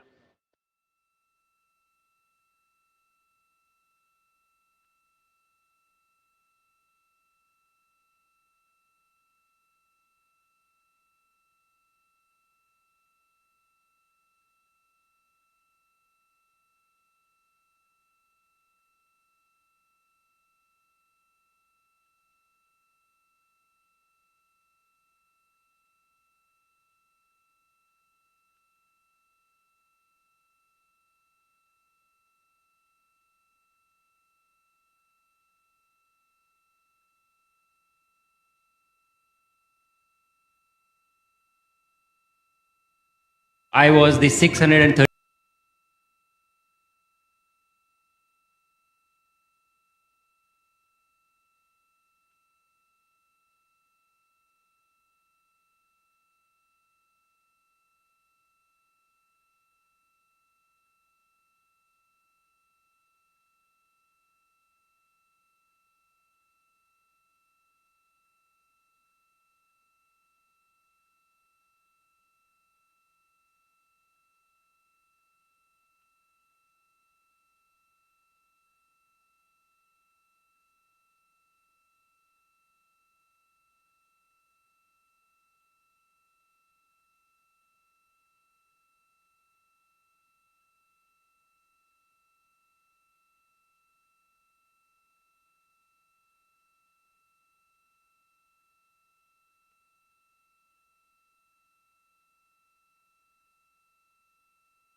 With the side hatch of Orion having been opened to set the stage for the erection of the inflatable life raft, known as the front porch, to be erected alongside the spacecraft for the extraction of the crew. Let's play for you an interview that my colleague Megan Cruz conducted on the USS John P. Murtha with Navy diver First Class David McMahon that explains how this process is unfolding. Okay, Davey, so you and some of your team, one last look over of the stabilization collar, correct? Yes, ma'am. Okay, so what is this stabilization collar? This is what's going to stabilize the capsule out there in the ocean. We don't know how good the weather or the waves will be that day, so this will help prevent any unnecessary occurrences from happening, stabilizing the capsule and the astronauts inside. So basically this is a float that will go around Orion. I'm assuming that what they're doing right now, these are the lines that will attach the collar onto Orion? That is correct. And so what are they doing here? So we've got the lower line that will secure the inflation device before we inflate it. That gives us the go-ahead that it's secure in its space, and then we'll inflate it, and then once that is done, we'll undo all the carabiners and get this orange line on top tied in the same fashion, and then this will be secured to the capsule, and the astronauts can safely take their first steps out of the capsule onto the front porch. Okay, and how long will it take them to set up the stabilization collar? We should definitely be able to handle this in under 10 minutes. Okay, wow. And then you just mentioned the front porch. So basically after they set up the stabilization collar, then they set up what's called the front porch here. That's correct. Okay, and what's the front porch? Front porch is basically a bigger waiting room for the astronauts to sit in while we wait for the helicopters to show up and grab them. Okay, so the medical team that was inside with the crew, they're going to help them out and onto the front porch? That is correct. And then what happens here? We have higher trained medical personnel also on board the front porch that will give them lookovers and just make sure they're okay while we wait for the helicopters to show up. Okay. How does it feel, I mean, your team, you, to be part of a mission that's returning astronauts from the moon in more than 50 years? We all feel extremely honored to be a part of this, as well as a bigger mission for the Navy and joining up with NASA to do great things. Mm-hmm. And do you feel like you and your team are ready? Yes, very ready. Cool. All right, thank you so much. Thank you.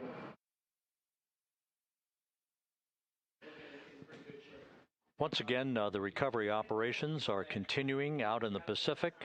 We shortly should see that life raft, the front porch, erected alongside the side hatch of the vehicle.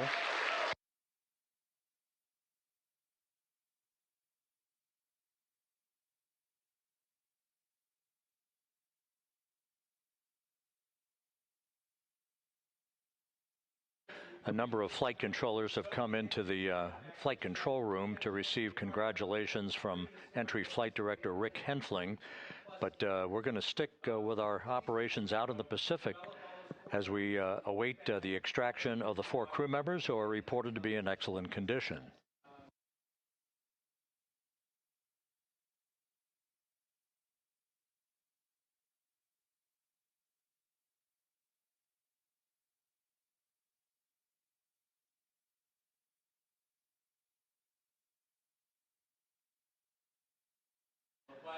Again, while we stand by for that front porch to be erected alongside of the side hatch of the vehicle, let's go back to the USS John P. Murtha and Megan Cruz. Megan?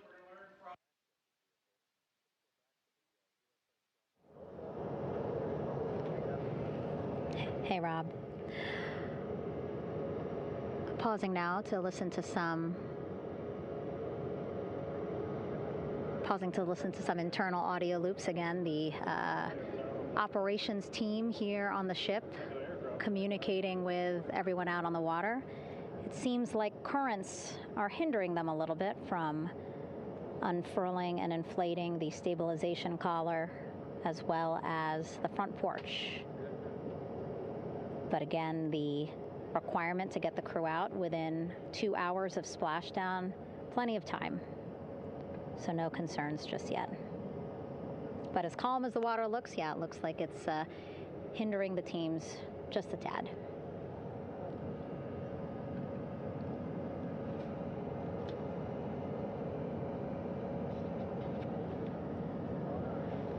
You can see in some of our shots that side hatch still open.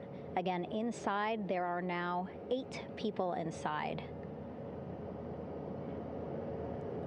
4 divers, Navy divers, all with medical training, each assigned to an astronaut each. Making sure that they're comfortable, feeling good.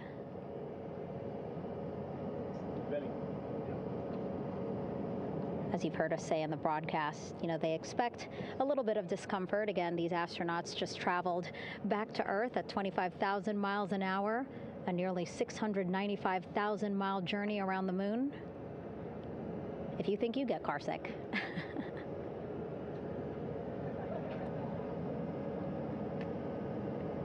Again, 6 boats out there, lots of gear with them, just in case, right?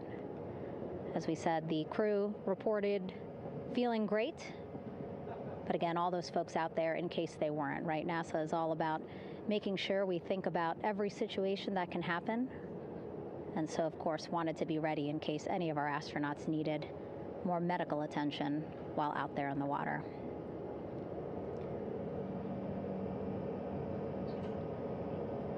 You see now teams, again, trying to set up the stabilization collar and front porch for the crew to get out of Orion. They need both, right? The stabilization collar will keep Orion from swaying as you see it is doing now.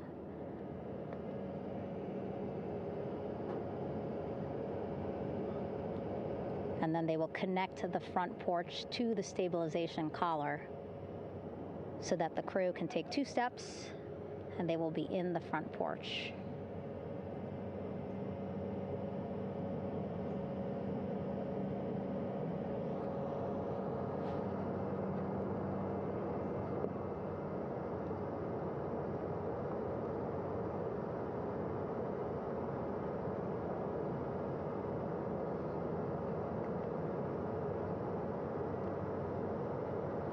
Not a lot of chatter on the mission audio loops. That's a good thing.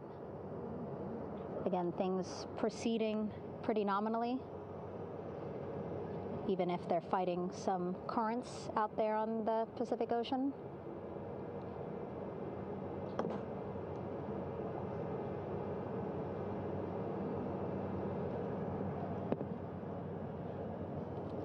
Again, the goal, setting up the stabilization collar and the front porch so that the crew can rest comfortably in the front porch, get placed into harnesses so that 2 helicopters can lift them off the front porch and onto the USS John Murtha here.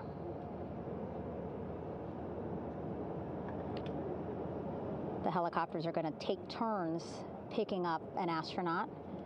So again, Helo 1 and Helo 2.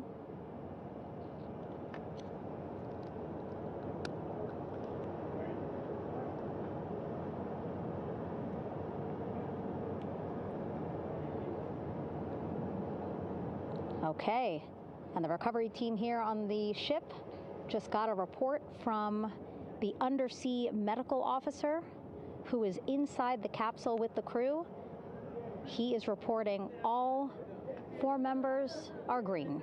All of our 4 astronauts, Reed, Victor, Christina, Jeremy, green, meaning they are feeling great, not the complexion of their skin. They are feeling great, happy to be home, and ready to be extracted as soon as possible.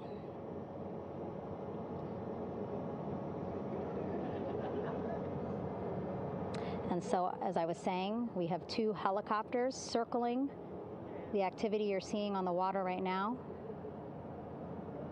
Each will take turns picking up an astronaut.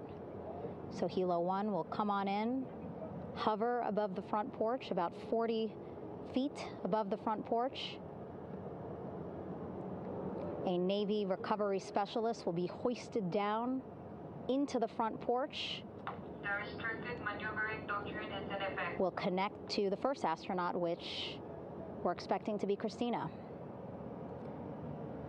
And then Helo 2 comes around, picks up Jeremy, while Helo 1 stays above head, and then Helo 1 will come back in for another astronaut, and then Helo 2 for the last astronaut, and then back to the flight deck here on the recovery ship.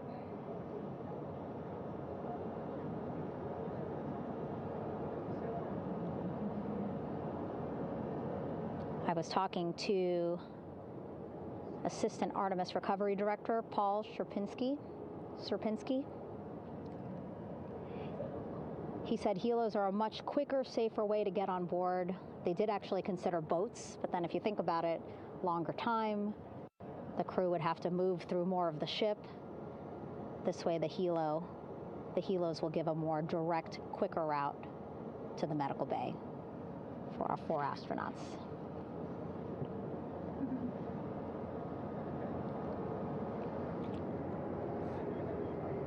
Beautiful shots from our aerial and imagery teams.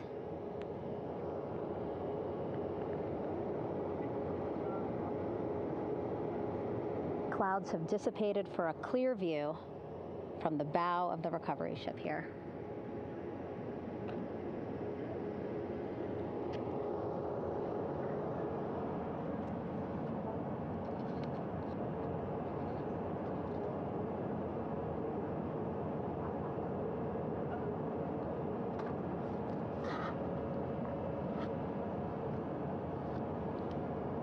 You can still see divers in the water there. Encircling Orion, that is that stabilization collar we've been telling you about. As you saw in that interview just a few minutes ago, they have to first connect it to Orion, and then once it's secured onto Orion, they can inflate it, and then they'll further secure it with other harnesses and lines.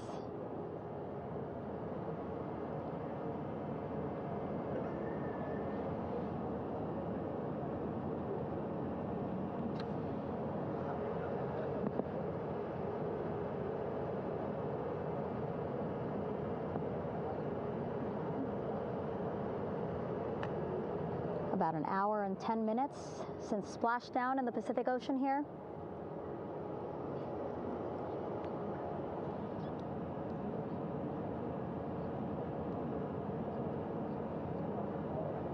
Reed, Victor, Christina, and Jeremy back home after a history-making mission to the moon and back.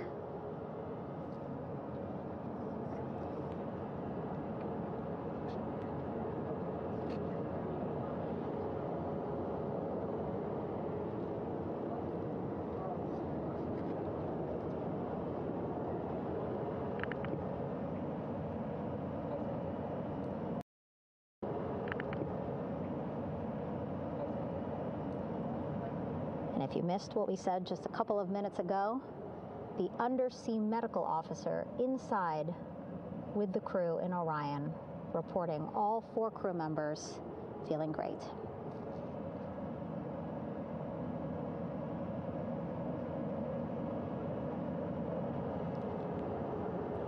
Progress being made there on the stabilization collar. It looks like they are beginning to inflate it.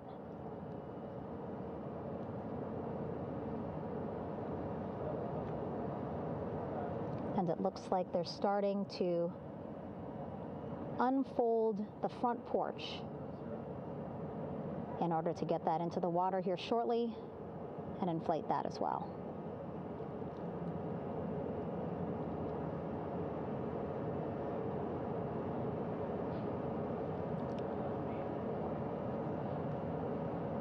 Again, more than 40 people out in the water right now.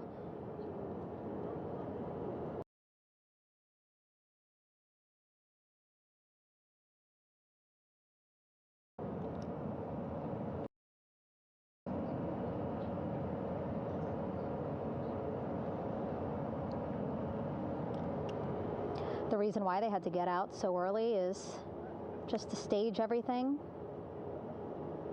And actually here on the ship, when there are flight operations happening, you can't have anything else, right? Just because the flight deck can be a dangerous place, so they just want to focus on planes coming and going from the ship, so that's why they wanted to get the boats in the water to make sure that they have all the time they needed for the flight ops. And then the same crew here out in the water, they will stay out in the water for a number of hours after we recover the crew and get them back on the ship, because then they have to recover Orion.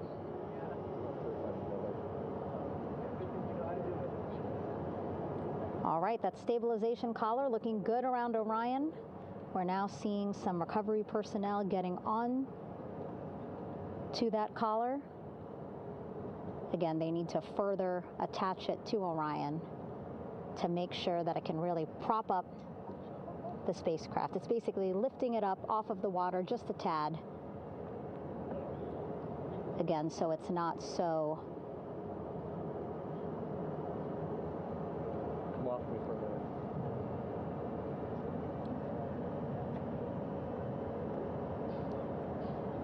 so it doesn't sway so much in the water there.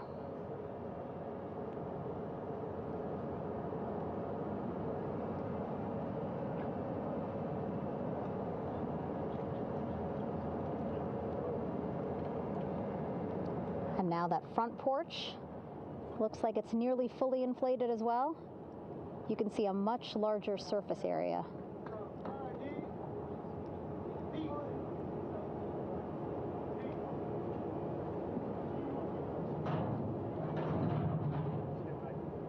And so once the crew get out of Orion, they can stretch their legs a little bit on this front porch, get some fresh air.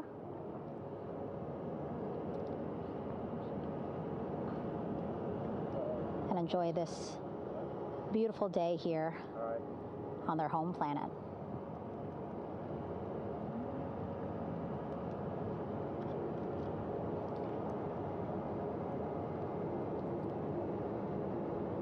It appears teams now are about to connect the front porch to the stabilization collar.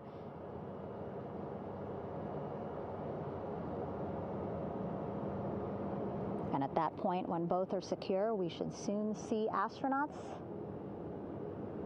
come out of Orion.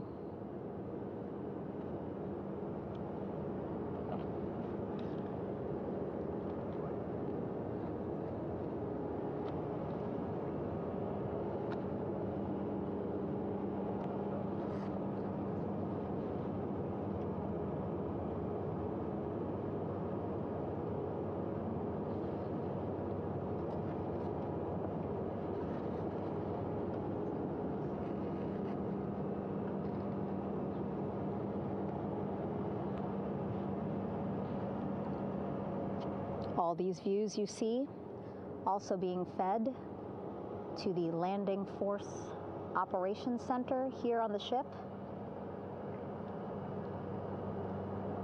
Of course, it is very important for our recovery teams leading the mission to have all the views that you're seeing as well. Again, listening to their communication loop here on the ship. Very quiet, which is a good thing. It means things are going pretty nominally, meaning as expected.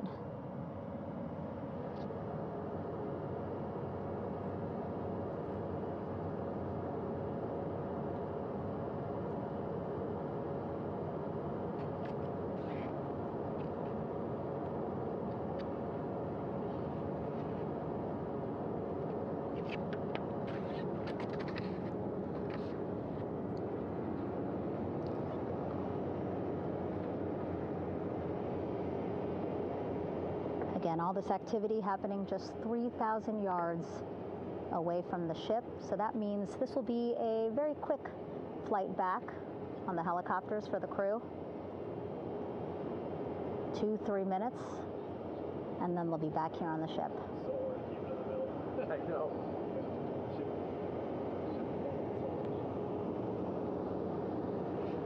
Okay, saw a thumbs up from one of the personnel on the front porch. It looks like they are now getting ready to deploy what they call the Air Rescue Vest, ARV. And so this is the harness that each crew member will get into in order to be hoisted into the helicopters. Again, those helicopters hovering just about 40 feet above the front porch when they're ready to pick up each crew member.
This is Mission Control Houston.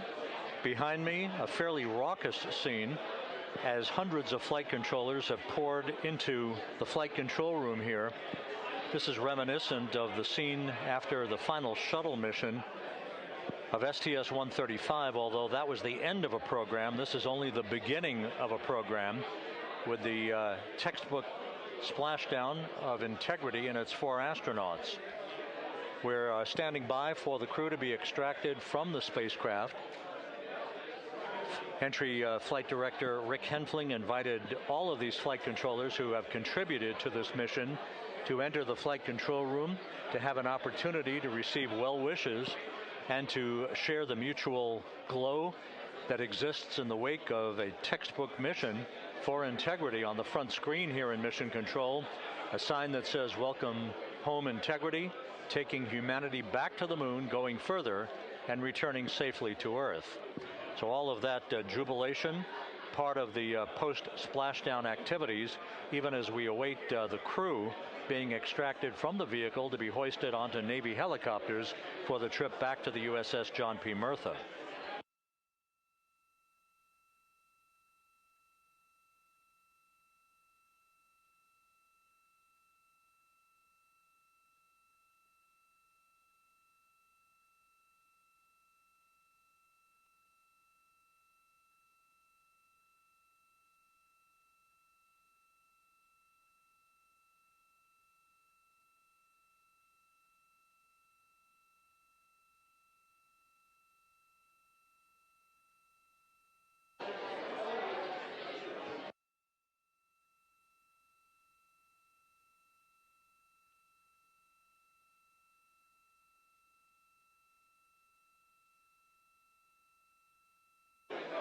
Once again here in Mission Control, this view of the Artemis flight control room, known as the White Flight Control Room. This is the old shuttle flight control room, and now is the home of Artemis missions to the moon and beyond. Once again, quite a few flight controllers were invited in by Entry Flight Director Rick Henfling to share in the jubilation following the successful splashdown of Integrity. That splashdown occurring an hour and 22 minutes ago, as we stand by for the completion of the extraction of the crew. Splashdown occurred at 7:07 and 27 seconds p.m. Central Time. I had an opportunity to talk to the head of Flight Dynamics, Jeff Birch, a moment or two ago. He said the trajectory of Integrity coming through the Earth's atmosphere was so precise, they've never seen anything line up on a ground track like today's entry by Integrity for its splashdown southwest of San Diego.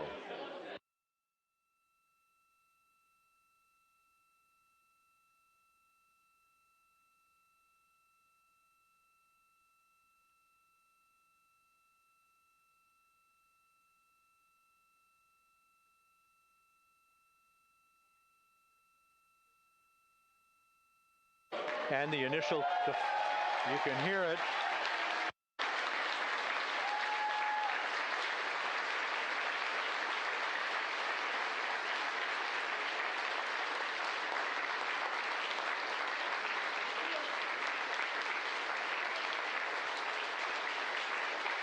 Jubilation here in the flight control room. The first crew member is out of integrity.